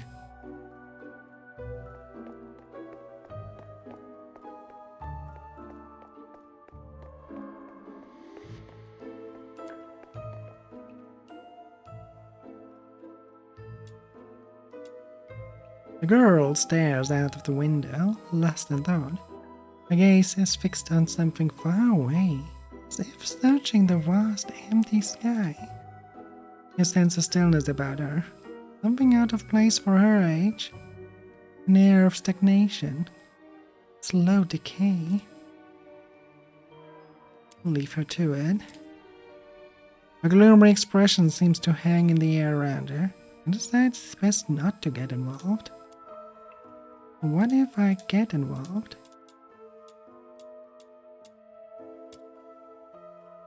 A part of you worries she might do something rash. Another part is just curious what she's looking for. Either way, you decide to break the silence. Hello? You want something, just get on with it. Oh no, it's not nothing. It's just you seem to be staring into the distance. Looking for something. Am I? Maybe I wasn't looking at anything at all. Just drifting. Aimlessly. I sometimes find myself spacing out like that. It's quite calming. Fancy a change of subject? Like, what's for supper? No. Sometimes. It seems we're not so alike, you and I. The girl lowers her head, saying no more. Everyone has struggles no one else can see. In the end, we all have to face them alone.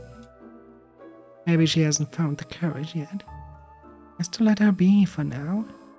You think to yourself.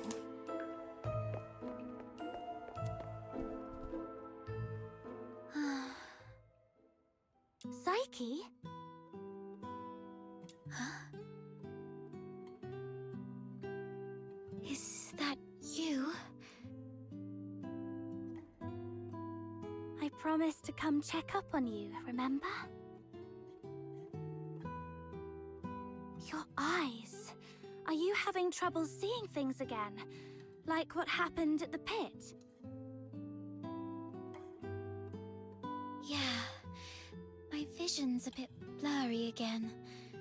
Don't worry, it's just an old problem acting up. I might be a bit tired. A few days rest should help.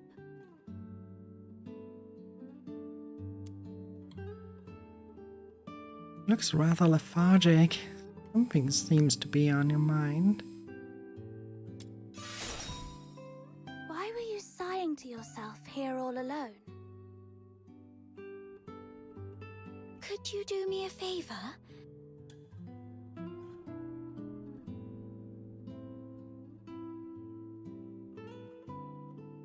The potted plant here. Can you describe for me how well the flowers are blooming? Not at all. You observe the flowers. They don't look very healthy. The stems and leaves are yellowing, and the petals lack their usual luster. The flowers seem a bit under the weather. Like I guessed. Could you take a closer look? The well-being of flowers hinges on careful observation, but I can't do that now. Describe the color of the flowers. The flowers are bright yellow, a very vibrant hue. I love yellow flowers. They remind me of the sun and warm my heart. The petals don't have smooth edges. Instead, there are plenty of irregular gaps running along the margins. Right. Try touching the petals softly. I love running my fingers along the edges of petals. Every petal feels different, as if they have their own story to tell. But these petals seem to have lost their shine. The edges are dark and curled, as though they've been burnt.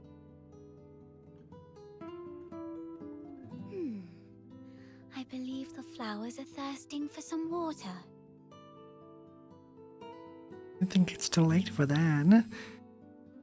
The petals have soft stripes that radiate from the center outward, somewhat resembling the veins of the leaves. However, they seem not to be very plump. The stripes deliver nutrients and function just like the veins of the leaves. Although the flowers usually steal our attention, they're not that different when compared to leaves. Both parts of the plant are doing their best to respire and grow. Let me see. If they look shriveled, they may be low on nutrients. I think I understand the issue now. Thank you. Yeah. Is New this soil, kind of flower more hard to water. care for? No, it's quite resilient actually. It can even thrive in places with long winters, like Ice Lake. As long as it is well trimmed, fertilized, and given the proper humidity and temperature, it can bloom beautifully for weeks on end. But I didn't do it well. I'm far from being as good a florist as my parents.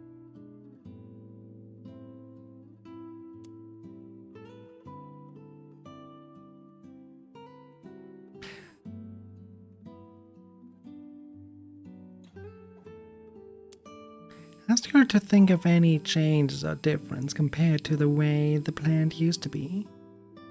This is nice, it's giving some empathy to that, but you want to have the solution in order to take better care, so let's shock those memories. I've grown it the same way as my parents did, and it's always been in Ice Lake, so the environment should be consistent. Ah, I get it. Maybe it's the soil. The soil? Yes. Dad used to gather special soil from a cave beyond Ice Lake for our plants. He mentioned that the special soil is more fertile than the others. Perhaps I can go there and...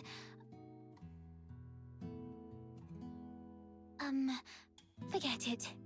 I'll worry about this later.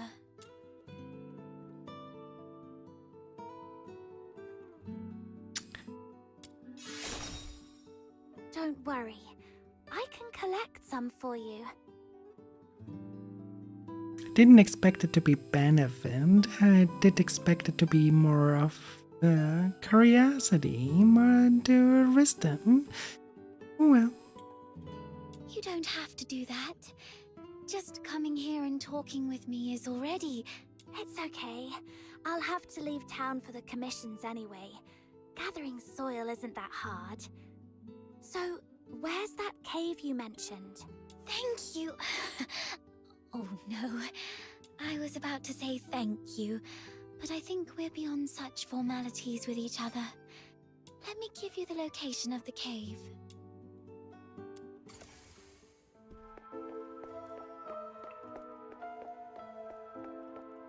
Let's head to the cave.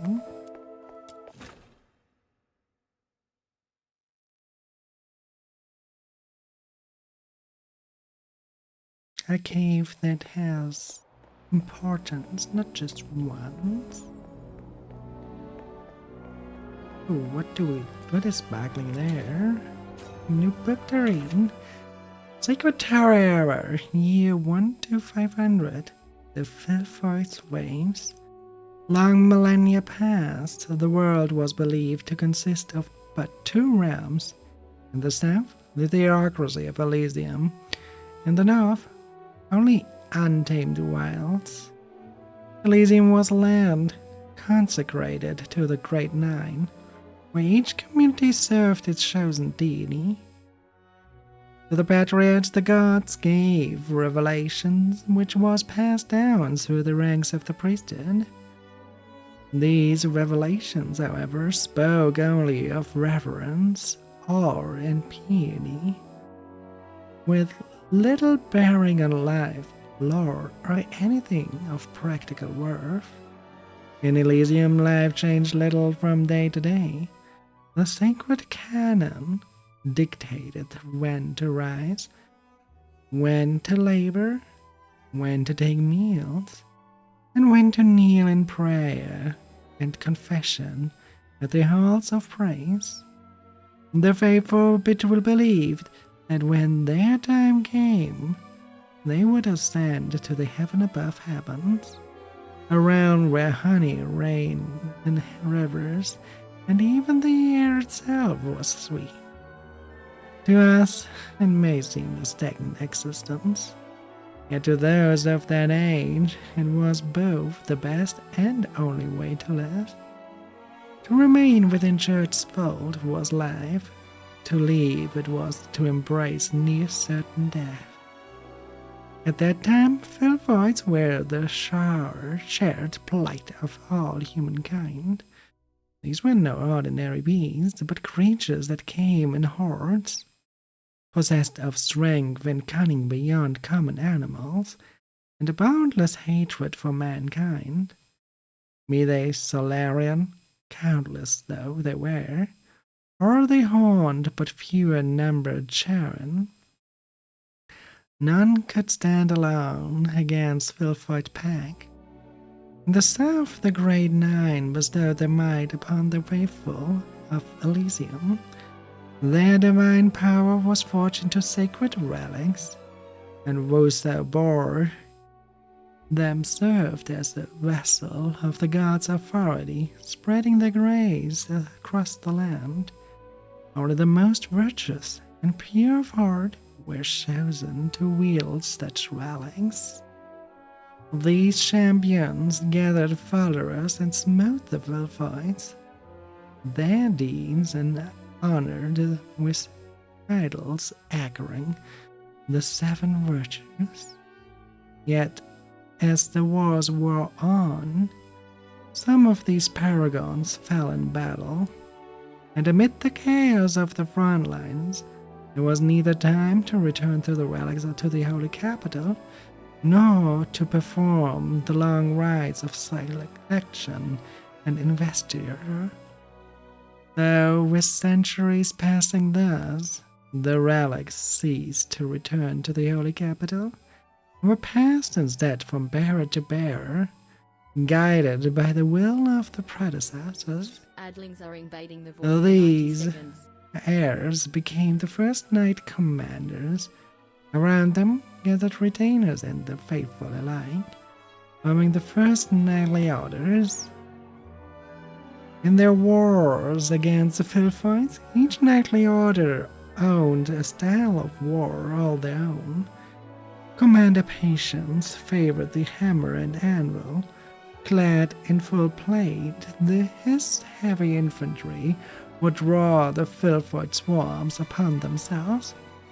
While the bees clawed in vain at walls of iron, the commander led his cavalry off from ambush, crashing in from all sides like God's own hammer, to crush the foe between them. By contrast, the Order of Generosity practiced war with splendor. Their commander, an archer without peer, commanded the largest host of bowmen in Elysium. Before battle, he would seize a high ridge for his killing ground, arraying his archers in scattered bands to cover every angle. Their storm of arrows would break the Filthoids before they ever reached the lines, so that in the best of cases, the heavily infantry might win the day without spilling a drop of blood. Through long years of war, this tactic reached refinement, and the southern reaches of the continent were slowly drawn beneath the church dominion. Yet the shadow of failure never strayed far. In the 500th year of the Sacred Tower era, our horde was greater than any before. As though guided by cunning, the Filthoids bypassed several knightly garrisons and drove straight for the Searcher's Heart, the holy capital itself.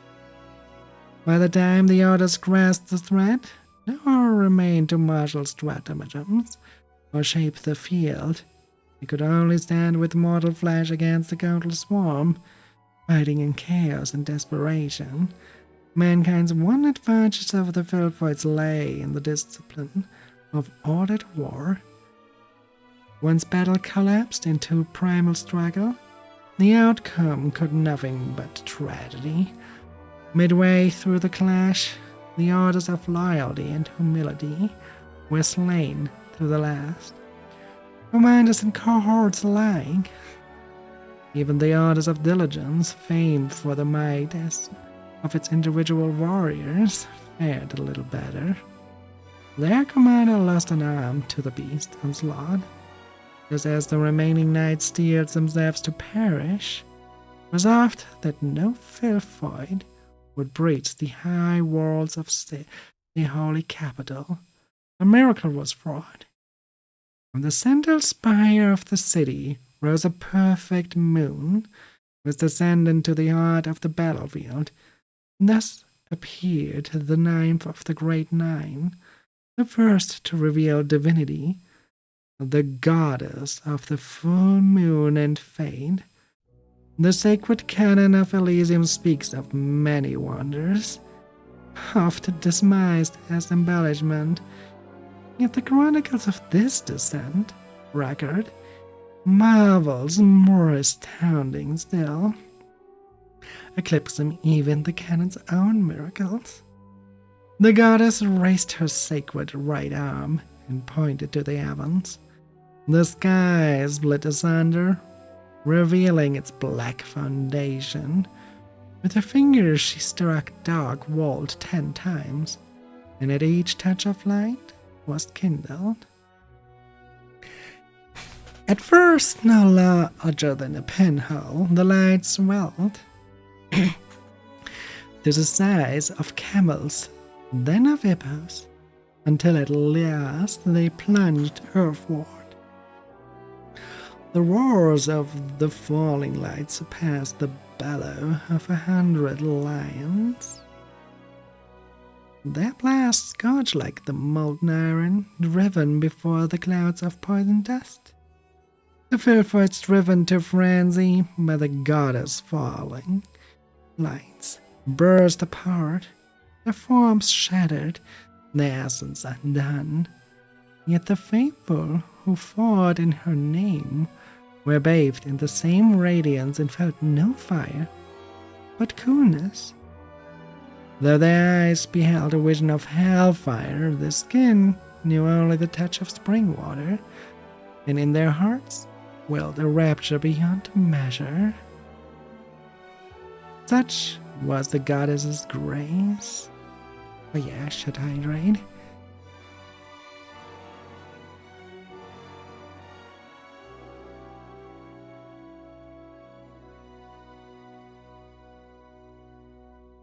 Thus was the second great crisis of these. The Elysian Church ended under the goddess' protection. In later ages, some would claim the chronicles of this miracle were pure invention.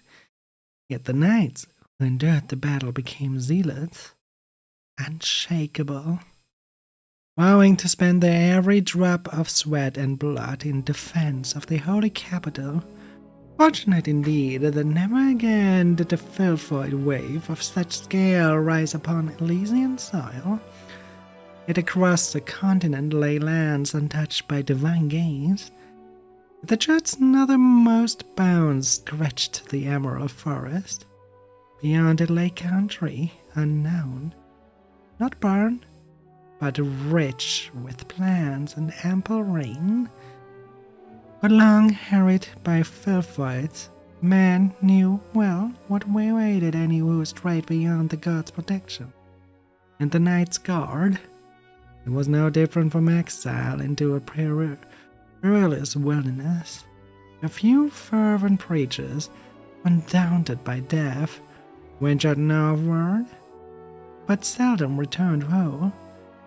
To the common folk of Elysium, daily life may have mirrored the pages of the canon a little too closely. Yet even tedium was preferable to death. Thus it was only dimly known that a vast land stretched beyond the north, equal in breadth to the church's own dominion. Few gave thought to the filthoid hunted land. Not until the great migration of Sacred Tower year 998. You see, this game has a rich story, which I very much like.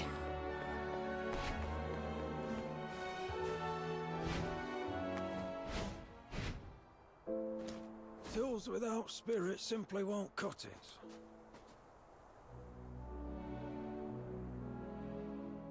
A fox hunter?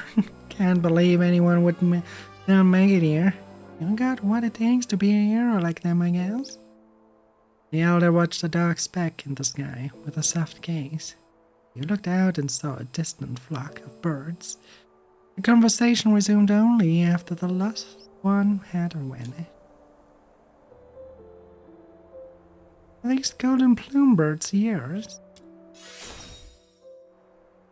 Well, who else but this old geezer would bother keeping these birds nowadays? Miners today have grown so reliant on the high-tech gadgets on the Alchemy Academy.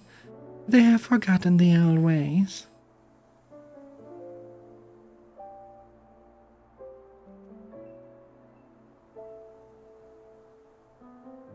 Recalling. Exactly. Their amazing sensitivity to harmful gases made them a must-have for us miners in the old days. We'd always have one by our side, underground to help detect whether the tunnels were safe. Those tools may fail you, or even betray you. A companion you've always cherished that will stand by you through every trial. But the day come when the Academy's fancy tools give out, it may be the best these loyal friends that save miners' lives.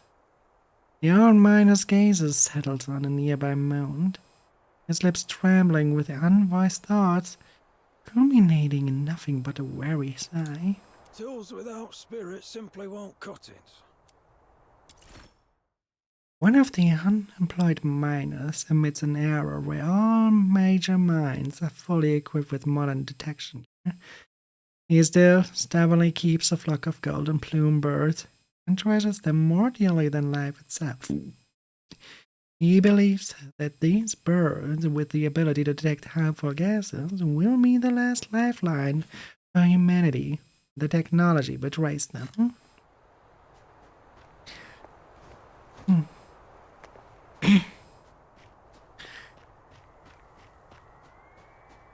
There's so much to discover in this story-rich world. But what I like the most is this vista. You have the fog of the cold up in the mountain. Those are cards. Definitely. Those are just like animated cards. But you have this. And what they basically did to the clouds and to achieve this kind of feeling is a flowchart It's a not a flow chart. It's like a flow map. So you basically manipulate the image by XYZ coordinates to, well, you can make them wavy like this, or you can make them actually spiral.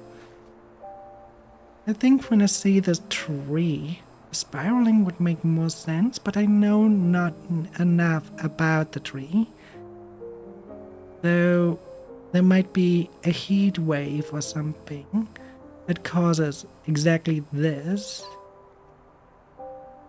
row of pattern. We don't know what the story is behind this. We only know that the place we are coming from, very close to it,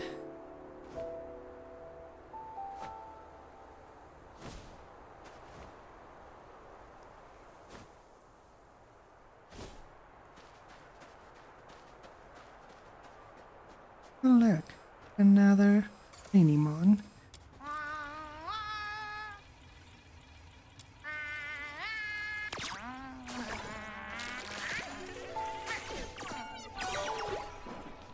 Wasn't enough.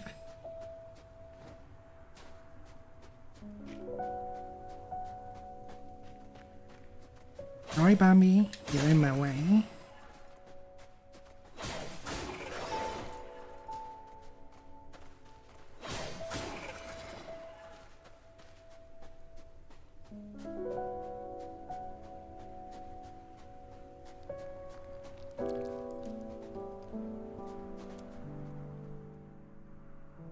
The soil here feels dry.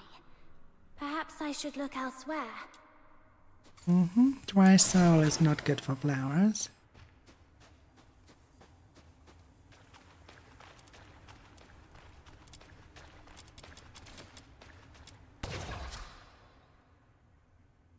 Flowers are so kind. They always make people smile. Do you think they whisper little secrets to them when we're not looking? The cleverest of all Genimons, their traces can be found all over. You look closely. Follow them, and you just might stumble upon something delightful. Yeah, but follow them would mean we would have traces. We do not have any traces right here on the ground.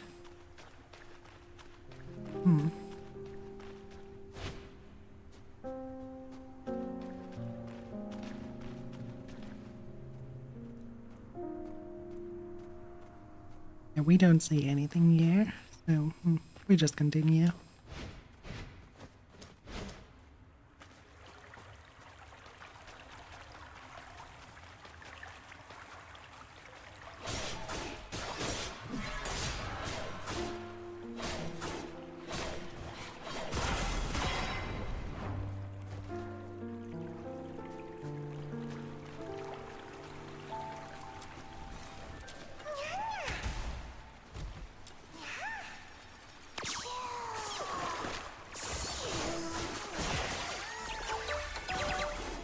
Well, that feeding was successful.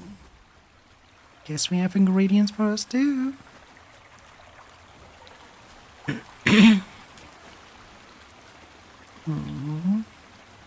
This looks like a good spot. Wow, found it.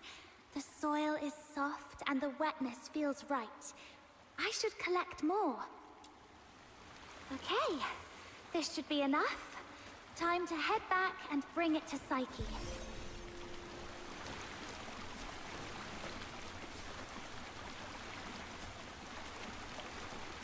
Yeah, they definitely improved the water. I'm so glad about that. You have no idea.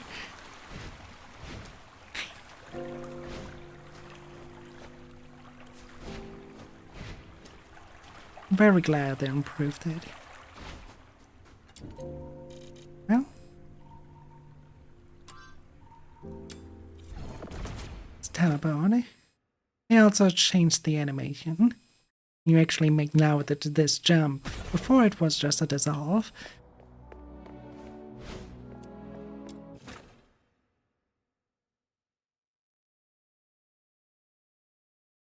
But yeah, I think about 1 hour more in, we should have the ending of the chapter here, leading into that one little other chapter, which I want to keep for tomorrow. Table done, floor done, left the handrail. Yes, the handrail. The boy is muttering to himself, looking stressed. His hands stir about frantically. Can you step aside? Sorry. The handrail. I still need to wipe it. You're in the way. You follow his agitated gaze to the staircase handrail. Might not be new, but as far as you can tell, it's already gleaming and utterly spotless. It looks perfectly clean to me. It isn't. I haven't wiped it today, so it's definitely not clean.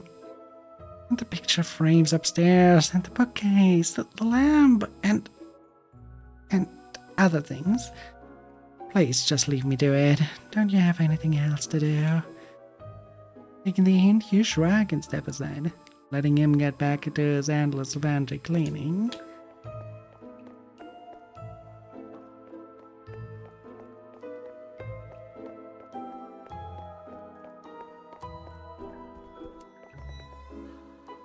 Psyche, here's the soil from that cave. Does it look right? Its touch is exactly like that of the soil Dad used to grow flowers with. And there's so much of it. This should be enough to help every plant thrive here. I'm glad you're happy. This trip was totally worth it. Like he's lost in happiness.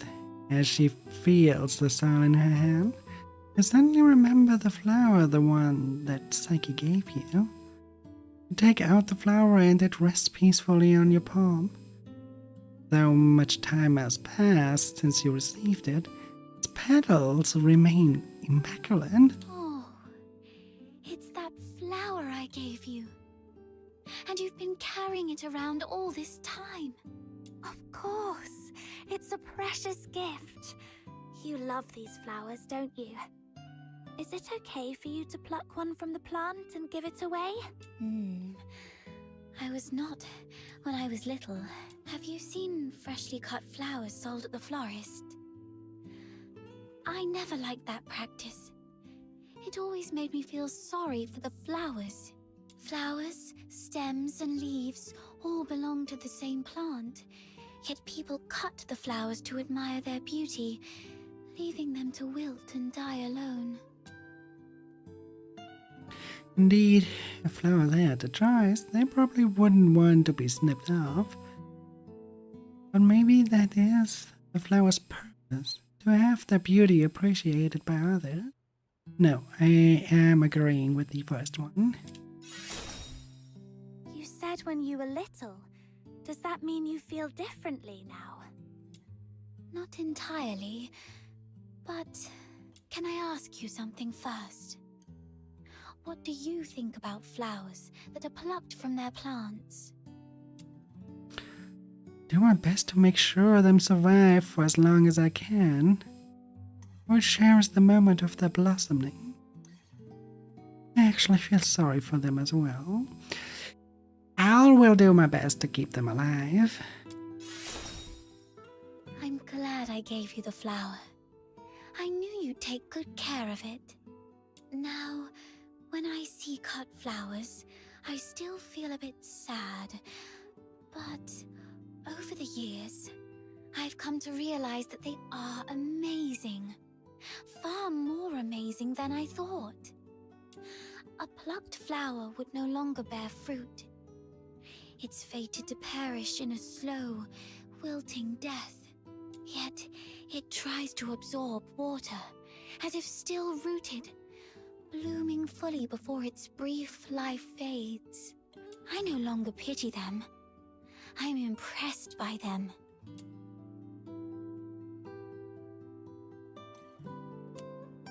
Personally, I prefer to leave them on the plant rather than snipping them off. You have a kind soul.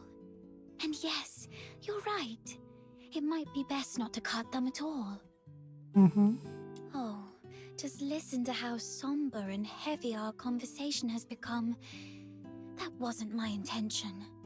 Such devastation. This was never my intention. Anyway, the soil you brought back is great. The wetness and softness are perfect. You might have a real knack for gardening.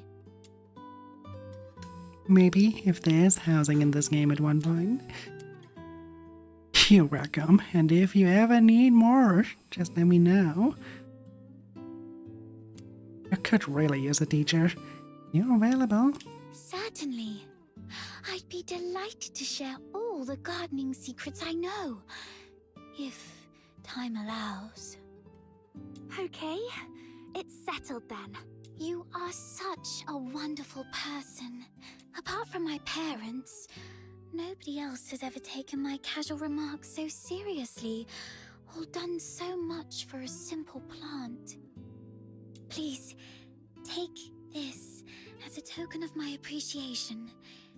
It's not much, but I hope you'll accept it. Do come back and admire these flowers when they bloom once more. Of course, dear.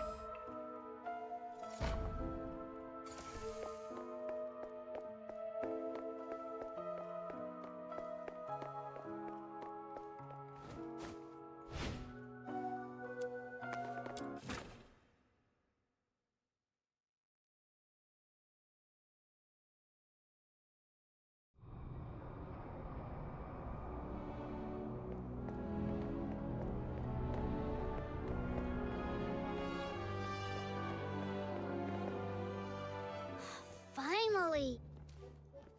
You're such a past outsider, making me stand watch here.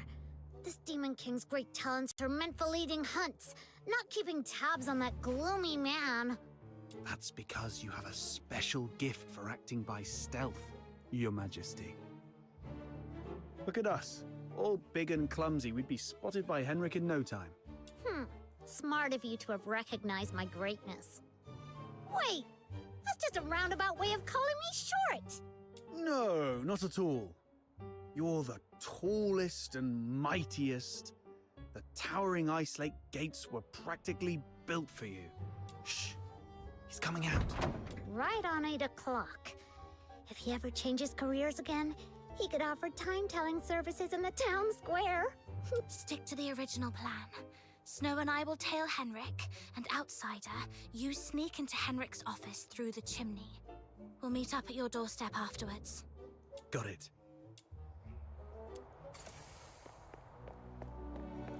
And let's tail him.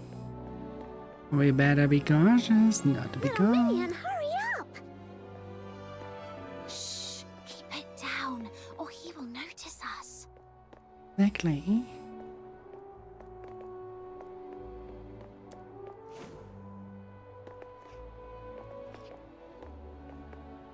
Ugh, was taking. Wait, we're way too close. Fine. Not suspicious at all. He stopped. We need to find a place to hide. Popcorn! Six!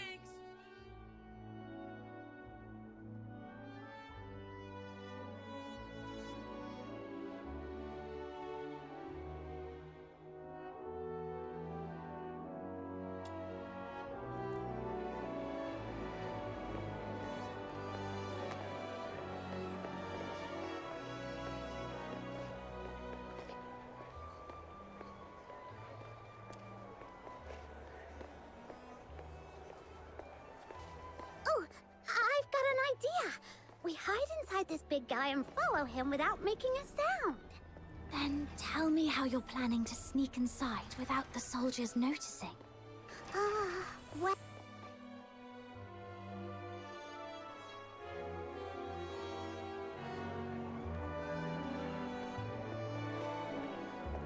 And we follow once more. Following got easier too. We turned around a few times, I remember. Jesus Christ. Are you I stalking? didn't intend to do that. What do you want? No. We were just, heading back to the tavern. Total coincidence. Wait.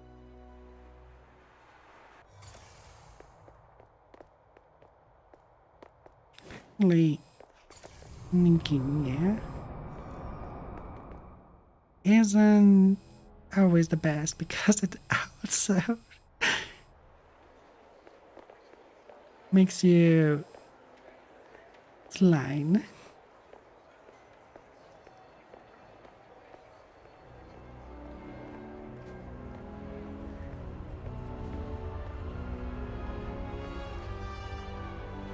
Not turning around. Flowers of solicitude. It's a flower shop. Wait, is he going on a date? Let's grab a seat across the street and wait for him to come out.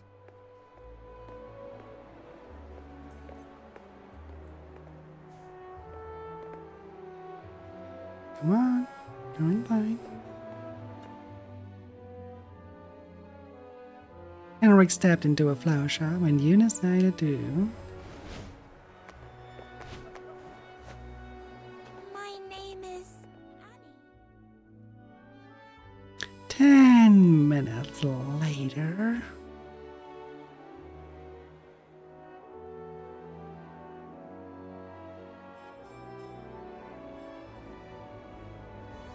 There he is. Can I get you two something to drink? Oh, we're good. Just, hanging out and enjoying the view. Isn't the sunlight lovely tonight? Well, nothing pairs with a good view like a good drink. We've got all kinds of coffee, Ice Lake's own boreal berry juice. Oh, and how about our newest special, rich, creamy pickled herring soup? No thanks, we've got something. Wait, where's Henrik? Oh, I think we lost him. Let's ask the florist and try our luck. My name is Annie.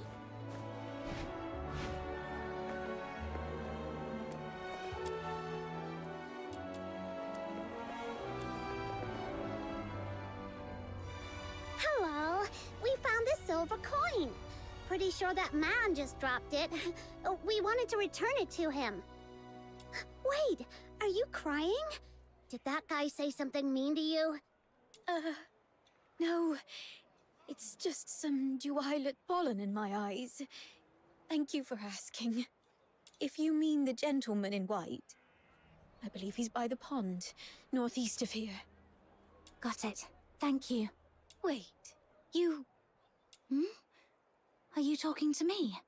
No. I might have mistaken you for someone else. Sorry. Here, please take this. You are giving me this? For free? That's right. Your eyes sparkle like rubies, perfectly matching this flower. I hope you have a lovely day. Adlings Thank are you. invading the void for 90 Then seconds. I'll gladly accept it. Wow, a gift from a stranger? My little minion is way too charming.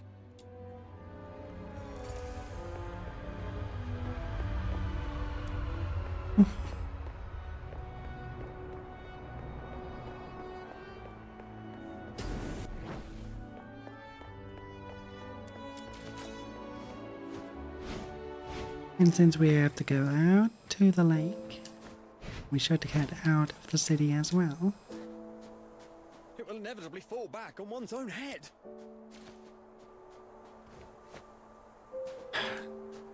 If they added more voice acting into this, makes the area way more lively. Great and smart decision to do that.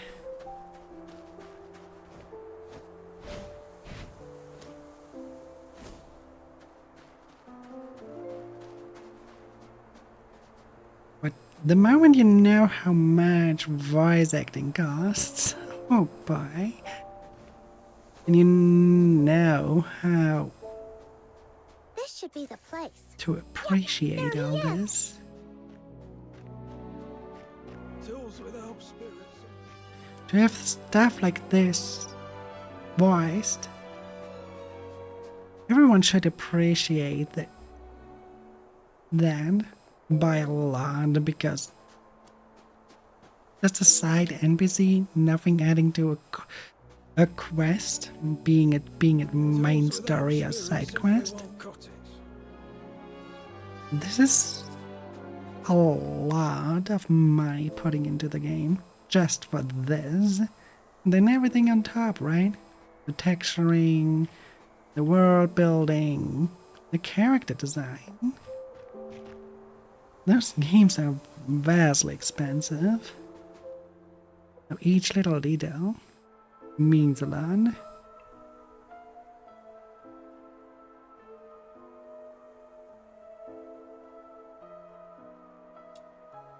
Did you see that? Henrik just threw something in there. This has gotta be his horrible secret. You stay here. I'll go fish it out.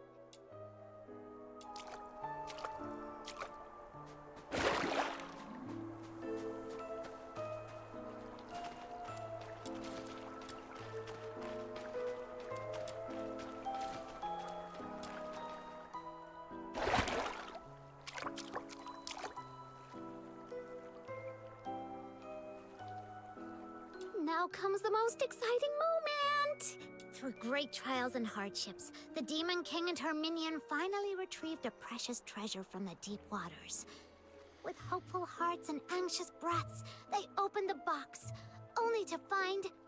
Nothing. Huh? It's empty!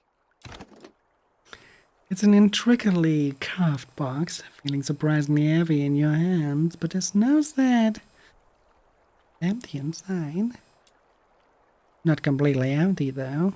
There's some sort of residue. Seems to be some slimy powder resembling salt.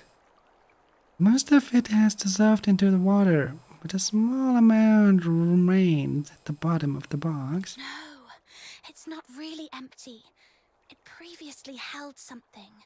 Some sort of powder, perhaps. Powder? Why would Henrik bother to put a box of powder in the water? That's so strange. No idea, but something feels really off. Let's go back and see how Outsider is doing.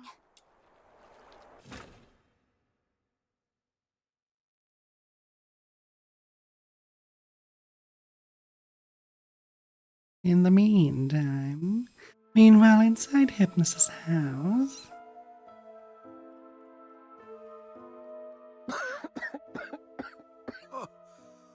I got all covered in soot. Fina's going to make a fuss about it when I get home. Anyway, finally made it in.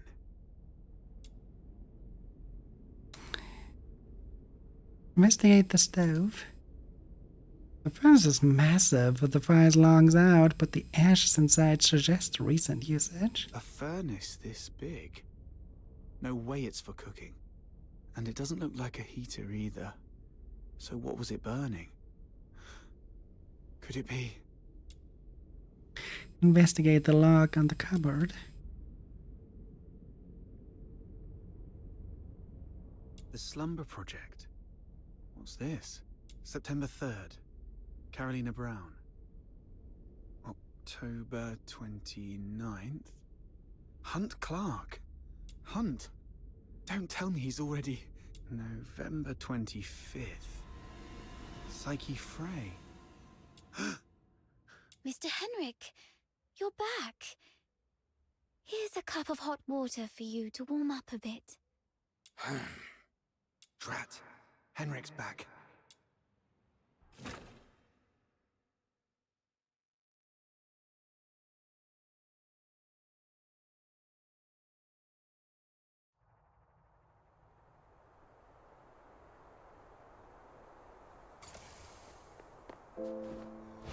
Meet Outsider near his house.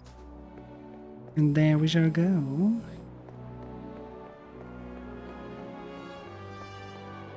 After collecting this chest here.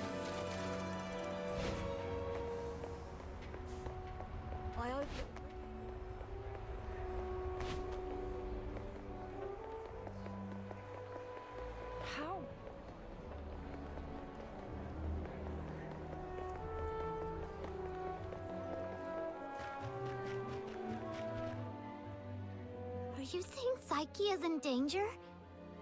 Hunt appeared on that list after he went missing. I fear things didn't end well for him. And I'm worried your friend Psyche might be next. Henrik came back at a bad time. If I had just a few more minutes. It's my fault. I wasted too much time with that chimney. Damn it. I knew he was up to no good. What do we do now? Psyche is a good girl. We have to find a way to save her. I'm going to the Hypnos house right now. Don't rush into it. We still have 5 days. So let's go back and get prepared first. No, it's always better to act sooner rather than later to save someone. I can't just... Just stand there, helplessly watching her leave. Right? How did you know? Just a guess. You seem pretty shaken up, tossing all caution and reservation to the wind all of a sudden. She means a lot to you, doesn't she? Imagine being thrown into a foreign land all alone, feeling unwanted and helpless. Then someone reaches out and encourages you to hang in there for good things to happen. If this person were in danger, you'd do anything to help too. Maybe you're right. The bitterness of failure after trying beats the endless regret of, why wasn't I braver back then? But remember, being brave doesn't mean acting recklessly. Being brave is saying, I'm aware of all the possible endings of this path, and I accept them all. And I tread this path with no regrets, and nothing will change my mind. Thank you. I've calmed down. I'll make some preparations. But tomorrow, I still need to go see Psyche. Don't worry, I've eased things with Henrik. I'll just pretend I don't know anything. Okay. We'll also need a plan after we rescue those lodgers. You're not familiar with Ice Lake, so I'll handle that. The next day...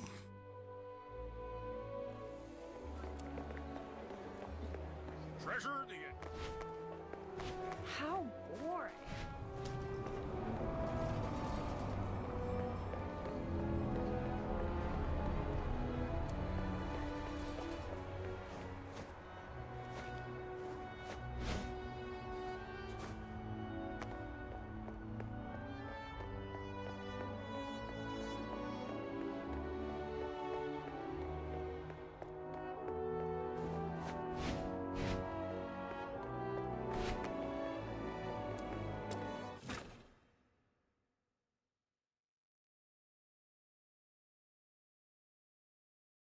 Got to act casually when I see Psyche, to avoid suspicion.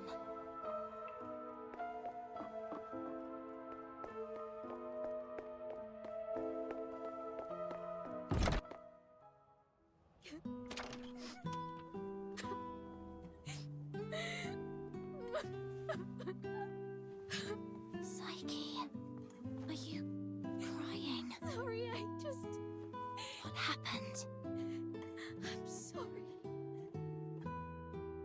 Oh, it's you. What's going on? What happened to Psyche? She's sick and needs treatment. And she needs some time to rest. It's nothing serious, but please leave her alone for the next few days. Psyche, would you like to go out for a walk with me? Let's go outside for some fresh air. Don't be afraid. I want to go to the Lamenting Lake. Sure, I'll go with you. Mr. Henrik, may I go out for a walk? Don't worry, it won't take long. I promise to come back shortly. Go ahead. But remember what I've told you.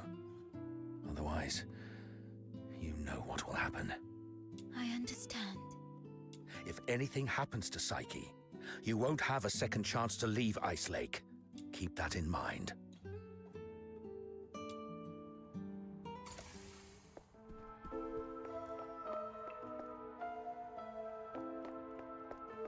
First sign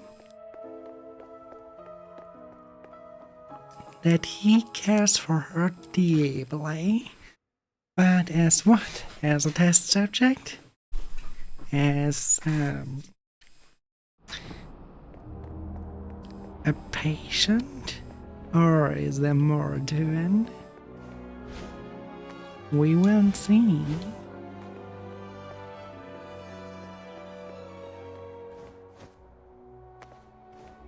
But for now, we are going doing the land delaying. Why I said that was a Texan accent, I have no idea.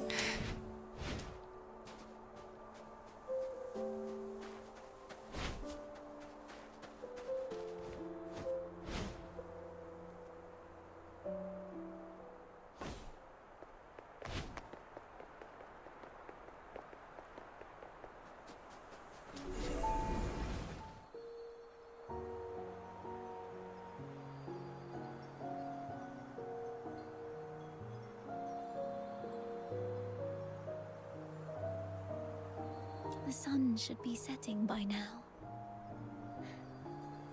I wonder if Lamenting Lake looks as beautiful as it always does at this time. Yeah, it's a spectacular view. Would you like to take a walk with me by the lakeside? Be careful. The snow's a bit thick here. Could you go first, then? I'll follow in your footsteps. That way, I won't slip.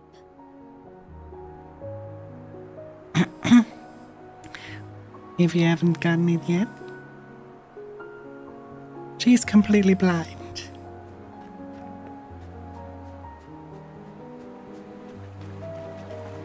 Where does this river lead? I'm not sure. Maybe to the ocean? No. That can't be right. I remember reading that ocean water is salty. So, if this river connects to the ocean, shouldn't it be salty too? But when I tried the water here before, it wasn't salty at all. Really? Let me try. What's wrong? That's freezing. My whole mouth just went numb. Let's head to the lakeside. When I was little, I thought if I just kept running, I'd leave Ice Lake behind. But no matter how far I ran, the lake never ended, and the mountains always led to more mountains.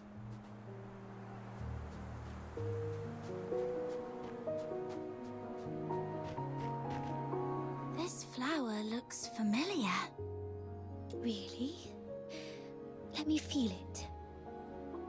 Ah, it's a star frost. Though the petals are smaller and the scent fainter, it's the same kind as the pot of flowers in my room. Would you like to pick it as a keepsake? No. Just knowing it's here is enough for me.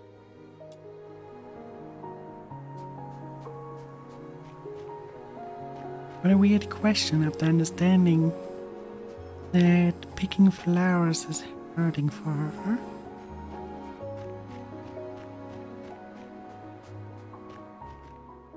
It sounds like a steam whistle.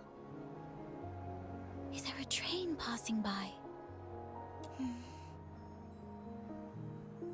Oh, that wasn't there last time. There wasn't the sound of a steam whistle either. Interesting.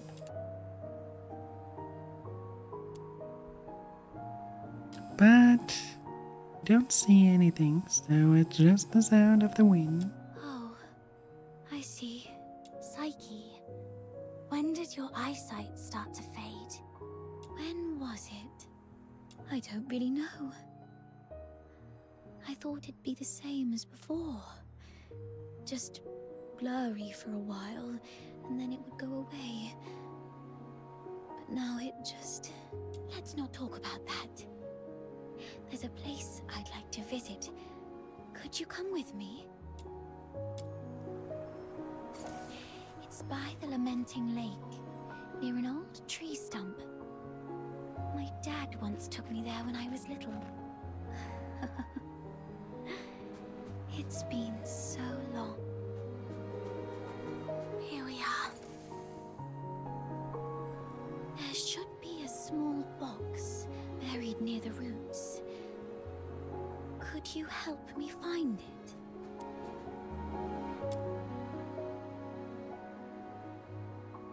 Found it. Here you go. Could you open it? This is it's called a camera. An amazing treasure. Dad gave it to me when I was 4. That year, he had managed to grow beautiful lamenting lake bellflowers. A wealthy man from the inner city loved the flowers and gave this camera to Dad, which he then gave to me as a birthday gift. But I cherished it too much to actually play with it. I thought, if I buried this precious treasure in the ground, it would sprout many more cameras by harvest time. Then our family would become rich, and my parents wouldn't have to work so hard. So I came here alone and sewed it. I was quite silly back then. When Mum and Dad found out about this later, they didn't get mad at me. Instead, they said, "Let's dig it up on your coming of age, as a gift to your future self." Oh, what a sweet idea. Thank you for keeping me company these past days, but I don't have anything valuable to give you. Please, take this camera as a gift from me.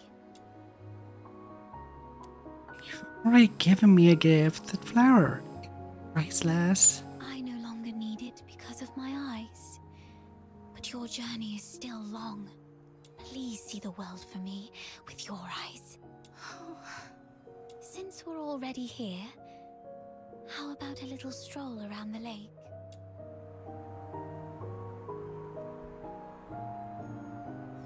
When I was little, Dad would sometimes bring me here for walks. Despite the occasional hide and seek with the filthoids, I always looked forward to coming here because I loved the floating ice and mountains here. And more so, I loved watching the trains roar by. You like trains? Yeah, I'm fascinated by their destination. The South. I've read that it's nothing like Ice Lake. The sun's warmer there, and you get to see seasons change. When spring comes, the ice and snow melt away, and there are flowers everywhere, even in the wilds. I always dreamed that if I could catch a train, I could actually get there. Dad told me it was not a dream we could afford. Because you're Charons? Yes. And also because Mum and Dad are just ordinary gardeners. We were poor and didn't have the means to board that train.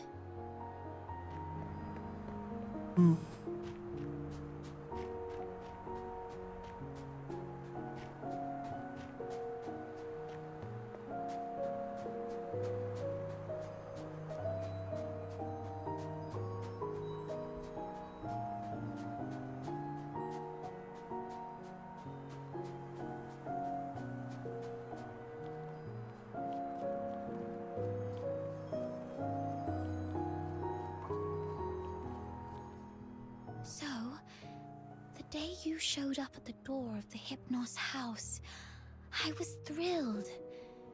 I'd never met anyone outside Ice Lake. I've always secretly wondered what your homeland is like. Have you seen the ocean with your own eyes? Is it as large as 100 lakes put together? If only I could also see it for myself. Look at me. Almost 18 and still daydreaming like a child. Listen, Psyche. It can be more than just a dream. The Besides Berry, you were the first one to be so kind to me. I've always wanted to do something for you. There's no one else here. So tell me, have you been under threat? You can trust me. No matter how scary the enemy may be, I'll protect you. I'm a stranger here. I can take you away, just like the day we went to the pit together. Once I find Berry, we can go to my hometown in the south, build little houses by the sea and grow flowers around our homes.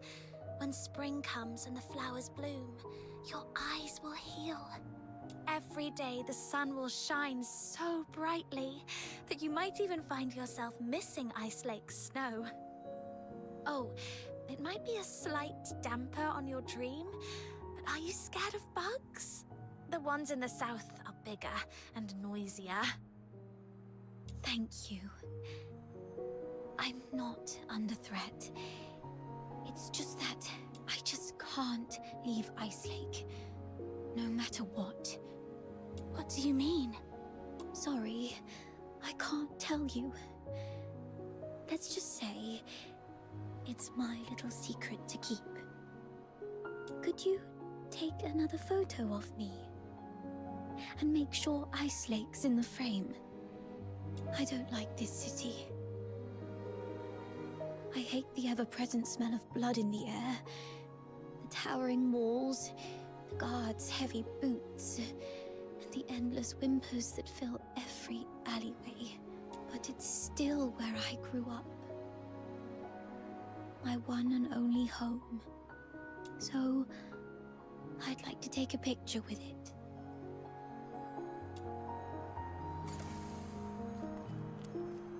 Okay, look over. It's...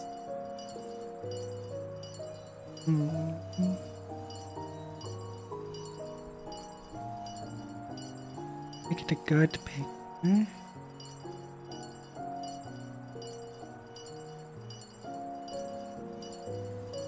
More like this.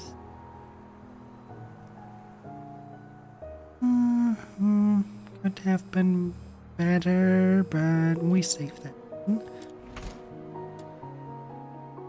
Say cheese. Let's take another one. 3, 2, 1. Psyche, Henrik. it's not safe outside the city. You've been out too long. Sorry. I'll head back now. Psyche, keep in mind what I said. If you decide to trust me, meet me by the signpost south of the Hypnos house at 2 a.m.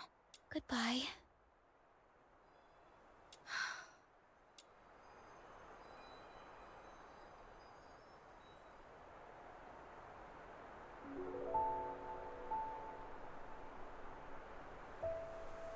Can't leave Ice Lake. What does she mean by that? That guy over there looks familiar. Have I met him before?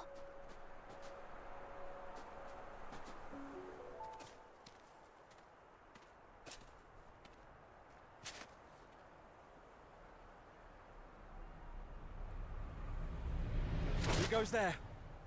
Stay back, or I'll shoot.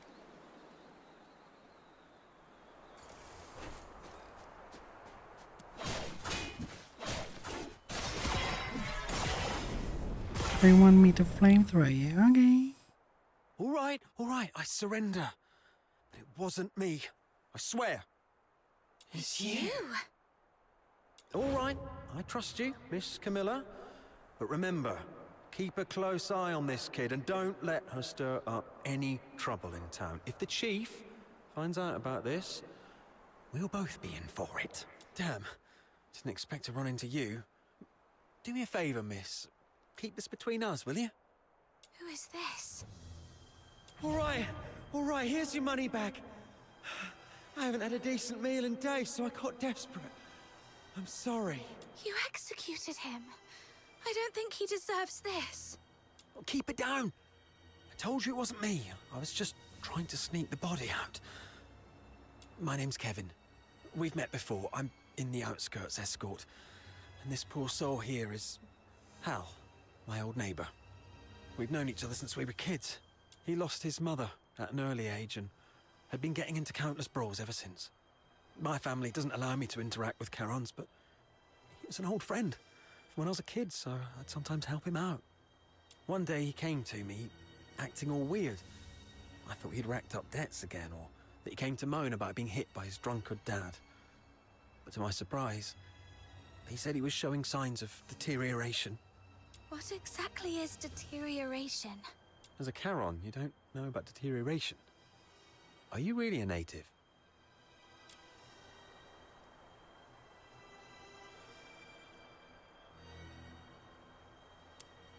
He has too many questions. Shut it or I'll share what I just saw with. All right. I won't ask any more questions. Please don't tell anyone. So, deterioration is a peculiar disease that only Charons might suffer from. Once you've got it, there's no cure. You folks usually awaken some kind of power around your teens, but not everyone's that lucky. There are always a few poor wretches who somehow get it wrong and turn into filthoids, but way stronger than the regular filthoids out there. A whole escort might not even be able to take one down. If a deteriorator appears in the city, the entire neighborhood is doomed. Now you get why most Solars hate Charons, right? They say it's the evil magic running through their veins that brings all this disaster. And the deteriorators, they're seen as the worst of the worst among all Charons. Honestly, I'm not entirely sold on this, but how come such a rare thing had to happen to Hal? About 2 weeks ago, he came to me all in a flap. But what could I do? Harboring a deteriorator is as serious a crime as sheltering a member of the Forsakens. One slip and you're done for. All I could do was give him some food and tell him to sort himself out. Later, I heard he got nabbed for stealing, and when they found out he was a deteriorator, they took him straight to the Security Bureau. What would happen to him at the Security Bureau? Like I said, there's no cure for deteriorators, so what else could happen? They get handed over to the escort, and then, well, you know, he pretty much had it coming, but still, we were friends for a few years. Morgue, so I sneaked him out. I was going to bury him by Lamenting Lake. Right next to That his was mother. weird. Right now, the picture just went into focus and then vanished again. What the fuck? Hold on, I'm curious. What symptoms would appear between the onset of deterioration and its full development? I wouldn't know. But I have heard that some would turn extremely violent. And some poor souls would gradually lose their senses, like going blind or deaf or something perhaps. This is all just hearsay though. If you're curious about it, best ask a doctor. But it seems to me you've awakened already successfully. Why do you care?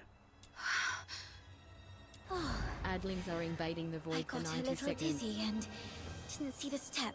Thank you. I suddenly couldn't see clearly back there and ended up startling that monster. I'm so sorry. Psyche, when did your eyesight start to fade? When was it? Could Psyche's sight loss be a symptom of deterioration? Could all the lodgers at the Hypnos house be deteriorators? Sir, I'd like to inquire about someone, and I hope you'll be frank and supportive. See this camera? If you refuse, I might just hand it over to the Security Bureau. They'd surely be interested. Come on, cut me some slack. If you're digging for some military secrets, you don't need to corner a mere foot soldier like me. I'm basically just a gatekeeper. Do you know anything about Henrik Ethelred, the owner of the Hypnos house in the north of the city? I mean anything about him. I'd like to hear it all. Henrik Ethelred? Isn't he just an inn owner? My superior does have some connection with him. He's got a bit of a history, but has been a law-abiding citizen these past years. Oh, that man's got quite the temper. Not a rare occasion he's shut the door on travellers, but that's just how he is. Even back in his proper job days, he wasn't a nice guy either. Though at least back then, he had his family to keep him in check. Please elaborate on his history. Well, it was, what, some 14, 15 years ago? Henrik Ethelred committed a murder up in Scarlet River, Flagson. The victim was a Charon, one with signs of deterioration, as I just said. Not a major crime, though, so he only served a few months before getting released. Why would he do that? I don't know, but everyone would fear and despise a deteriorator, I guess. I just heard this from my superior. It's been a long time and it didn't happen locally, so don't hold it against me if I've got some details wrong. Please elaborate on his proper job. The older folks in Ichelake all know that Henrik was once a renowned doctor. Quite the skilled medic he was. Even the nobles from the inner city would go to him. But then something happened, and he shut down his clinic at the height of his fame, only to reopen it as an inn a couple of years later. Come to think of it, that was right around the time he got in trouble in Scarlet River. Please elaborate on his family. He had a wife and a daughter. They were just an ordinary family of 3. But then his wife passed away quite early, and he raised his daughter on his own. As for his daughter, what's her name? Heidi, Haley, I don't quite remember. Anyway, she went on a trip to Scarlet River with Henrik, but never returned with him. He never talks about his daughter. One year my superior asked about her over drinks, and Henrik just smashed his glass and stormed off. I swear, I've told you everything I know. Can you please let me off now? Just give me the film. Damn it. You look nice. How could you be so cunning? Hold on to the film for now. Maybe I'll give it to you next time I come for more info, sir. Well, take care, sir. Hey, you just gonna leave like that? Where Yes. are you going? Oi! You promised not to tell anyone, didn't you? You have to stick to your word. We'll see about that. Always good to have some pawns in the bag.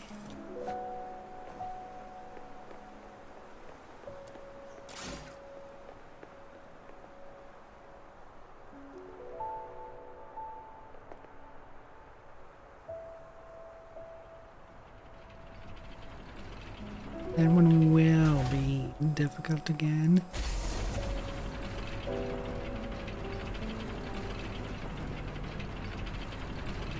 Can we make it with just one singular jump?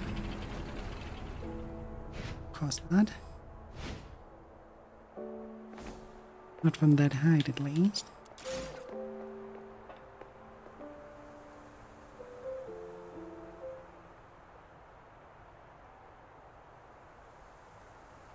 Seems best to...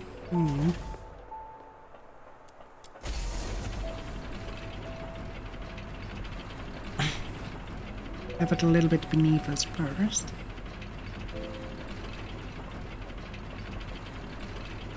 This now. There we have it. Now we can just walk up here.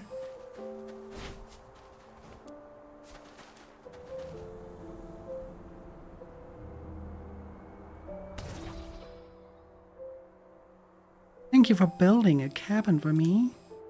If you ever grow as tall as me, you can move in too, and we'll be neighbors.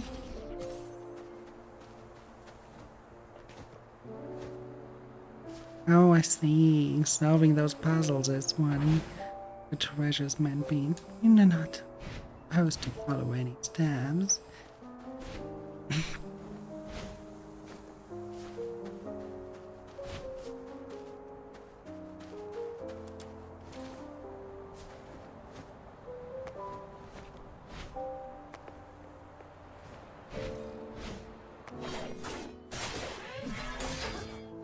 Looks like we have to do a little side quest here, and then... we're so close to the end of this.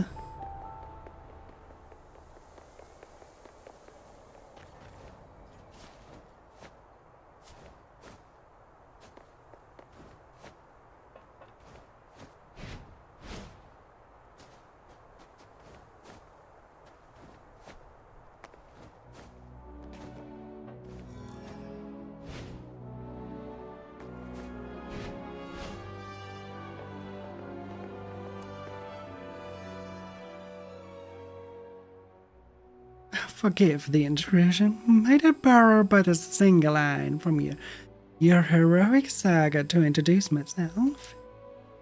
I am Amian. As for my profession, well, that's rather difficult to define without offending the sensibilities of art itself. We are looking the carnival now. But if I must reduce it to a single label, then let it be artist. That's suspicious. There's no need for Basil's misdressed friend. I merely linger here, beset by the crisis of athletics. Tell me, have you noticed?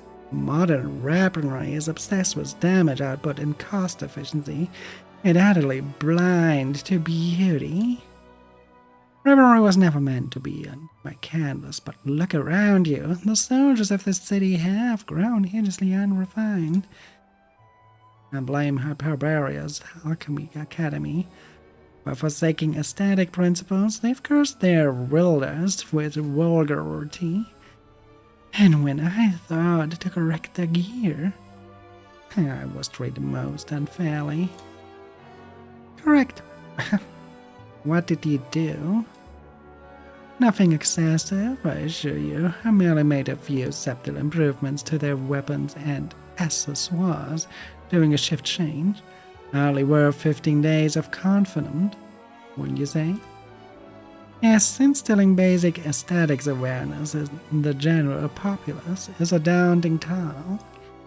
But surely we can't let hardship stand in the way of beauty. I swear by the name of art itself, from the legendary sword of a hero, the humble blade of a back-alley brawler, beauty must be honored, regardless of price and provenance. Oh, was quite the speech. I do enjoy a good bit of passion. This lad might look a tad questionable, but he's got a few decent thoughts on weapon aesthetics.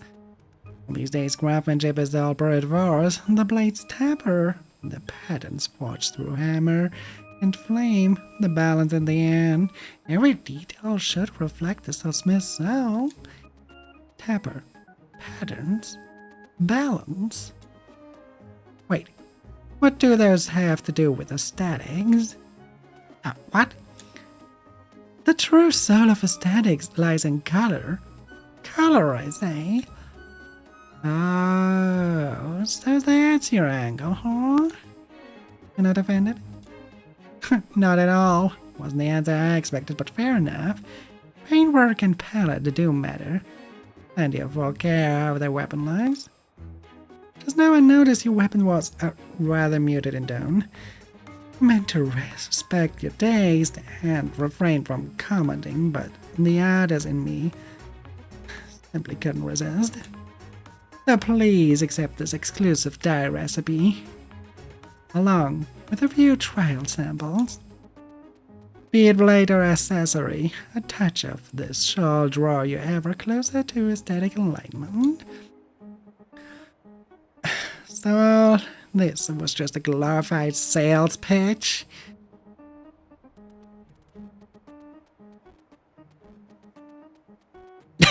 Snatch the dye and down it in one go. It's such a chaotic answer, I have to take it. Wait, no. What's the matter with you? I'm not bad, actually. Oh, is that so? Well, I do use all natural ingredients. Didn't realize they tasted nice. Strange as he may be, the lad makes a fair point.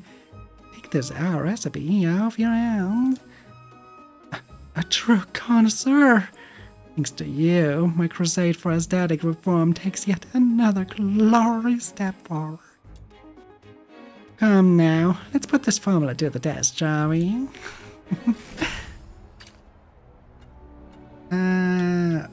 I'd rather take green. I would have to choose those two. Luckily I got both colors. No. My favorite color is not among them.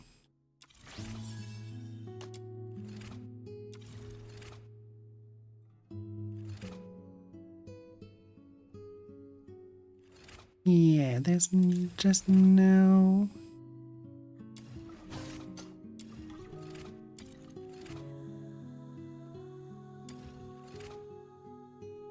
We need purple dye. That's the color I want. Purple and black.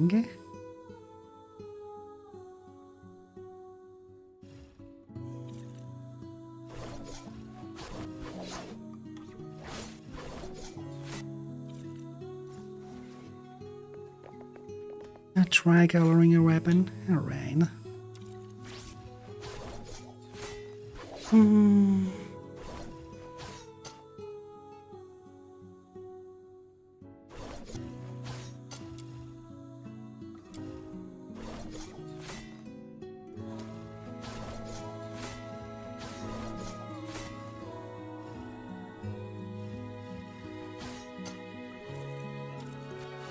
Let's go.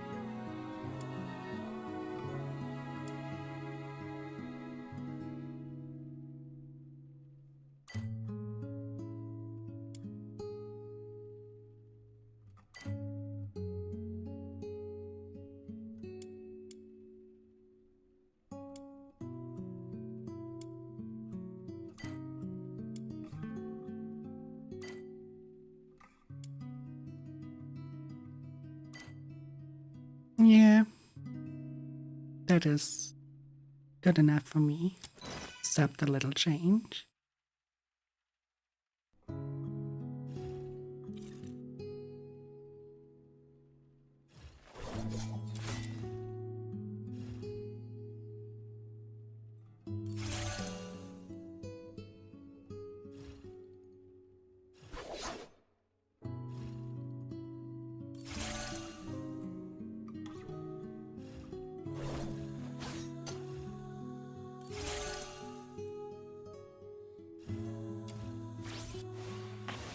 This is quite a delicate mission. We already know each other pretty well. Do I really have to introduce myself? Alright, fine. I'm Outsider, from the Noctoyagers. I serve as a guardian of this Sprogridge team, I guess. Let's go.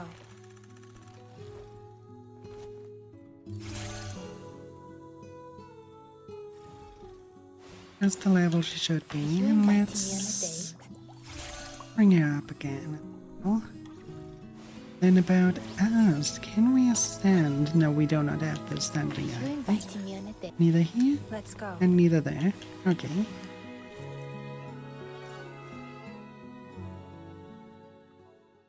Not bad at all. Smooth finish, good adhesion. Though I must say... What is it? Isn't this shade a bit over the top? Is it? I think it's perfect. I never quite understand you young folk, but if you're set on it, then so be it. If you fancy another battle later on, just bring me the right materials and we'll have another go. The aesthetics of Kano. Looks like I've still got a fair bit to learn on that front.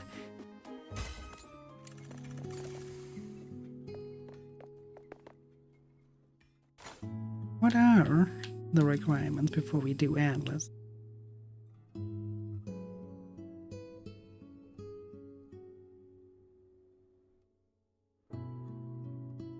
The dedicated chef. Okay, and let's do it.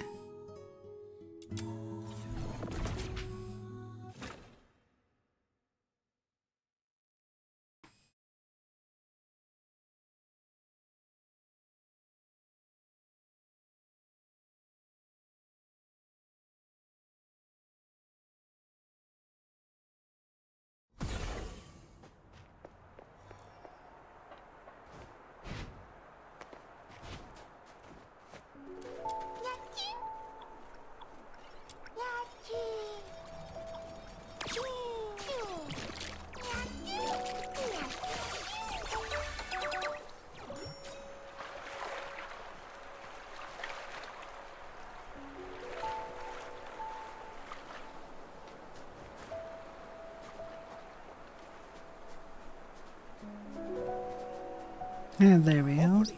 Oh, it's this quest, okay.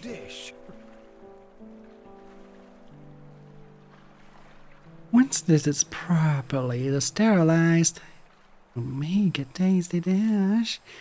The fishy taste is gone, but I can't get the umami flavor out of the ingredients. The man speaks extremely fast, his bloodshot eyes darting between a notebook and some seafood. He makes hurried notes with a hand covered in scallion bits. Take a closer look at these notes. The rusty rings of the notebook suggest it's been well used in polymindane. Take a closer look at the messy writing, drawing lines, and make out the names of a number of spices and cooking techniques. This is probably the man's recipe. The man snaps his attention to you. Who are you? Just a fox hunter passing through. A fox hunter? Maybe you'd consider a commission to help me perfect the delicious dish? Thanks, Tan. The first dish is an improvement on the traditional marinated seafood popular among local fishermen here. Take this bait and go catch something we can work with. Marinated seafood. Let's eat in raw. That does sound quite unique. Exactly. While you're out fishing, I'll get everything prepped on my side. And if you run out of bait, just swing back here and I'll give you more.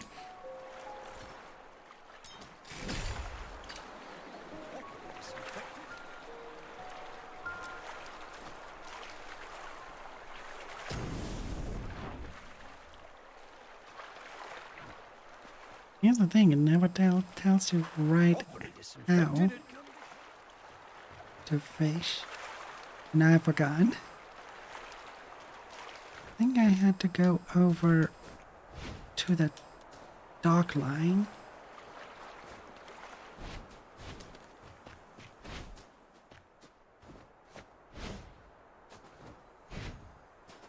But here where I can.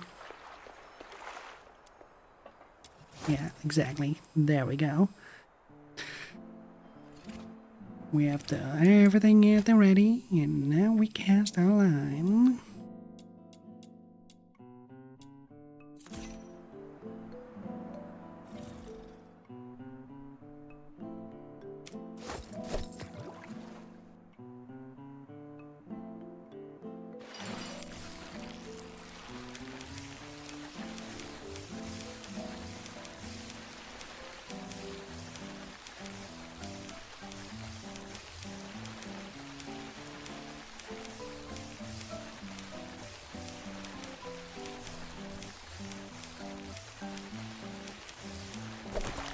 There we have him.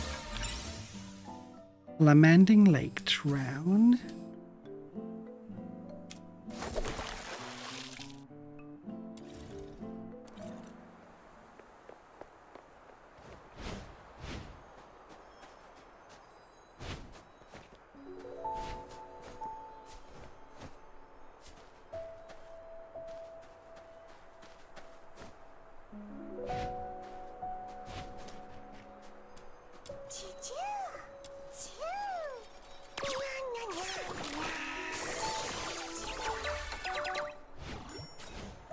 Properly disinfected, it can become a delicious dish. Chop the scallions. Rinse the fish and shrimp. Add salt and vinegar. Considering eyes like a salad, maybe some sugar too. Marcus grabs the bag of ingredients you've collected and drags it into the alley, mumbling about this recipe. Properly disinfected, it can become a delicious dish. A chef from the inner city of Islake, average in talent but extraordinarily diligent. Frustrated by the lack of progress in the kitchen, he left his restaurant job and embarked on a relentless quest of Ryan's recipes, determined to create dishes that would delight everyone. Disinfected, it can become a delicious dish. After a while, Marcus rushes out from the alley, not realizing how comical he looks until he trips and face plants into the slough. He scrambles up with an embarrassed grin. Sorry about that. Here, try this. You taste the unique flavor of Isling. He presents a packet of fish and shrimp marinated in a dark, aromatic sauce. The pungent smell hits you even through the sealed membrane.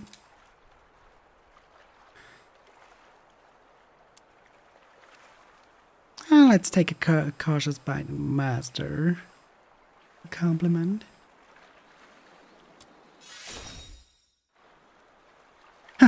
Forget it.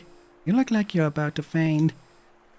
Well, still, there is room for improvement. I'm working on a second recipe. I'm counting on you, my taste bud partner. It sounds utterly kinky. I think the next quest was right here. There he is.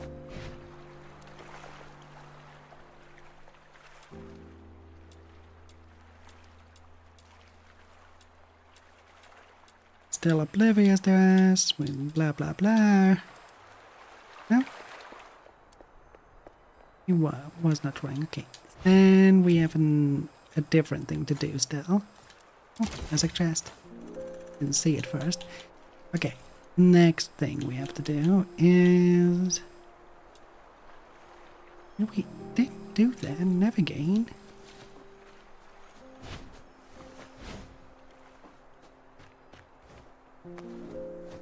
We have to fish for foxen or trout. Okay.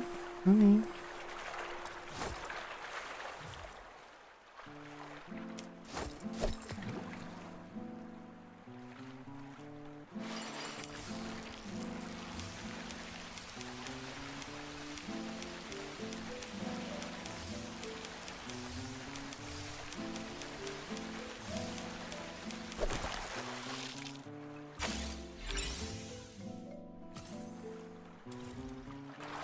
You're so good at fishing, Andre.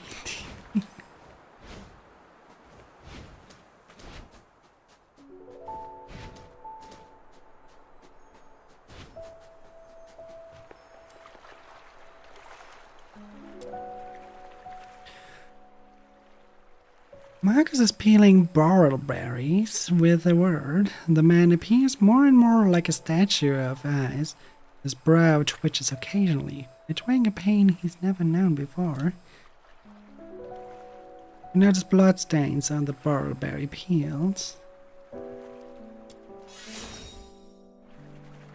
The berries and peels are bloodied and muddy. Some crushed. Marcus' hands are raw and bleeding, suggesting he climbed off a cliff to gather these berries. It's blood. Nothing serious. Just slipped while picking some berries. That's all.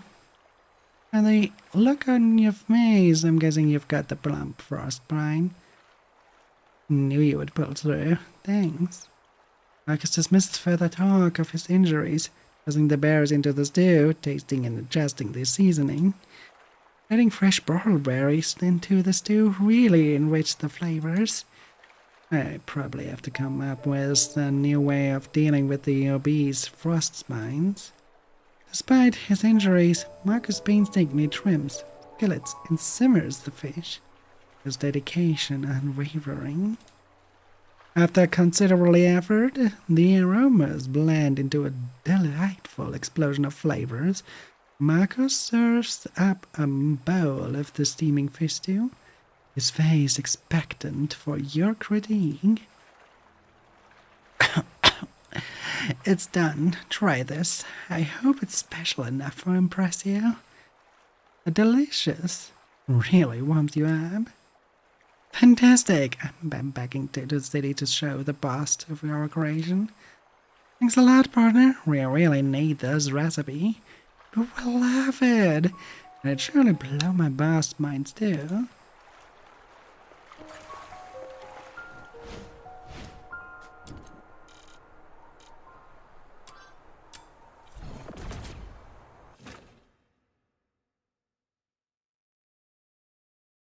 And now, with that...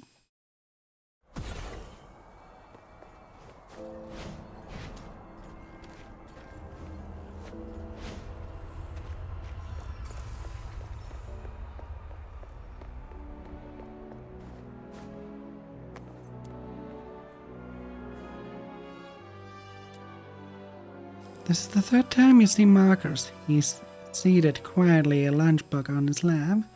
The man looks utterly spent, his skin shriveled up, as if deprived of sleep for quite a while. His injuries have yet to be properly treated. In a warmer city, those wounds might have festered and started to smell. You're right. What did your boss say?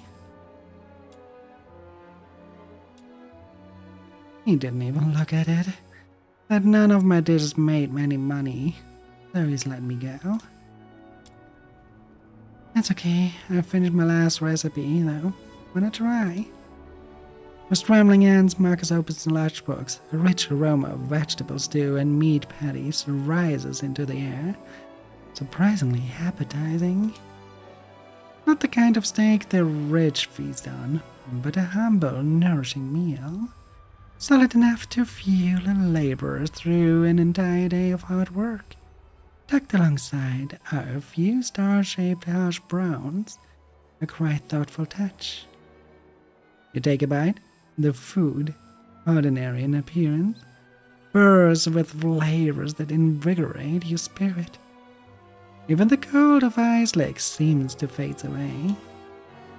Beneath the lunchbox, a recipe filled with corrections is neatly placed. Marcus nods, his head indicating it's now yours. He awaits the food critic's review with a smile.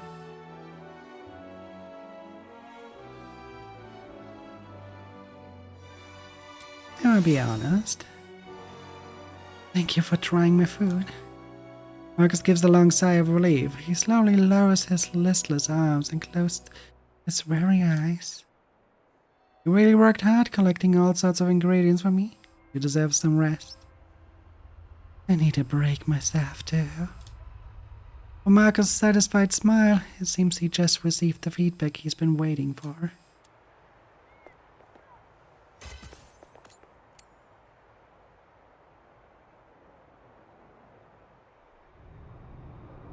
Adlings are invading the void for 90 seconds. Now, let's go for Psyche. Have this final revelation. I hope it will bring some comfort.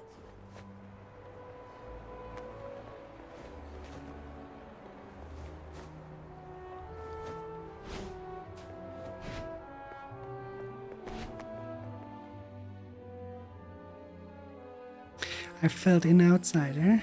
Now all that's left to do is getting the meeting a spot. I've squared things with a friend from the inner city. He will send his coach around here tonight.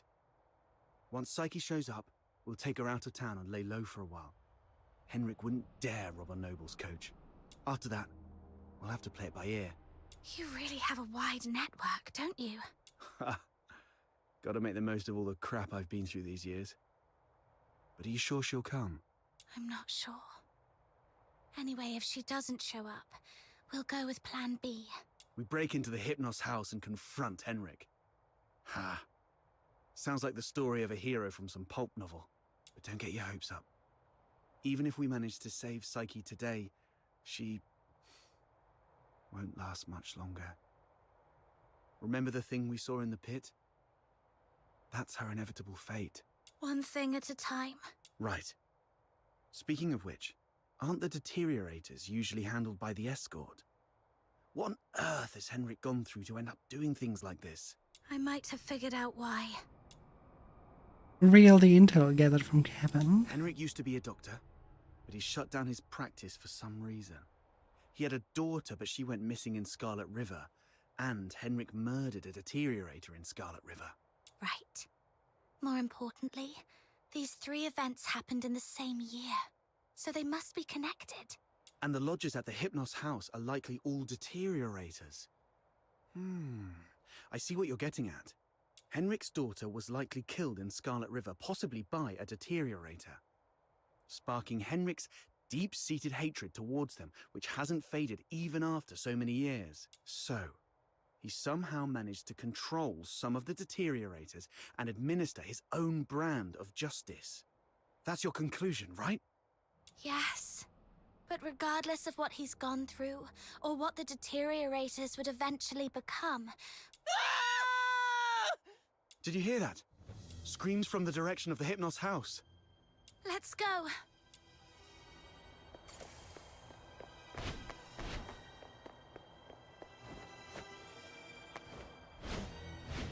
Oh wait, the hypnotizer is in this direction. Wrong one.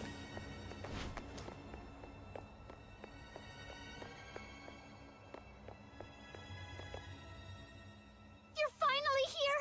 You've no idea how scary it was! Was that you shrieking just now? What happened? I was just keeping watch here as you asked me to, and just like you expected, Psyche came out. I ran to her, ready to take her to you. But she suddenly lunged at me, looking all scary. Lucky I was quick on my feet, but was that really Psyche? She was nothing like her usual self, more like a wild beast. Oh no, the deterioration started.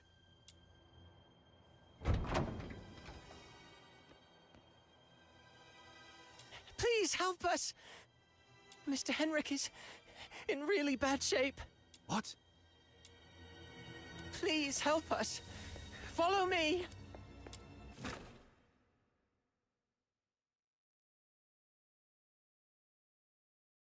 Over here! Mr. Henrik's in his office.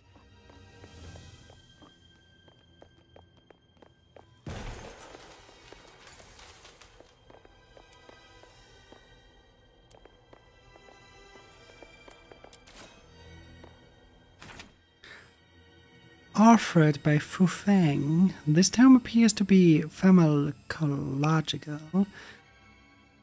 Judging by the book's unusual binding, the author's exotic name, and its writing style, it seems to have originated outside the Empire's academic circles.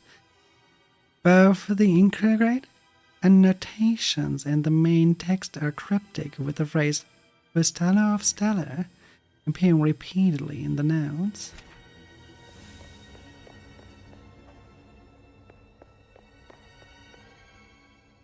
Henrik. He's still breathing. Snow, see if you can find any bandages or strips of cloth. Anything. Don't waste your time on me. I deserve this. Please. You... Don't bother, he's a goner. Let him finish his last words. You... have to stop Psyche.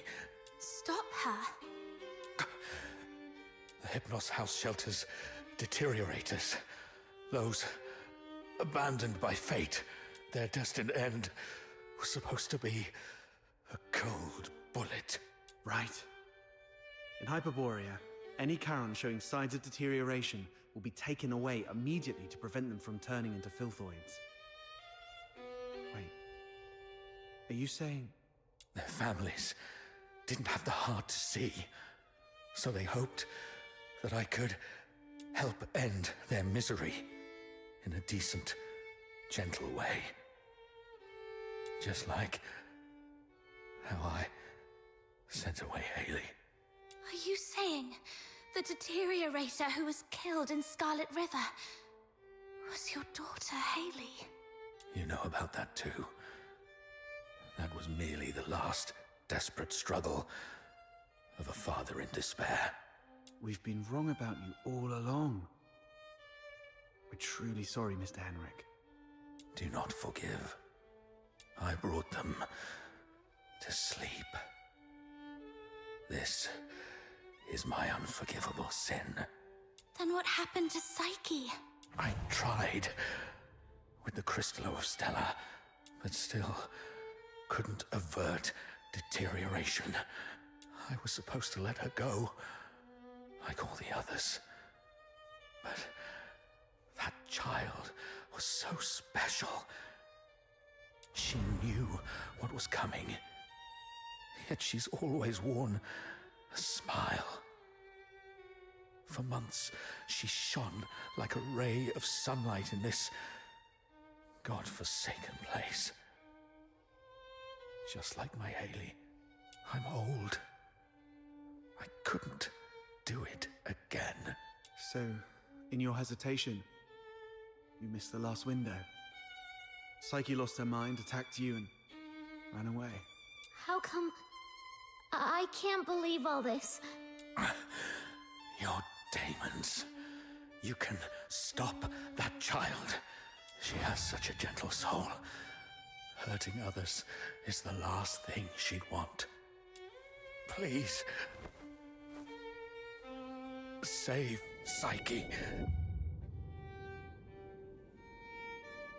Save my Haley.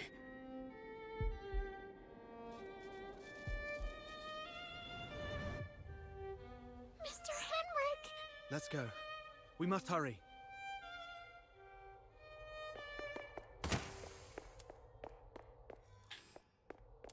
Wait, before we go, there's more to collect. Mr. Alfred, I've had your family property inspected. Don't worry about the dust. A bit of light cleaning will suffice to prepare it for sale. That being said, understand this estate represents a century of family legacy. Though I know you haven't lived there since your wife's passing, it may still hold sentimental value for you. So before we proceed, might I suggest reconsidering its sale? If financial pressures are forcing your hand, perhaps there are other options we could explore. Leasing, rather than selling, might be a viable alternative. We can discuss this further at the asphodel. Please allow me the opportunity to repay you for curing my grandfather all these years ago.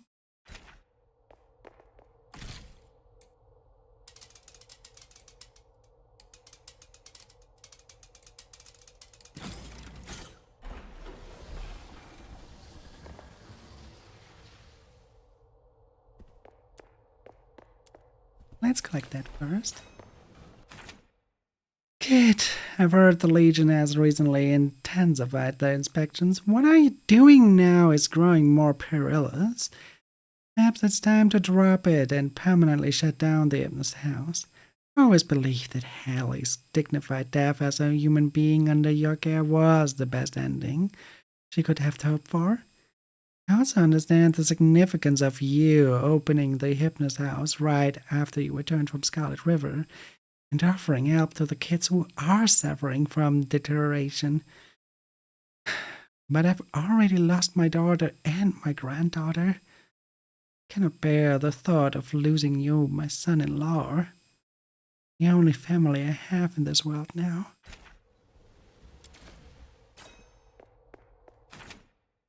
Your kindness is appreciated, but my mind is made up. Please proceed with the sale. For the children, a tenant has moved in. The sale can wait for now.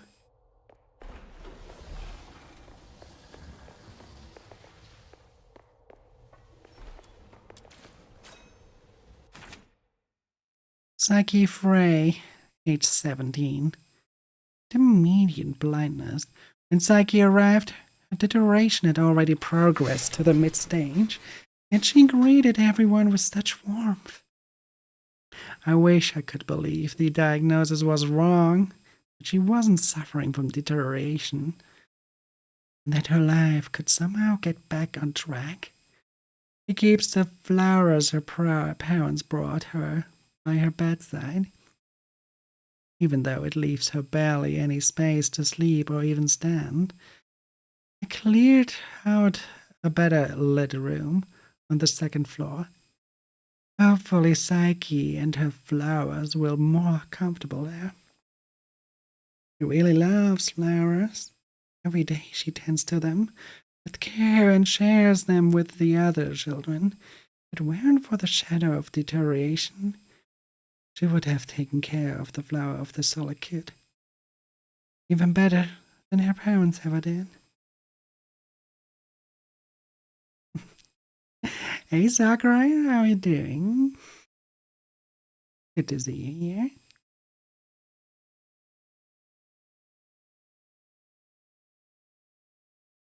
Today, Psyche gave me a flower too. A peaceful smile reminded me of you, Haley. Psyche saw me frowning over the finances today and wouldn't stop pestering me until I told her about Hypnosis House's financial struggles. Must reply to the buyer soon. Can't let the children keep roaring about this. Psyche cleaned out the old house and even rented it to some kid with a shady background. I just hope that kid doesn't stir up trouble for Hypnosis House. Psyche told me she wished to live longer as a human. Even if I just for one more day, was both relieved and furious to hear that. Felt relieved because Psyche finally opened up, after trying to be strong for so long. I felt furious because of the blasted kid. Don't know what that little rascal said to her, giving false hope to someone who is destined to leave the world soon. The cruelest thing one could do. You don't have what it takes to save Psyche. Then leave her alone. The anti-deterioration drug is nearly ready.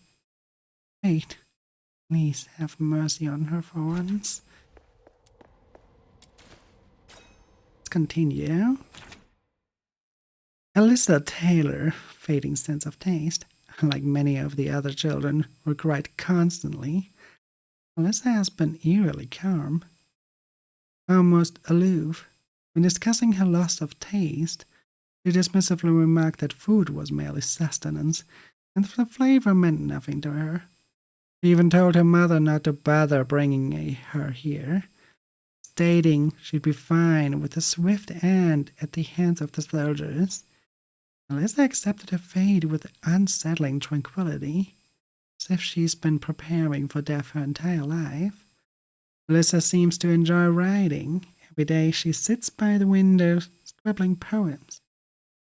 Poems are cryptic and difficult to understand, but the wording suggests her mental state is far from stable. After a long conversation with Psyche, Alyssa smiled. The rest died. Until then, I feared her illness had taken away her ability to smile. One more tome. There we go. Hunt Clark, age 18, intermittent deafness. Emotionally, Hunt has been relatively stable, largely due to Mia's unwavering support. By the time he arrived, his deterioration had already reached an advanced stage. Today, when I had to tell him his time was running out, this young man, taller than me, broke down, crying and pleading for a chance to live. Only 18, loving parents, devoted mentors, the newfound love. Broke my heart, but I had to steel myself and remind him to the harsh reality. This is his destined fate. In truth, I was preparing to restart trials for an anti-deterioration drug, but with high risk and no guarantees, couldn't give him false hope. The cruelest thing in this world isn't despair, offering hope only to take it away later. Here clutched the pocket watch Hunt had given her, tears streaming down her face as she softly hummed a tune. Even though Hunt could no longer hear her, he passed away with a faint smile, seemingly at peace. I believe he didn't suffer, but he left so suddenly. Before I could find the Crystal of Stella to complete the drug. Alright, I think we have everything in here. So now we can fight against Psyche. Alright, outsider, we're ready. Stopping a deteriorator won't be an easy task. Make sure you're well prepared before heading out of the city to look for Psyche. come on, let's go. Yes, yes, I come from. Off to find Psyche? Yes. Please take this with you. Psyche often gave us flowers. Even though some of us can barely smell or see them clearly anymore, she kept doing it, saying flowers bring good luck.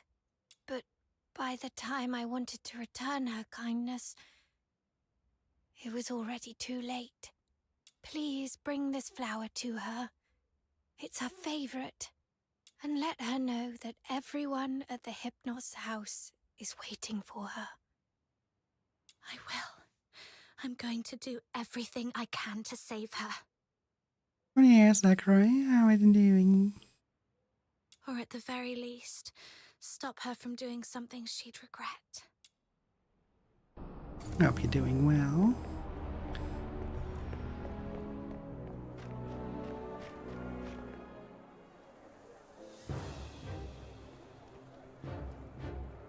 As we challenged the winds itself. That young lady just swooshed by. How did she do that? Shh! Drop it and get back into the city. That is a deteriorator. Don't panic. The escort will be here soon. Don't you slip into the city amidst the chaos. Butterflies? How come there are butterflies in such coldness?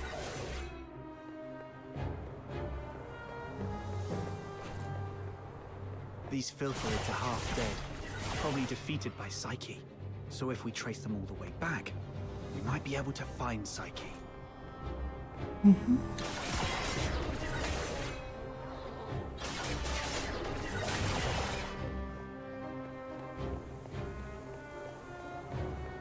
Oh, that one lost its head. Oh, you're in for the flamethrower.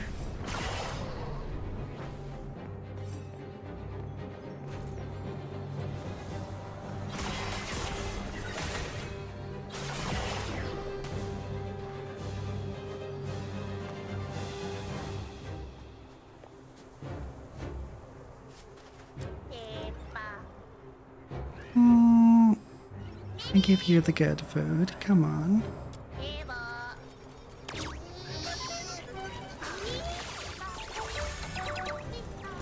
It's one more genie mon an hour's time.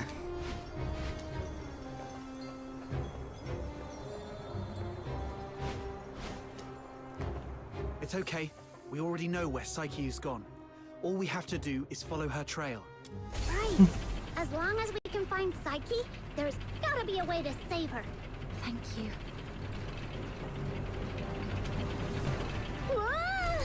The wind's gonna blow me away! Stay behind us, Snow. We'll make our move when it calms a little. And if the wind gets strong, we can stay behind the rocks to take a little break. Don't rush in.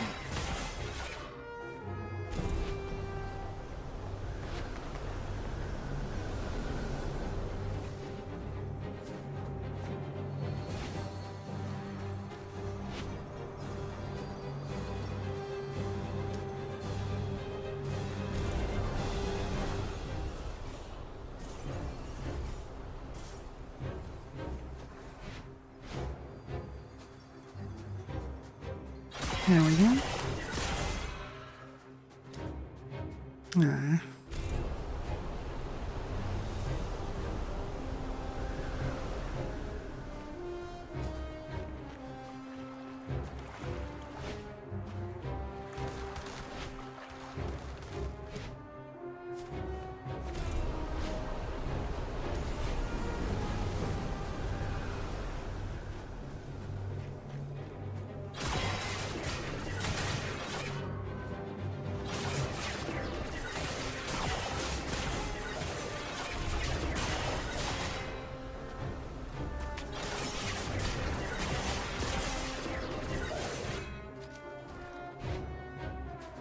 There we go. Maggie, we're coming for you. Ready or not.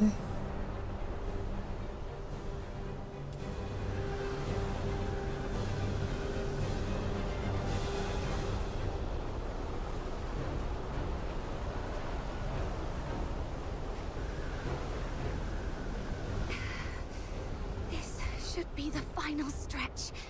Psyche, wait for me. I'm bringing you home.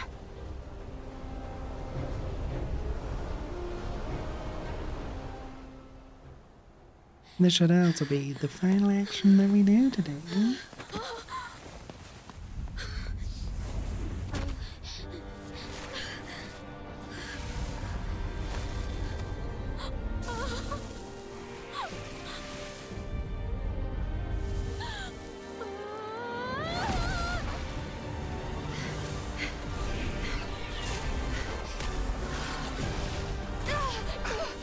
The wind's too strong.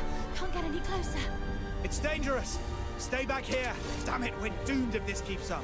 She's lost her mind! Be ready to fight!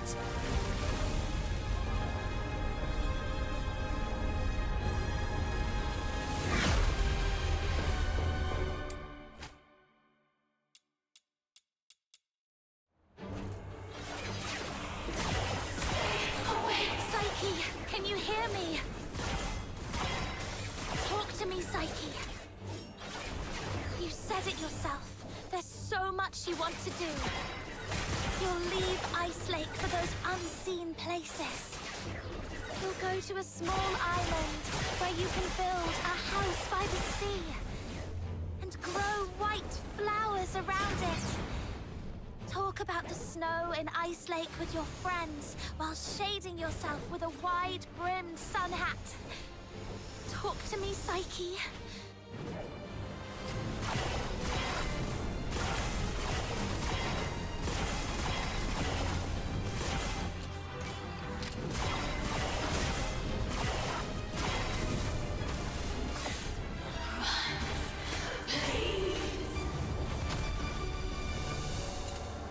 I'm running around here.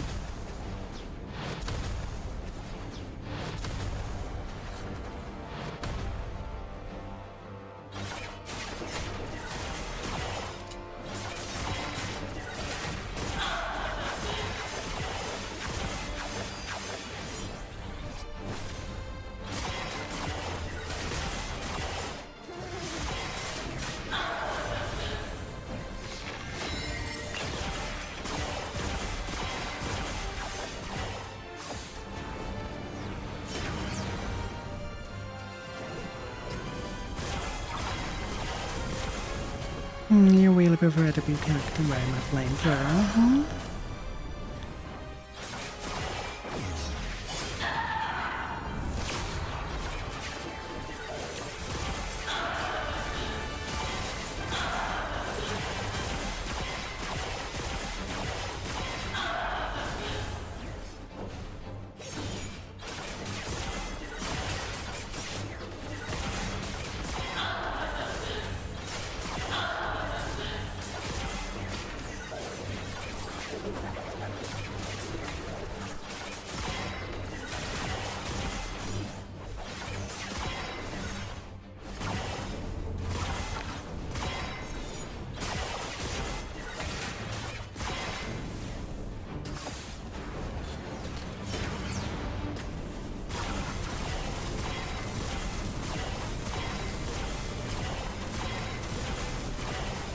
It's cookie again.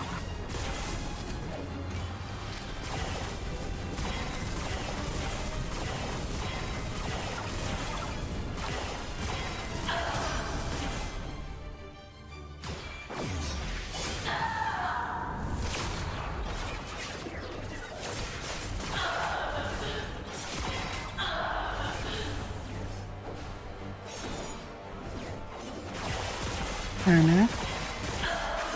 And we do it like this.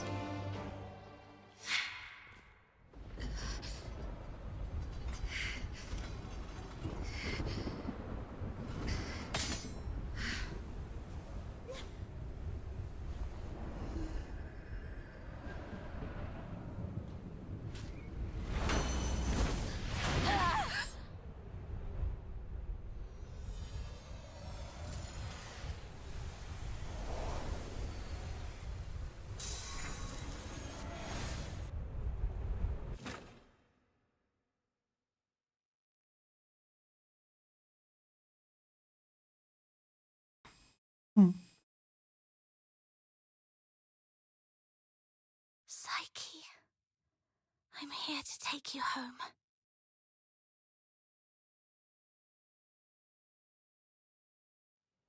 And that we do. My home.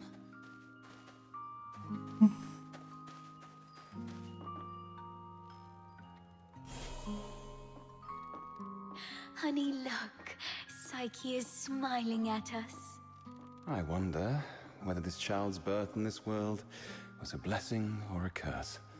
Yes, we weren't born with blessings. We are so close to wrapping this up. Let me snooze that in.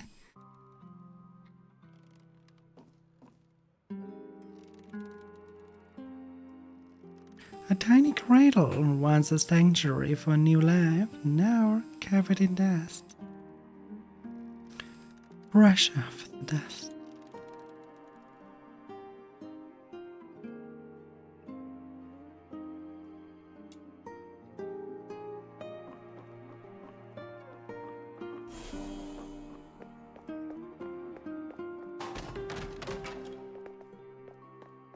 Mom, I promised Psyche I'd bring her home today to play with blocks. Who says you can play with her? How many times have I told you to stay away from these unclean people? Do you want to get killed by dark magic? Ugh, now these blocks are all dirty. Throw them away, now.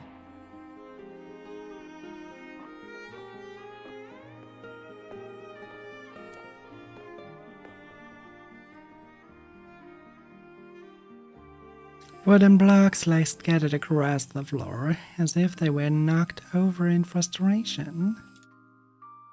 Let's take them on.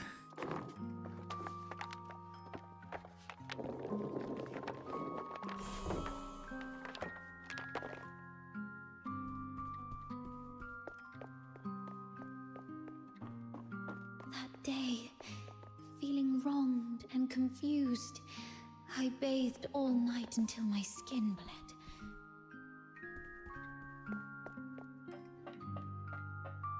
Please, sir, you've got it all wrong. My daughter is a good girl. She knows better than to steal a necklace and hide it in a flower pot. Save it. Is there even one Charon kid who isn't light-fingered? All right, if she's so innocent, she can prove it. Just smash all the flower pots here. That'll clear things up. It's all because we are demons' children.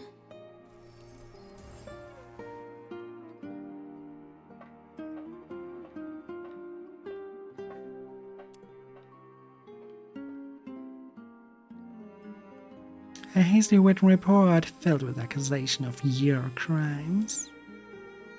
Cross it off.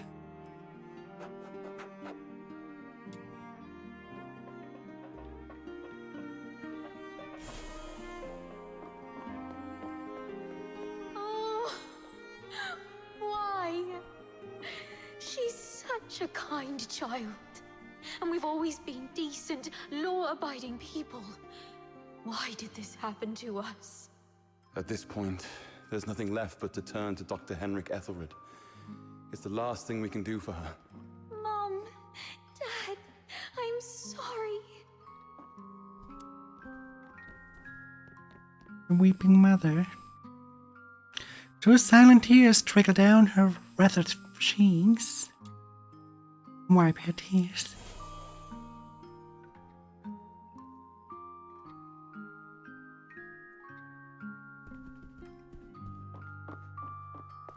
It's all meaningless. You bring these things to me every day, but what difference do they make? Psyche, you should know what it means to be sent here. Yes, I'm aware. But are we just living for some kind of meaning?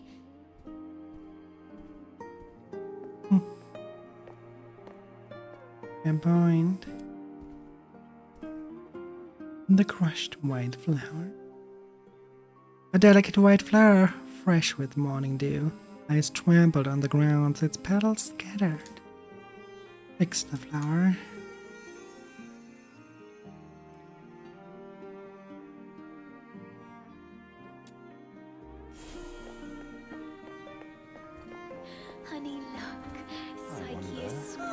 child's birth in this world is a blessing. Who says you can...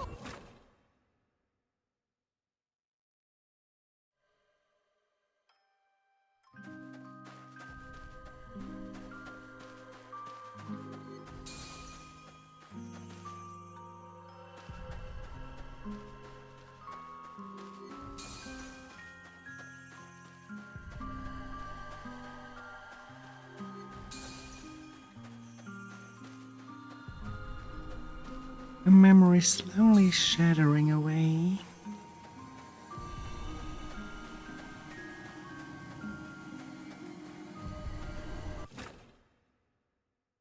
And a flashbang at the end of the road. Your entire life.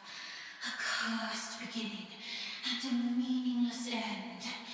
It's all meaningless. How you've always appeased others with a fake smile. Are you really that selfless? No. You're just cowardly, begging for their pity, and for them to remember you as before you turned into a monster. It's all meaningless. Their fleeting pity and memories will soon wither and decay with time, leaving you rotting in the ground, utterly forgotten. What are you thinking? What are you furious about? Ah, I see. You crave to vanquish me.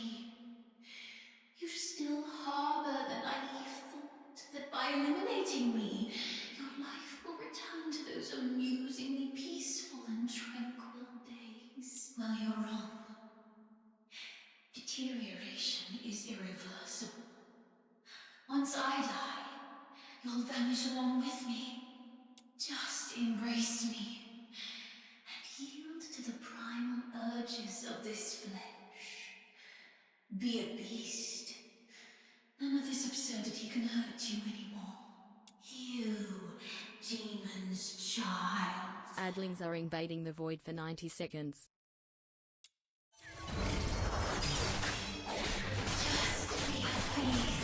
And now we are defeating ourselves, basically, since we are playing as Saki. My journey ends here. I think that was meant to be, but I'm not sure.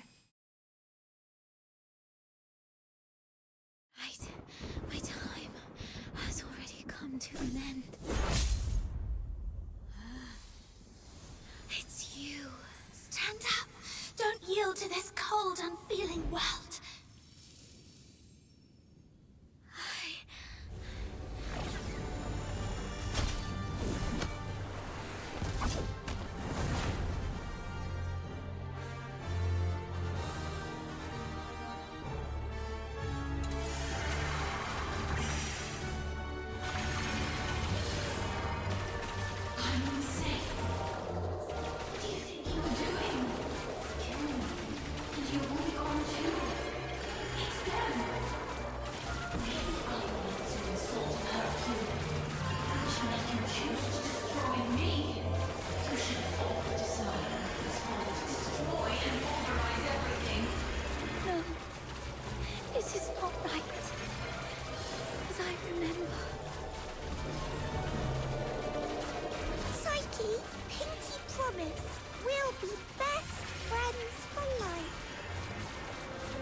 Wait for your return.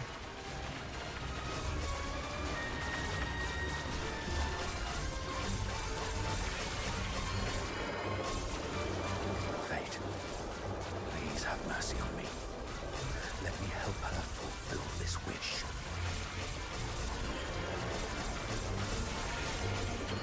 Take this flower with you. It will bring you good luck. Exactly. Go to a small island where you can build a house by the sea and grow white flowers around it. Psyche, I'm here to take you home.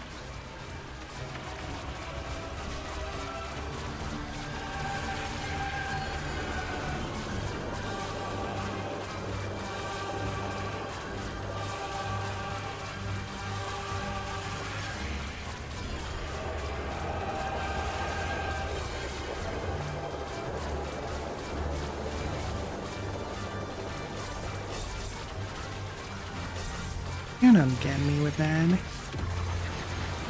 I so frightened.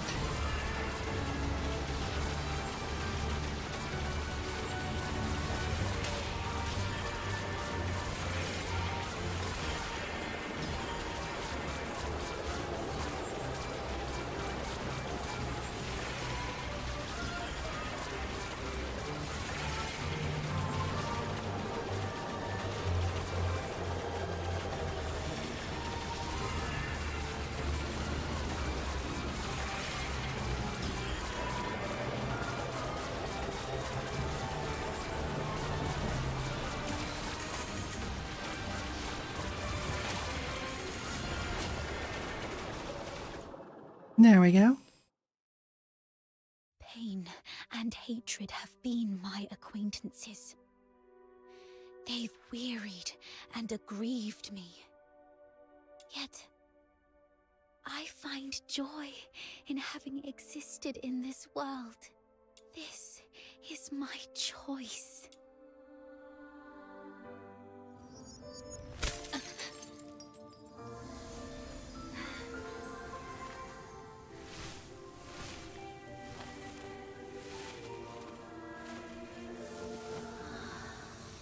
Psyche, do you remember what your deepest wish has always been? Yes, I remember now. Mm-hmm. I've always wanted to leave this place and see the world. To find a warm place where flowers always bloom. I wish to make it there. I will make it there.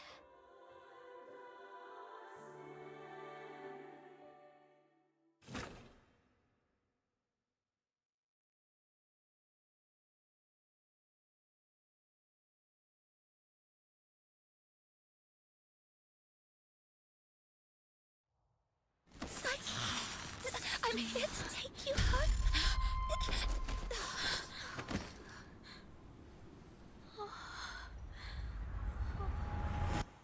I've still ended up hurting you all.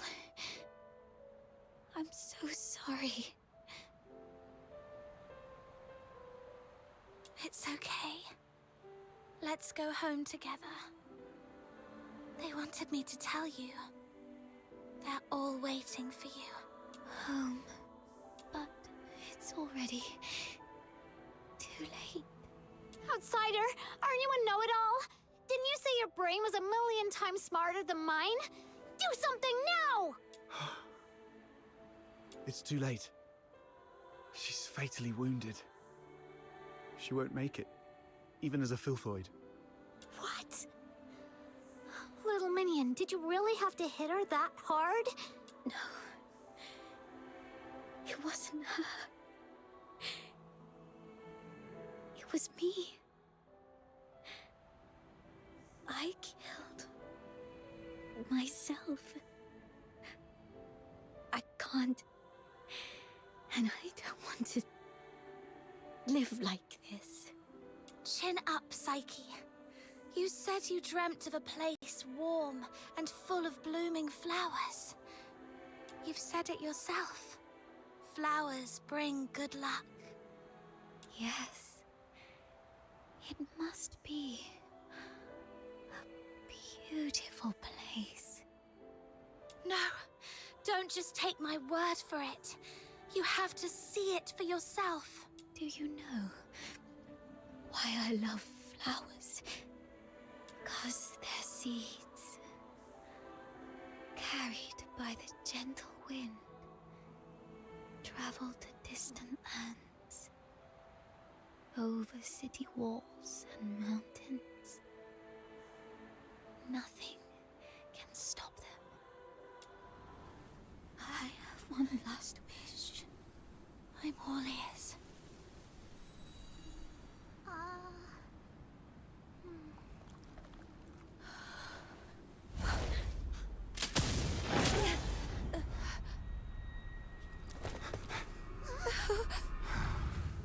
Target missed. Unable to confirm status of target or hostage from this range. Prepare for direct engagement.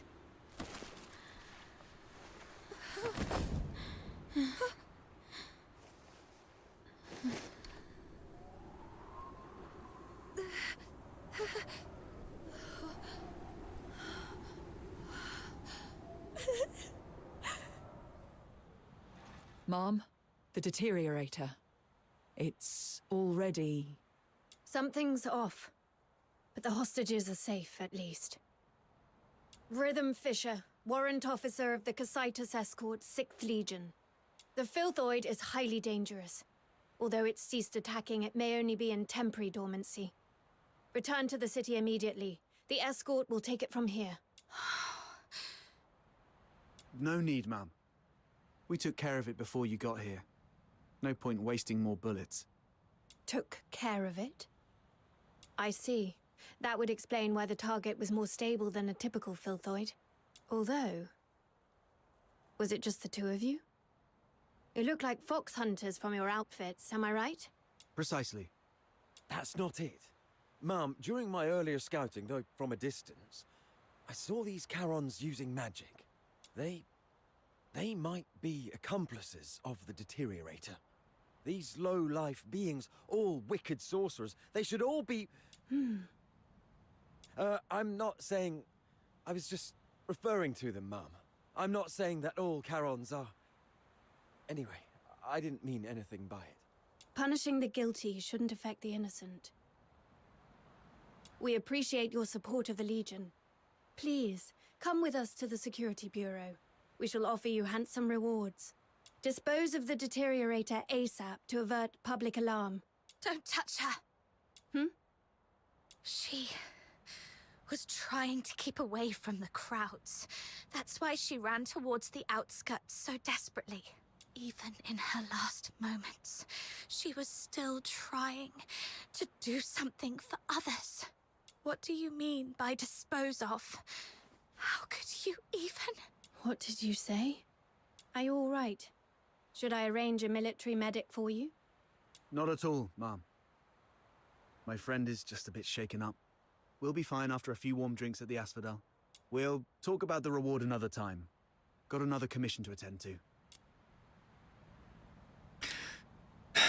Continues the speech, despite the risk. You've made your mind. Set the record straight for Psyche. She was not a Filthoid or some trash for you to dispose of. Her name was Psyche. She was a citizen of Ice Lake. Tonight, she protected everyone in the city from deterioration. I will make sure she receives a proper send-off. Stay away from us. What are you talking about? You're defending a Filthoid? Ma'am, this one-eyed brat is highly suspicious. Might need a thorough interrogation. That's unnecessary. In Charon tradition, we don't bury the deceased. Instead, we set them adrift on water, believing it carries their souls to the eternal misty sea. Let's move on. I'll explain the situation to the higher-ups.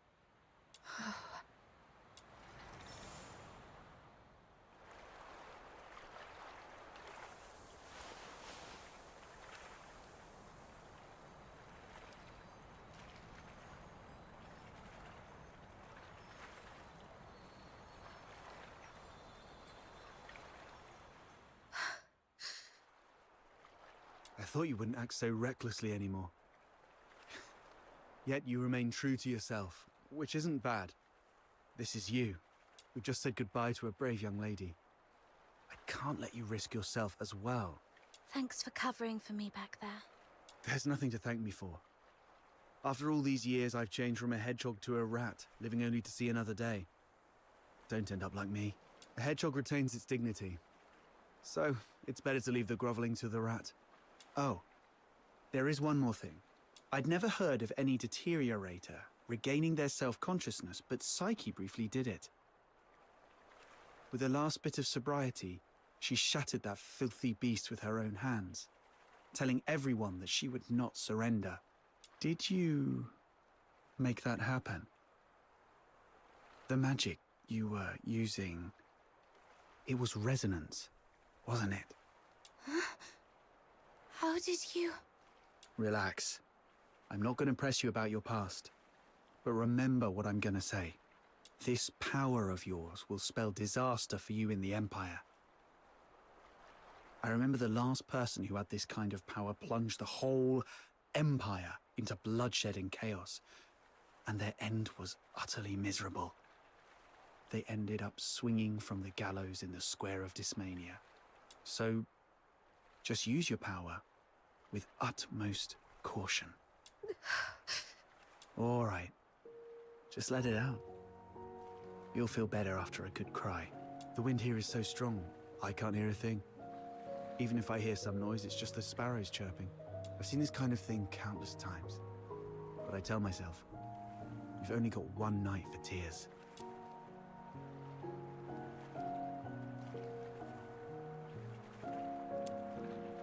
It's alright. I'll get better soon. Anyway, pull yourself together. That girl would surely wish you to face tomorrow with a smile. Even if we were once deceived by this world.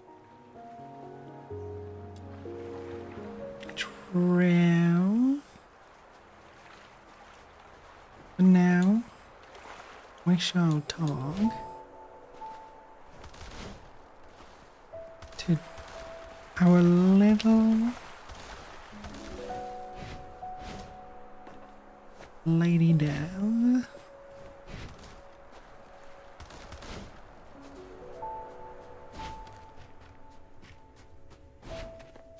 Oh. But first we have a little genie mom.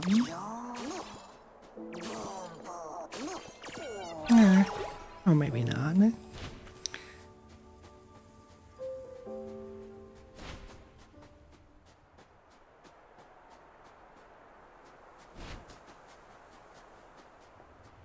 We did a melt.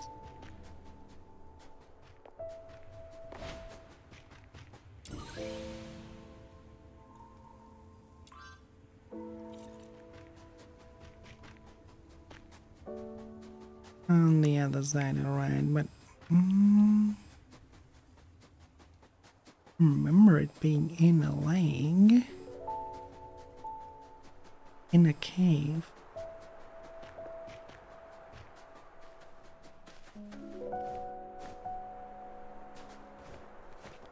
Gotta be an entrance somewhere around here. I think here.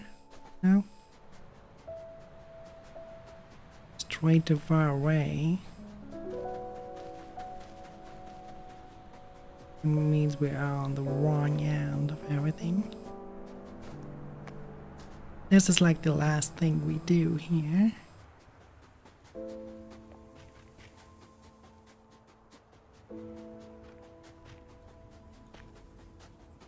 You will see why in just a little bit.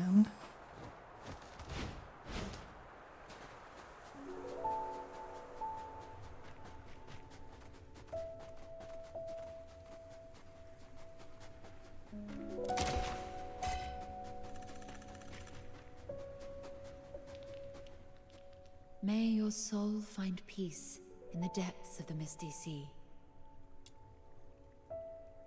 Where are you? You have come, child. Please, wait while I complete this final rite. May you be reborn within the bosom of Mother Embla. Greetings, child. I roam as the ferrywoman of the misty sea. Or, if you prefer a more personal touch, you may call me Lady Nightfall. Having journeyed here, I've heard the whispers of a wandering soul in this place. Thus I've come to guide her back to the misty sea. A wandering soul? Yes. Child, do you too hold a departed soul in your thoughts? How did you know? My eyes can see the longings of souls. As I guided her, I glimpsed all she held dear. And among these visions, I saw you. She was a friend of mine. I failed to protect her. She must be disappointed in me. Quite the opposite. Many souls I've witnessed depart with intense grievances and bitterness, their cries thick as the fog along the riverbanks. But her voice was very gentle. It bore no sorrow, anger, nor resentment. Only expressions of gratitude and blessings. Perhaps those were meant for you. What? I refuse to accept this ending. Child, I have lived long and bid farewell to countless souls, and I've heard such words time and again. Just as plants succumb to wildfires and bugs perish in storms, impermanence is a part of life. Sooner or later, death touches us all. Rather than cursing fate's indifference and cruelty, or lamenting our frailty, we can choose to cherish the memories we hold dear. After all, if death is the inevitable, then every moment alive is a miracle that defies the odds, isn't it? I believe that the gentle soul who journeyed to the Misty Sea would also wish that when you recall your time together, you'd find yourself smiling, not crying with grief. What's the Misty Sea like? The Misty Sea is the cradle and resting place of life for Charons. Souls of the deceased return there, and the living emerge from it. Life flowing in endless cycles. If that's the case... Can I go to the Misty Sea and bring her back? Were it someone else asking, my answer would be this. The cycle of life and death is a universal law, not to be defied by human might. However, child, I sense you are bound by an unusual destiny. One day, when you have garnered enough strength to confront this world's unveiled truths, and even challenge its very laws, perhaps then might you step into the river of life, to its terminus, the Misty Sea, where the departed souls await beyond the veil of time. I mean... I am merely an observer by the riverbank. The answer to this question must be discovered by yourself. If your heart truly yearns for it, then proceed on your path. Godspeed, dear child. The Misty Sea. Departed souls. The world's truths and its laws.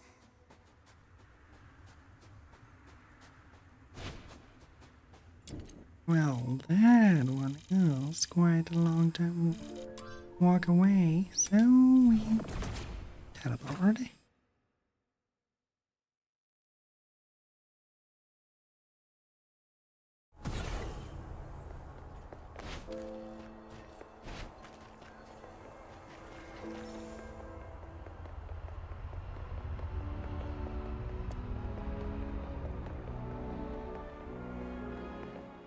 In here.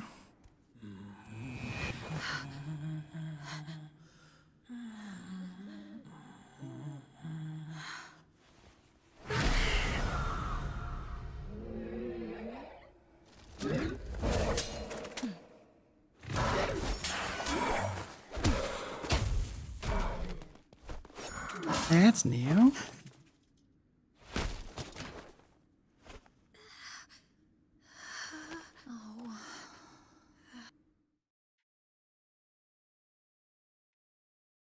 That one was new. Interesting. You've embarked on your journey. And now I select the other one. Perhaps you've explored new places and have met new friends. You seem sad. Yes, I had a sad dream. Well, I'm not sure if it was a dream. I feel like I've lost something important. Trying hard to hold on to something, yet it slips away like sand through our fingers. Time and life. It's all like this. To be born is to be destroyed. To meet is to part ways. The only thing that ever lasts in this world is oblivion. Where are you going? Like you, I'm starting my own journey. Wait. Who are you? My name is... And now you give it second Our name. paths may cross again one day. Once again, in the Oh, collapsing dream, okay. that voice whispered through the wind. Not giving second Only name. this time, I finally made it out. Like tree roots eagerly absorbing every drop of water, I endeavored to engrave that name in my mind. Mm-hmm. And now we select the name and the That character. name is...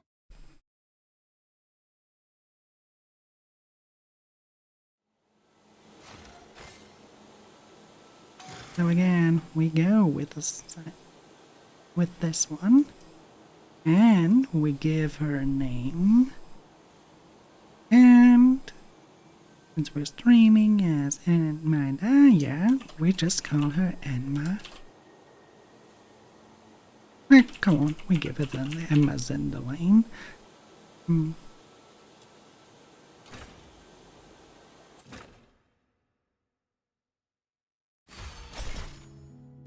Mystic Maze is now unlocked. Step into the tangled pathways of time. Glorified and grossed one. Friends is now unlocked. Okay. They made it at least one step slighter. Cause that name that we just gave our other one. Yeah, but we're not looking at them now. We have to... Okay, we don't. Okay, good.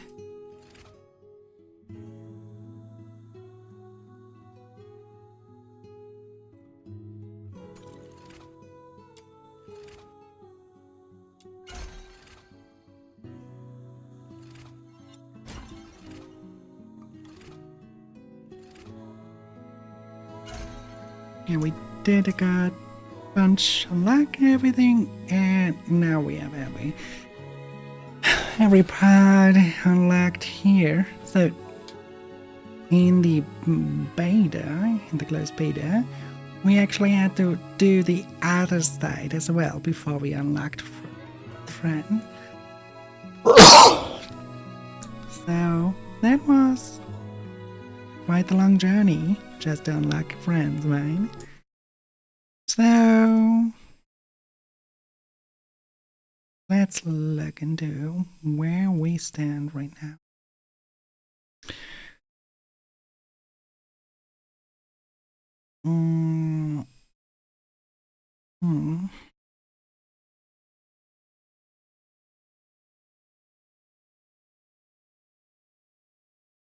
Yeah, I don't have anyone to rate you into right now that I think that would be fine. It's just a viewer number of 1. Oh, actually, we have a viewer number of 2. You know what? That changed everything. I rate over to Kristen. They do game development as usual. So send them all the love. And we see each other tomorrow when we continue in here. And afterwards, we will have a Phasmophobia collaboration. So stay tuned for that. Until then, bye.